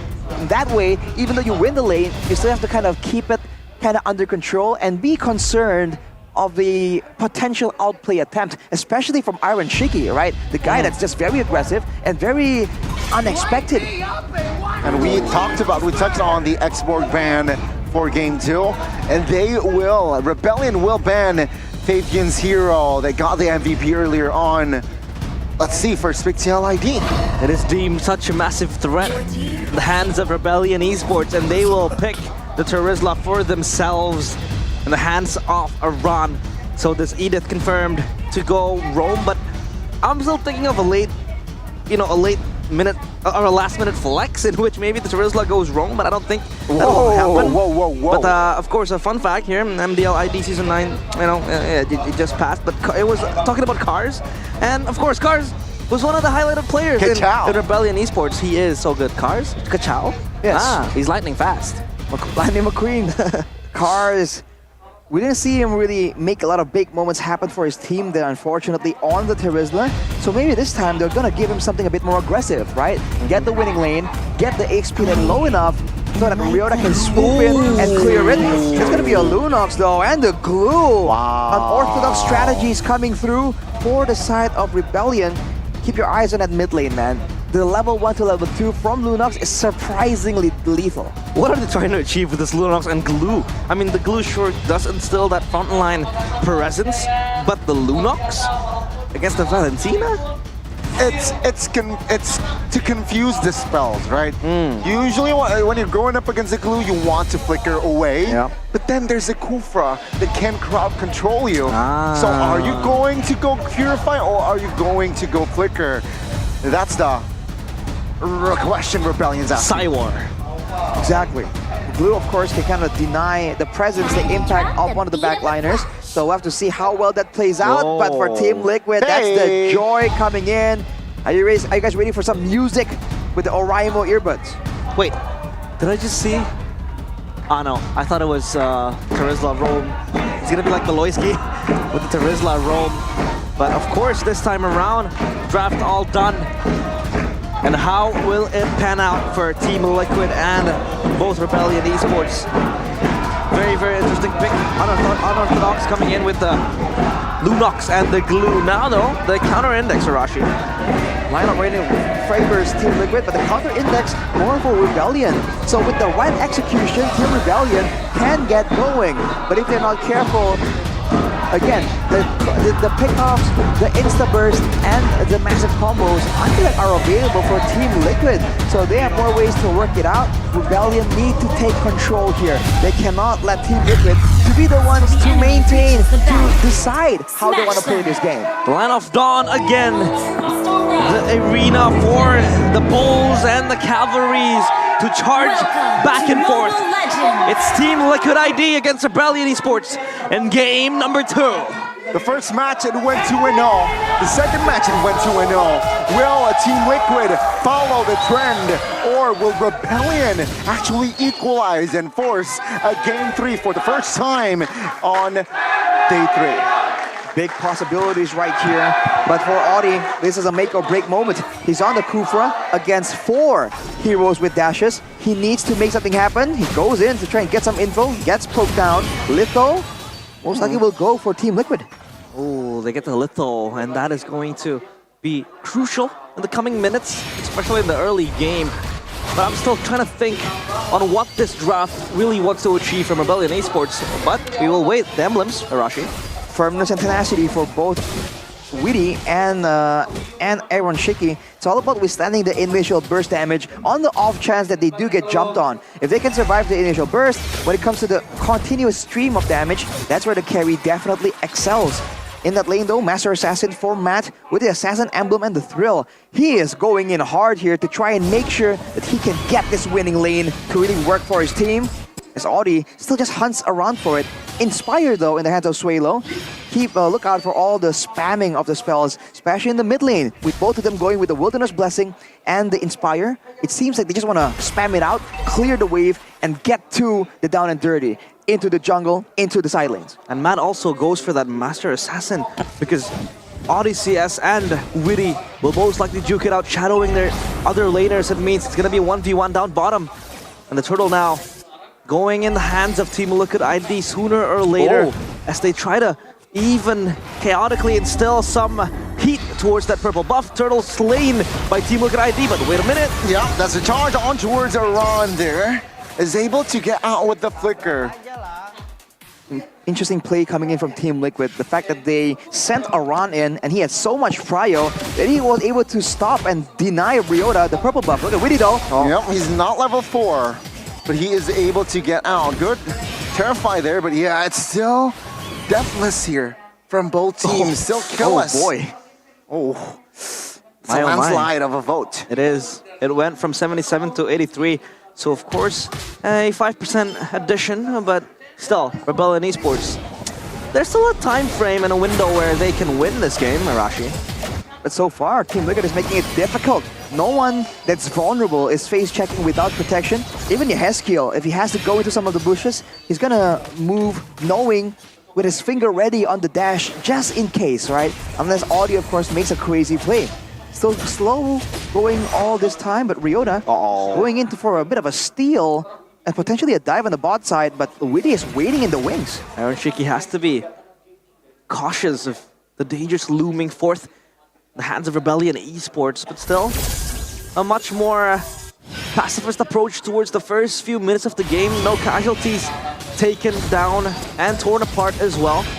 So far, Suelo also stable with the Lunox, just trying to suppress the presence of the Valentina. But he has the ultimate. Yeheskiel jumped on. Yeah, to charge on towards Yeheskiel. He was oblivious on the position of Audi. And that was a good initiation there. First blood goes to the blue balls. A great play by Rebellion, ensuring that they have the right tempo, the right call with the EXP lane. They made sure that cars cleared first, and now they have advantage. They're going on Witty. Well, let's see here. Witty able to soak some damage. In Rebellion, they will not force on towards a fight that is unnecessary. They will go for the objective, though. I might be wrong, Audi. Charging on towards Witty. The backside is actually, flicker penalty zone. Cars finds a turtle. Now Iran will look for a fight. Ryota gets out of the way. The trade low will go down. Matt looking for a fight here. Matt Strike and pounce. Finds Fabian. And there you go. Cars now in trouble. Airborne. But the damage will not come through just yet. Cars able to get out. The blue balls charge back, and Matt pouncing in, leaping back, and Ryota looking for an additional assassination, but he won't be able to get it.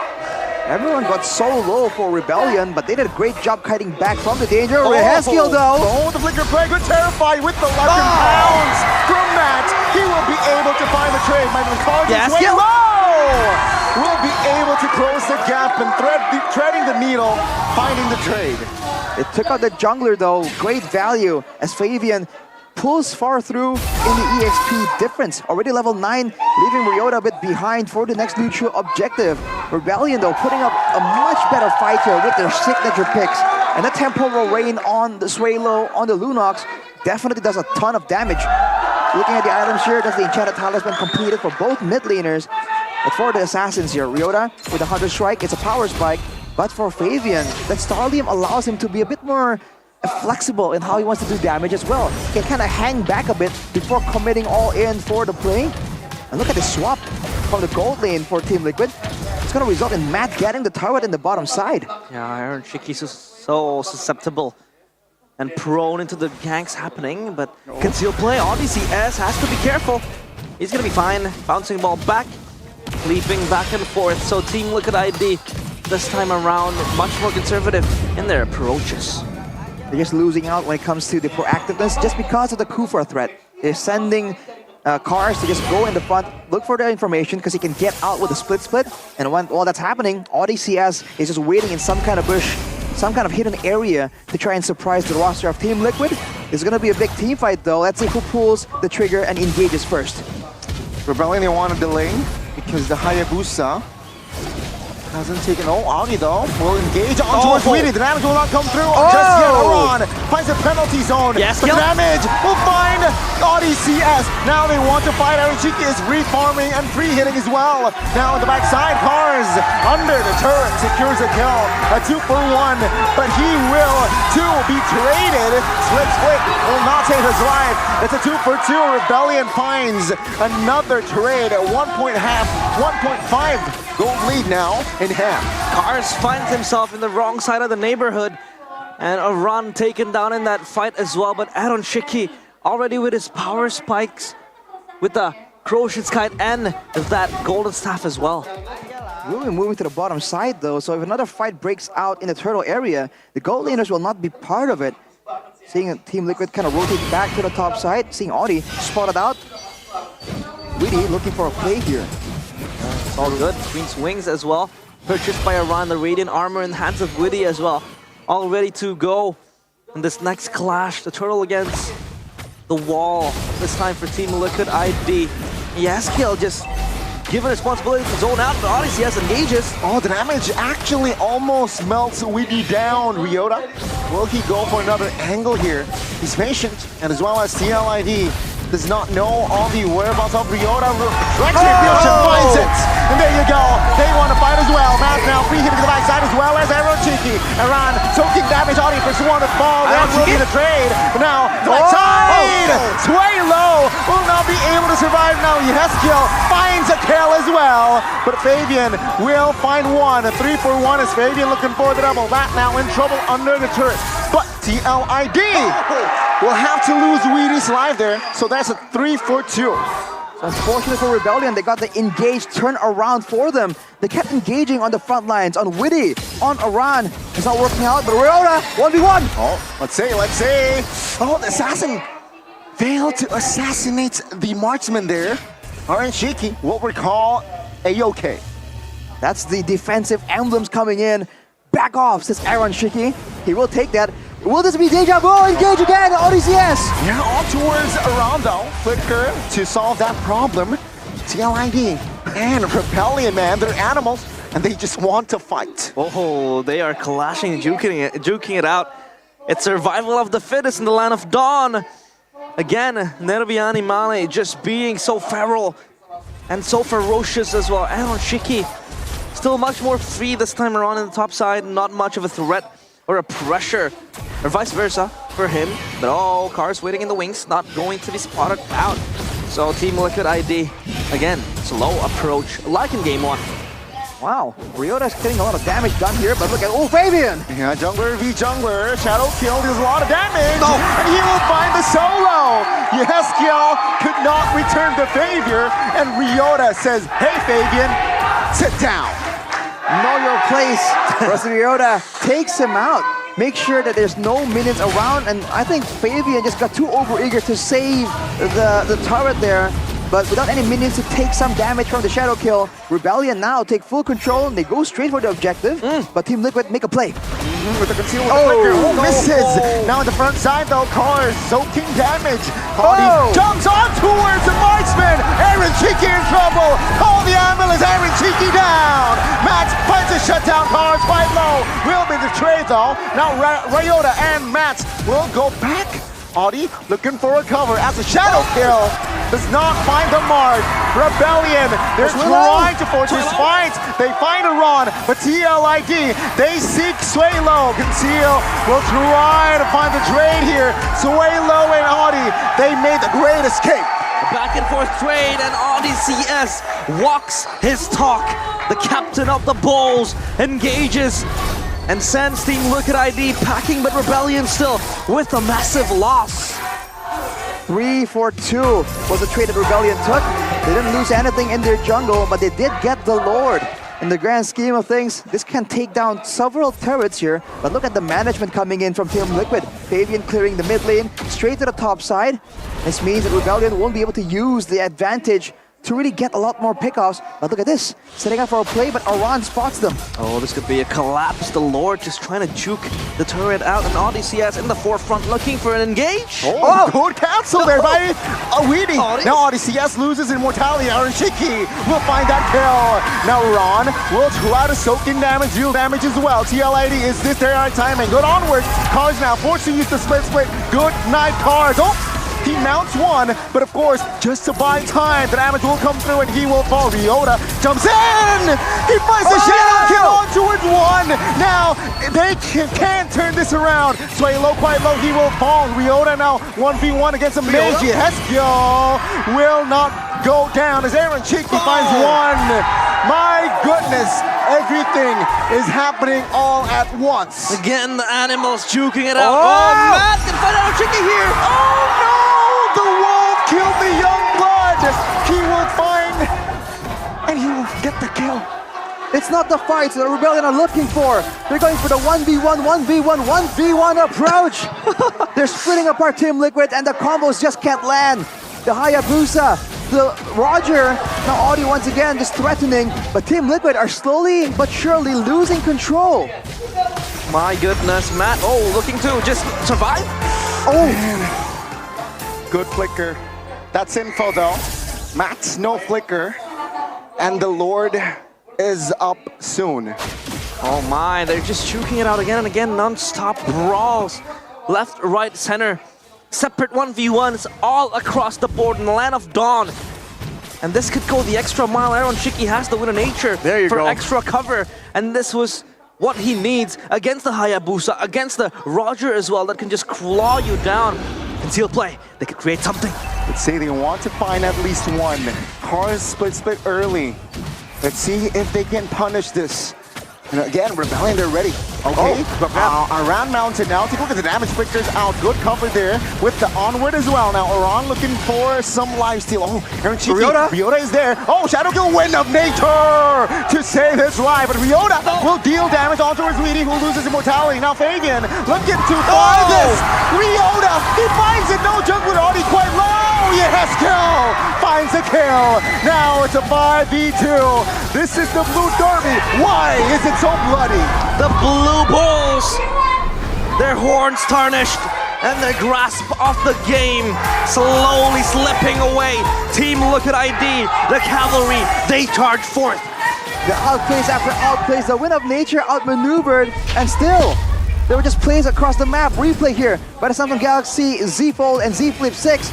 Look at this, man. It was looking so dangerous for Team Liquid, but then Fabian forces Ryota back, and Aran saves the penalty zone for when it matters, and Yeheskiel zones away the entire backline, knowing that he has the blessing order to get out.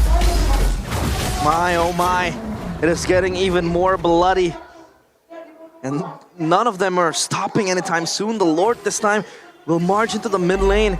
Rebellion Esports, they have to stand their ground. But for Team Liquid, they do have... Oh, hang on a minute. Aran gets jumped on with a Shadow Kill. Careful, careful. Ryota will be able to escape with the Quad Shadow, but the Lord now still at a Whoa! ideal. Fabian looking for the escape. All Aran with the penalties on fine still. Now Aaron Cheeky is technically free hitting. Audi flows down. The Lord still up. Now Matt and Suelo looking for the defend. But now Lord is okay and taken care of. Good immobilization. Suelo now gets taken down. Team Liquid. Oh my Lord, they're following the trend. First match, second match, it's a 2-0. Now, ladies and gentlemen, bring out your grooves. It's a 2-0 victory for the cavalries. The cavalry seat their swords, and the horses steadfast, stopping the rampage of the Blue Bulls. Their horns cut off, and they come out the victors of the Blue Derby. The Derby Animale. The cavalry outmaneuvered the Bulls, chase them down, takes them out. 2-0 despite the best efforts, despite the great performance that the Blue Bulls tried to give. It just was not enough. It wasn't enough. their best was not good enough to take down Team Liquid ID. The early stages of the game proved to be so good for Rebellion Esports, but Team Liquid ID still able to turn the tides around. As we take a look at the players of Team Liquid ID, full of spirits with their poses. And we will, of course, hear the sound of music later on in the interview because I can't wait for the interview. I hope Iron Chiki does drop the mic this time around. But yeah, Rebellion Esports, they have to bite that bullet of losing, and losing is not what they want because they are yet without a win. Eventually the chaos just caught up to them, especially with the Lord in the hands of Team Liquid. It was just too much to handle, man. They cannot deal with the team and the Lord at the same time, and Team Liquid capitalized immediately. Oh my, oh my. And here we go. We want to hear what Aaron Chiki and team has to say in the winner's interview with Bude Clara Mongstar upstage.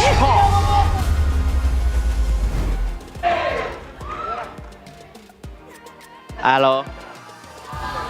Udah hidup kan? Udah dong, dan langsung saja mari beri semangat dan tepuk tangan untuk 2-0 yang betul memukau Team Liquid ID. Langsung aja nih, apa yang mau langsung kamu sampaikan dengan kemenangan ini ya Resinki? Alhamdulillah aja sih. Alhamdulillah aja. Tapi kemarin kan kamu sudah menantikan match hari ini, kamu sudah bisa kayaknya tuh memprediksi, oke, kita akan gas aja hari ini. Apakah sesuai ekspektasimu dengan 2-0 ini? Sesuai ekspektasi, tapi kemarin nyesel taunting, soalnya tim kecil.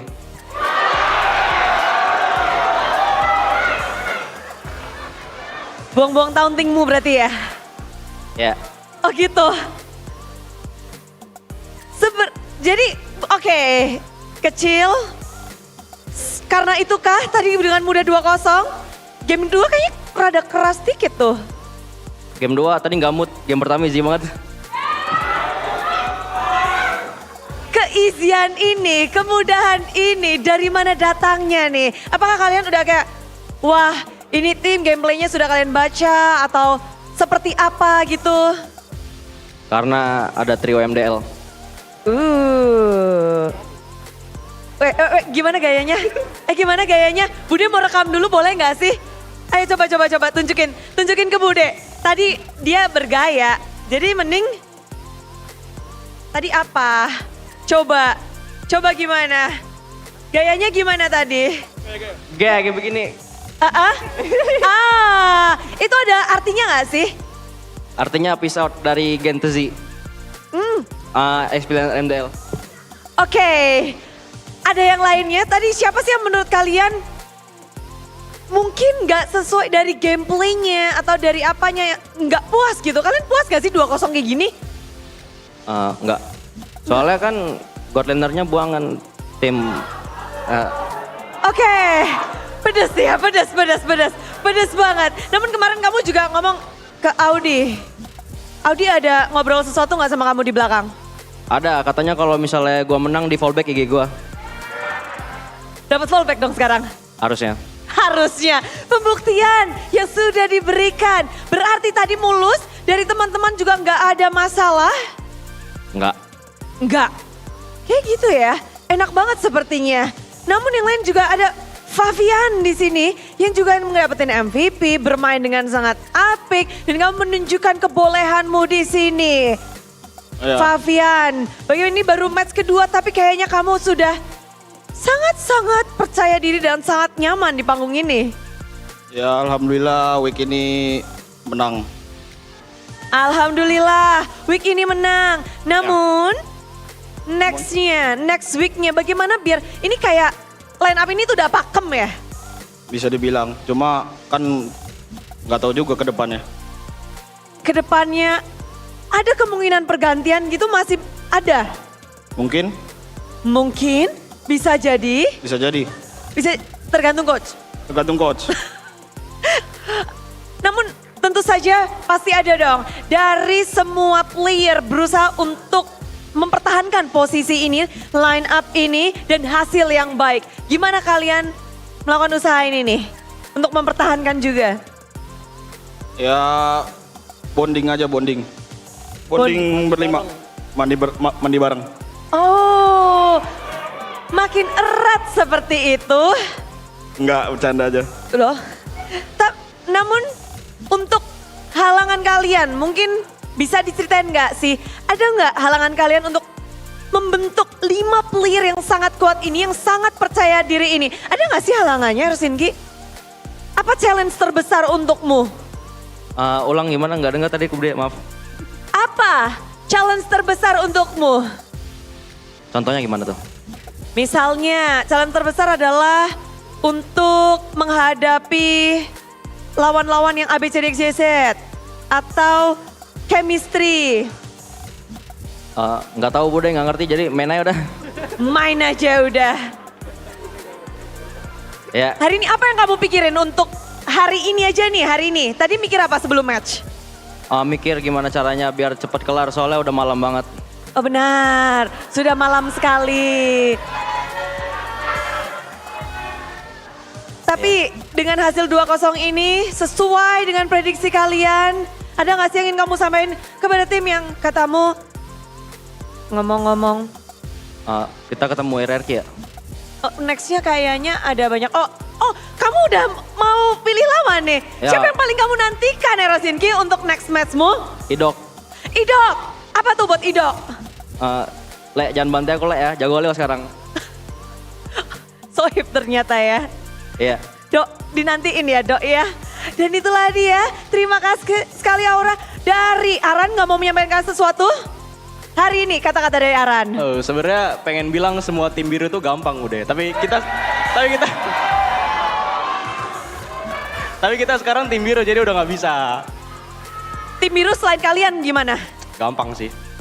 Selain kalian? Ya selain Liquid. Oke, tim biru selain Liquid gampang, kata Aran. Kalau gitu, kita kasih tepuk tangan. Terima kasih atas pertarungan yang begitu luar biasa di tim Liquid ID.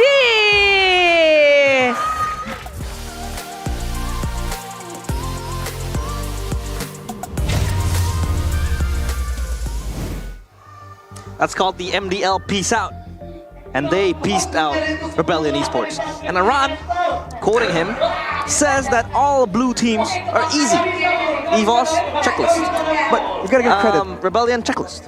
You gotta credit though. He said, you know, I kind of feel bad for taunting yesterday because they're a small team. So that was dude! what Aaron Chicky said. So that was crazy. That was crazy. Apply cold water to burn area because he was like, yeah, I kind of regret taunting because Rebellion Esports is a small team. That right there was a violation. That was.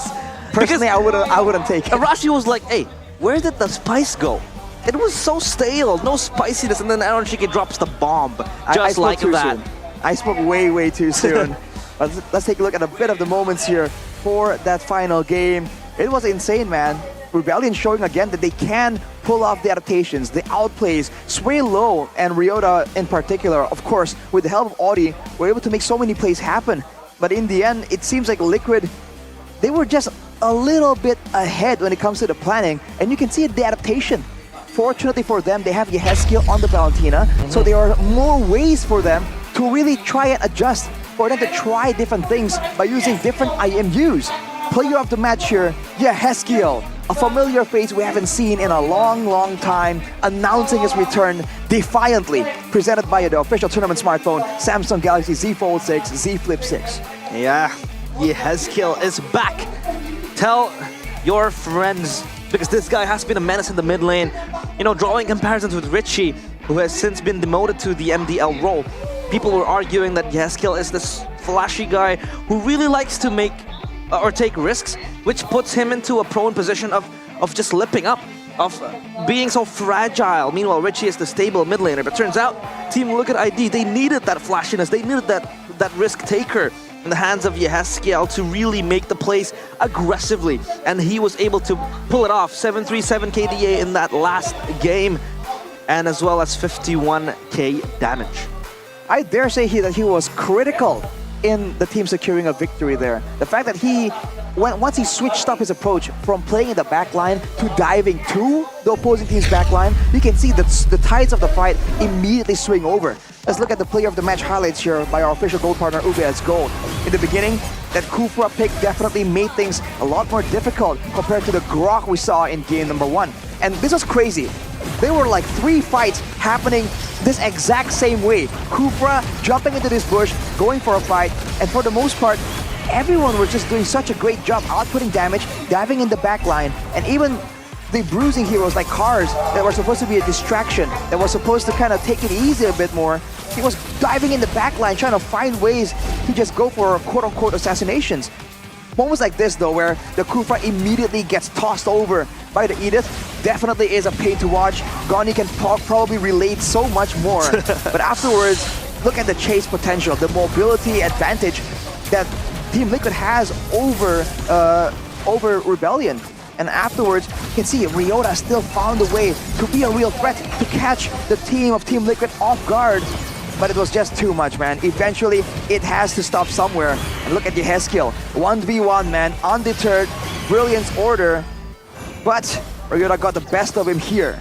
But he kind of found like a winning pattern. You can see how he's playing, and next time a fight really breaks out, he's coming in from the sides. He's never in the back line, always waiting to find a way to terrify as many people as once. And look at this. He's essentially zoning 3 members out. And that allows Iron Shiki to kind of be active, to kind of do the damage. And finally, look at this moment right here, right before the end, to see the impact of Yeskill for his team. Ron was also very, very significant, or played a significant role in that last fight, which swings the momentum for Team Liquid ID. And we want to hear how they communicated with the decision making. So here we go. Golden moment by our official gold partner, UBS Gold. Apa kita semangat hari ini? Boy, kita di sini buat tunjukin ke semua orang kalau kita pantas. Bisa. Otak gua. Gua buka ya kalau ya. Ulti flicker ya. Gas boy. Alpa lu, gua tarik. Alpa udah ulti. Alpa boy. Nice boy. Aman. Boy. Kena tiga. Nice boy. Lagi depan gua. Gak ada flicker. Midnya lo. Nice dah. Nice boy. Solo kill ini. Ya udah, silakan. Solo kill ini. Silakan. Solo kill ini, Bang. Terisha no flicker bisa digas. Bang, solo kill, Bang. Nice, Gas boy. Nice. Mau enggak? Mau boleh buka aja. Let go. Kelas ya. Tower. Gua angkat Kufra, boy. Kufra. Hand ulti. Bisa end. Tunggu wave mid. Udah end. Dain gas boy. Gua angkat. Tunggu. Orang. Nice boy. Let's go Rebellion. Berisik banget. End boy. So young yet so communicative, and Iron Shiki was like, we are here to prove that we deserve to be here. That's a cold statement, especially Very considering cold. the context. Yeah, I'm freezing. I have to say, spicy mic moments from Iron Shiki, cool. In game, he was laser focused, man. He wasn't talking too much at all. In fact, it was Fabian that was just going around. Guys, solo kill. Bang, solo kill, bang. I think someone at least was yelling out, it's over, as they reached the base. Yeah. Like, bro, they were that confident. That is an insane performance, man. Coming out of nowhere, proving to everyone that they have qualities that were overlooked in the MPL right here.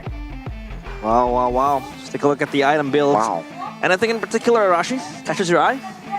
Well, Swaylo on the Lunox was definitely trying to do a lot more damage. Wishing Lantern for the Lunox. I think second item doesn't really work usually for a lot of heroes, but considering the Lunox, right, and the way it operates with the spammability of spells, I feel like it's a great option, and you're seeing a lot of damage coming through from that Lunox pick. So leave it to Swaylo to make it work. Aside from that though, I think it's just a lot of respect coming in from Team Liquid, and especially for the magic defense, you saw a bunch of Athenas, because everyone knew that the DPS tools, for the most part, will be doing slow damage. The burst of damage is what's so dangerous coming in from your Yeskill, from Fabian, and even from Swaylo. Yeah, it was all across the board.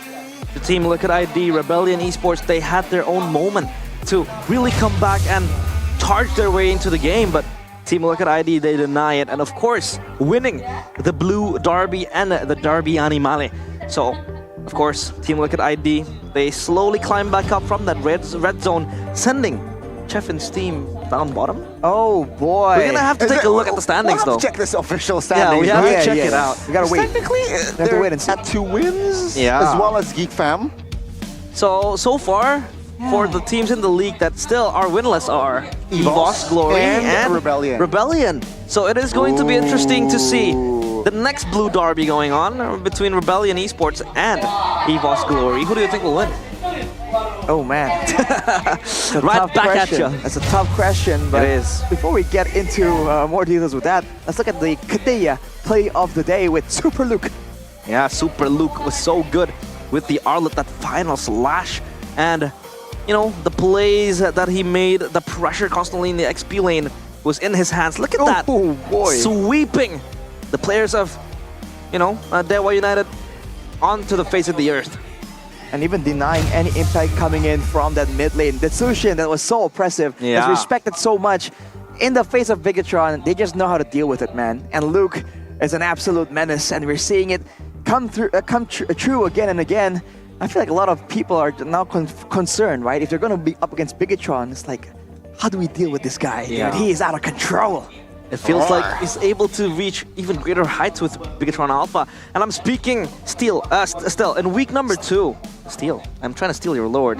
Sorry for that. But of course, still week number 2, so it's still quite hasty to come to conclusions. True. For Super Luke. We'll see how consistent, how relevant he would stay in that XP lane for Bigatron Alpha. And of course, will he be able to bring the Geek Fam energy, that mental, into the playoff later on? Because Bigatron Alpha, we know that to really choke out the playoffs, unlike your team and my team, Donnie.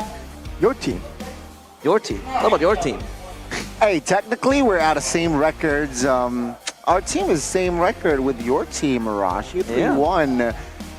Oh, wait a minute. RRQ lost against Bigatron. Bigatron Alpha. Interesting. Very, very interesting. And now standings. I think that's exactly what everyone wants to see right here. Because today's games were flashy, but let's go. I think it's gonna really jumble up the standings immediately. But it felt like today was a very, very, I'd say quick, but at the same time so filling. You know, it was it was filled with a lot of fights. It was filled with a lot of flashy plays as well from all laners across the map and the teams. But still, it's a 2-0, 2-0, 2-0 to end the day and end the week. And as usual, we would also be voting for the Player of the Weeks and the Rookie of the Weeks. Oh, what do you think deserves the Player of the Week? The Player of the Week? You can call me biased if you want, but I have somebody in mind. I think the audience would know if they know my story. Before we get there though, finally, regular season standings here for week 2, day number 3, presented by our official tournament smartphone, the Samsung Galaxy Z Fold and Z Flip 6. There we go. Oof, Alter Ego dropping to the red zone and Geek Fam dropping 1 position below Team Liquid ID. Now though, the Cavalry, they're charging stable. They're much more, you know, flowing. And onto the 5th place they go, which is going to be such a wonderful place to be in, considering they were in the red zone losing 2 games in a row. And for Bigatron Alpha, still so solid up top. Will they be able to finish the season winless though? Flawless record for BTR. Ooh, that is... Mirko will be having a field day. Well, he did last season as well, but... Field season. You know?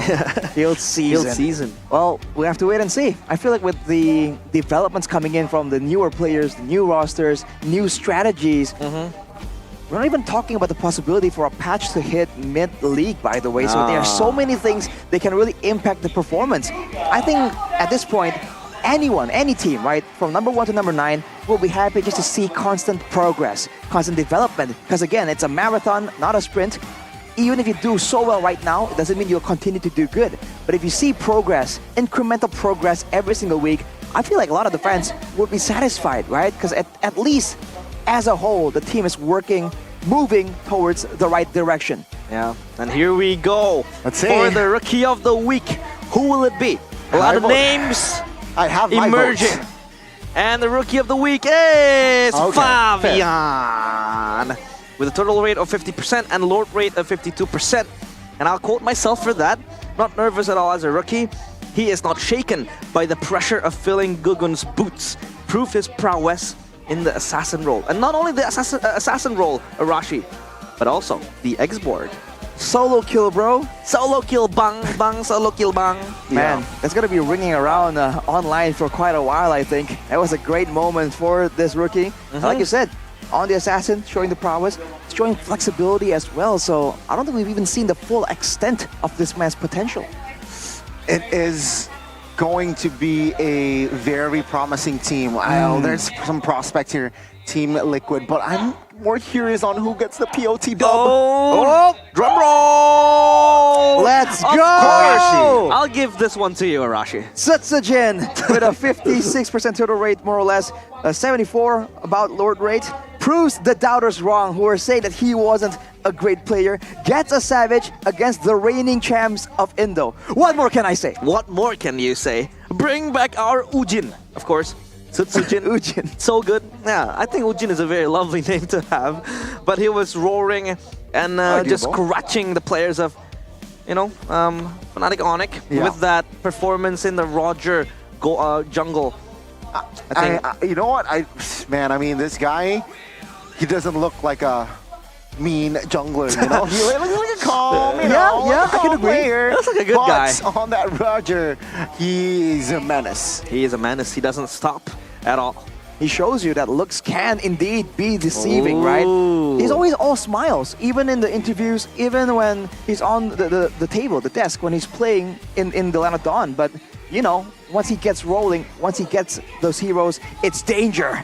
But next week, there's more danger to be seen. More danger. Prepare your seatbelts. It is going to be a very, very dangerous week. Because on Friday, we will see Fnatic Onyx against GeekFam. Dude, you gotta feel for Shevin. United against Rebellion Esports. You immediately start to feel for Shevin, man. Fnatic Onyx against GeekFam on Friday. Saturday, GeekFam against Bigatron. Shevin is in for a treat. Shevin, you gotta prepare your tissues to wipe them tears off, man. And Saturday, of course, GeekFam against Bigatron Alpha. Ultra Ego against EVO's Glory. Team Liquid ID against Dewa United. And on Sunday, the perfect day to close out the week. Rebellion Esports against Ultra Ego, RRQ against Team Liquid ID, and Bigatron Alpha against EVO's Glory. Man, I'm looking at, of course, BTR EVOS. That, interesting. Alter Ego EVOS as well. Looking for still to that first win for EVO's Glory, man. I want to see that. Imagine winning against Bigatron Alpha to pick up your first win. I really want them to channel their MPL ID Season 13 power, getting that buff in late Week 3, Week 4. But of course, if you want to buff yourself up and look stylish like me, Goni and Arashi, rizzing up the people around you, you're going to get Erigo. Because Erigo, wherever you go. There we go. Wherever you go, there you go. There we go. Exactly. It's catchy as well, man. Yeah, it's all What catchy. brand is that, bro? There we go. Also, our officials Official? in the building. Right. They're all wearing that apparel. Right there there. we go. But if you're all suited up and already dripping, you can equip yourselves with the spectacles of Saturdays. Winning looks for winning gamers, brought to you by Saturdays and MPL ID. This eyewear is the secret weapon for dominating the battlefield. Available at www.saturdays.com and all Saturdays stores. You can also stay up to date following at saturdays.lifestyle on Instagram and TikTok, as we have something new in for Season 14. What would it be? I speculated that it would be, the visors or VR glasses. Season 13, but that's too far. Their collab was amazing. Yeah. Hopefully they can one-up themselves for Season 14. I mean, I want something louder, right? Something that's really obviously, Mobile Legends themed. But, we'll have to wait and see about that. But what you can get immediately is the Independence Day celebration with the new skins for Kadira and Lo Yi. All right. Who's excited? Me. Merdeka. Exactly. Count me in. For all you Kadira and Lo Yi users out there, you can grab some special 17th of August surprises and enjoy a 30% discount on Kadira's Heart of the Sea skin, which is amazing, by the way, and get Lo Yi's Tenko skin for free. For free. Free, bro. No charges, no nothing. Just simply log in and, play some Mobile Legends in, of course, the festivities of the 17th of August, which is Indonesia's Independence Day. Scan the QR code in that lower third and You're all good. You're all set to go. And of course, we also want to show you the MPL ID skin. Last season, it was Benedetta. Right. Now it is Franco, touted with the Quantum Vanguard, available in the shop. You can also enjoy a 30% discount in the first week. So, if you didn't buy it, you're missing out. Yeah, you missed it. You missed the discount. How to tell you? That's why you gotta stay tuned next time and get it you. before it's gone. Yeah. 30%, bro. Come on. That's significant. That is significant. Will be like E-Doc. You only need to pay 70% of the value. Wow. By the way. That's math. That's value for money. I can't do maths. You can't do quick maths? I can't do quick maths. It's unfortunate, man. Because you would have taken this 30% discount for sure. True. But I guess you don't really like playing that Franco, right? You have a different play style. I do. I don't really like to be in the back. I want to be in the front. I want to be that assassin. Whoa. Okay. But yeah, 8 matches in total for week 2. Crazy matches. Really? 8 matches? Didn't feel like it. It didn't feel like it one. for sure. But I was here for all 3 days. It really doesn't feel like it, bro. And what feels like is, of course, Moonton's anniversary. So you can take a look at the skins and also all of the rewards available. Log in now to unlock multiple epic skins for free, including Nana's Mecha Baby. I already have that, and Moscow's Blood Spear. As a Moskov main, I have that as well. You could also unlock a new collector skin for free too. On top of that, from the 16th of August, you can enjoy even more free stuff and also trials for heroes and skins. I've also been trialing a few skins myself. I like them, and I'm planning to buy them. So thank you, Moonton, for the rewards given. Tap to check them out now. I want more. I want more of MPL. What do you want? I want more of MPL. More matches. Let's go. More savages. Well, you gotta wait for next week. But while you're doing that, though, get a dose of MLBB still, because you gotta vote for MLBB and Moonton and the Esports Awards now, right? For Esports Game of the Year, Mobile Esports Game of the Year, and Esports Publisher of the Year. Yeah. Riyadh, 24th of August, 2024. We are Big nominated in 3 different categories. So let's help MLBB and Moonton flourish globally, because we have seen the impact it had in EWC. So we want to reach out and extend our hands to the global scale. Say to them, this is MLBB and Moonton. Man, again, just let's involve ourselves. You guys can involve yourselves, participate, so that the community, the game itself can grow, of course. Let's see, of course, what else is next. What's next? Class is in session, because the Youth Fair is here with incredible bonuses and exciting events. Grab multiple permanent skins for free. 17th of July into the 31st of August is the Youth Fair Exchange. You can redeem Sylvana's painted skin, Classroom Glam, and an animated avatar, Border, a battle emote, and more, all for free. Many more exciting events will be revealed in the video, so you can tap them to check them out now. It's down below.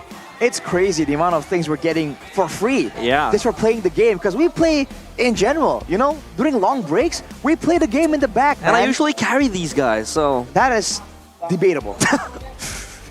I died once.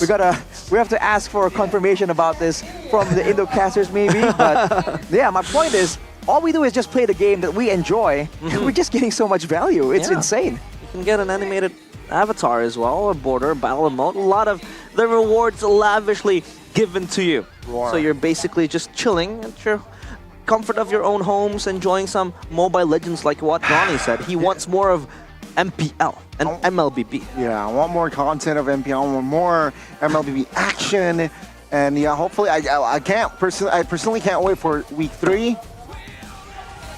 Can we skip the whole weekday? Ah, sure. Gani is not a fan of weekdays. But I need rest. We need rest, Gani. We need to rest so we can give our best. This guy needs so we can continue with the rest of the desk. Oh! And then we challenge the fest. Whoa! As we go on to be the best.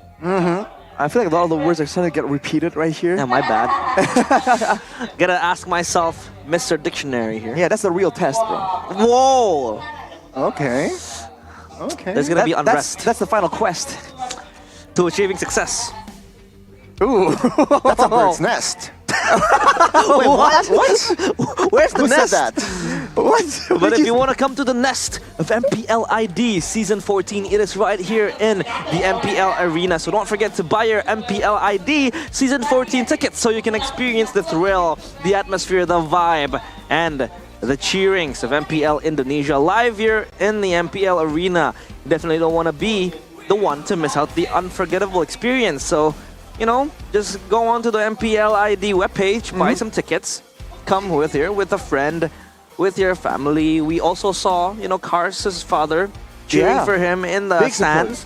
Big support from his parents as well. So if you want to bring your teacher as well, you can. Your professor, your workmate, your lab mate, your lover, your ex, anyone you want to bring here. Okay, relax. Maybe not your ex. I not your mean, ex. yeah, technically you can. But yeah, ladies and gentlemen, just check it out, right? Check the website out too. Come see Chefin live, see Arashi live. Yep, get the tickets while it lasts. Exactly. Week 3, you can get it for week 4. And again, ladies and gentlemen, we would like to also remind you that next week there's a slight change on time. A slight change in this new schedule for MPL ID Season 14, starting from week number 3 for Saturday and Sunday games.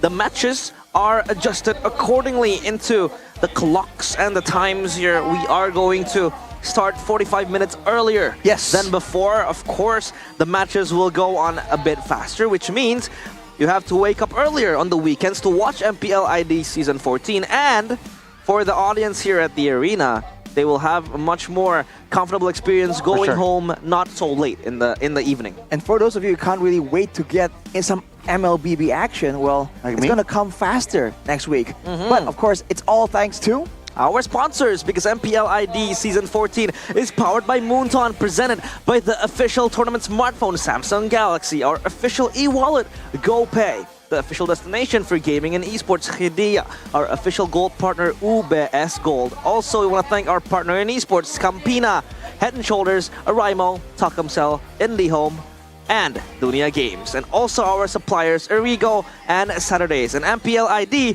Season 14 is supported fully by PBSI. So that is it. You know, it's a wrap. It's for a wrap week for number week, 2. Yeah.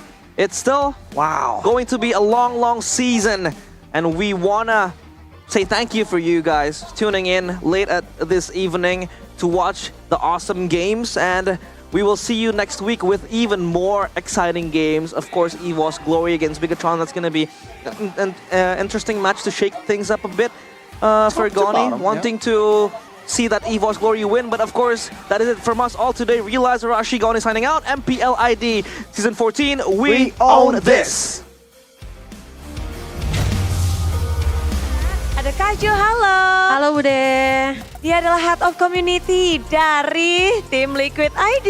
Betul. Nah, mungkin banyak yang penasaran di sini kalau jadi fansnya tim Liquid ID, sekarang namanya apa? Dulu kan Aura Fams nih. Udah bukan dong Bude. Udah bukan. Sekarang udah eranya tim Liquid, namanya ganti. Jadi itu namanya sekarang jadi The Cavalry. Pasukan kuda artinya. The Cavalry, pasukan kuda. Nah, kalau mau tahu informasi tentang The Cavalry itu ada sosmednya juga kan? Pasti dong Bude. Kita ada Instagram, ada Discord, ada juga community WhatsApp, banyak lagi sih pastinya. Namanya? Namanya itu TL Cavalry ID. Wah, semua orang langsung aja follow biar kalian bisa menjadi bagian dari The Cavalry. Namun, Bude penasaran nih. Bude kan juga follow. Bude sering lihat. Banyak banget activity tuh. Activity-nya apa aja sih? Pastinya banyak sih Bude, kayak biasa kan kita pasti ada nobar, pasti juga ada mabar, terus ada giveaway. Giveaway? As Giveaway always. apa itu? Banyak juga, ada jersey, ada meet and greet sama player juga, sama ini sih apa namanya, tiket MPL yang pastinya. Cara ikutannya gimana? Gampang banget, kalian bisa kepoin di Instagramnya TL Cavalry atau di tim Liquid yang sekarang masih jadi Aura Esports. Oh, belum ganti ya berarti? Belum. Oke, jadi langsung aja semuanya ke sosial media dari tim Liquid ID. Dan semuanya boleh gabung. Boleh dong Bude. Gratis? Gratis. Asik. Lalu ada yang mau disampaikan lagi nggak sih Kak Jo? Mungkin sesuatu? Paling jangan lupa kepoin aja dan ikutin, semoga kalian menang. Amin, menang semua nih. Tapi hari ini 2-0, bahagia ya Kak Jo pasti The Cavalry? Pasti. Responnya gimana tuh? agak shock sih sebenarnya. Gak expect kalau bisa mereka improve-nya secepat ini. Luar biasa. Dan tentunya kita mendoakan yang terbaik untuk tim Liquid ID untuk selanjutnya. Terima kasih sekali Kak Jo. Terima kasih juga Bude. Informasi yang begitu manis tentunya dengan giveaway yang banyak. Namun di sini Bude juga pengen banyak-banyak makasih buat kalian semua super fans yang sudah terus mendukung acara ini hingga detik ini. Dan khususnya kepada para partner dan sponsor karena MPL Indonesia Season 14 powered by Moontown. Presented by Official Tournament Smartphone Samsung Galaxy, Official e-wallet GoPay, Official Destination for Gaming and Esports, Kidia, Official Gold Partner UBS Gold. Dan kita juga punya partner in esports, ada Campina, Head and Shoulder, Ora Imo, Telkomsel, Dunia Games, dan IndiHome. Dan juga kita ada supplier Erigo dan Saturday. Acara ini supported by PBSI. Hari yang begitu indah tentunya untuk tim-tim yang berhasil mendapatkan kemenangan. Hari ini kita berpesta dengan 2-0. Namun kita melihat bahwa 9 tim yang beradu di MPL Indonesia Season 14. Mereka masih berjuang, mereka masih berproses dengan pondasi-pondasi yang mereka miliki. Semakin kuat, namun bagaimana dengan eksekusinya dan akankah ada tim-tim yang merombak pondasi mereka? Karena bisa jadi itu adalah jawaban. Namun semua jawaban itu hanya bisa dijawab di minggu selanjutnya, minggu yang ketiga. Jadi di sini Bude Clara Mongstar mengucapkan terima kasih dan sampai jumpa di minggu yang ketiga di MPL Indonesia Season 14. We on this!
terus berlari.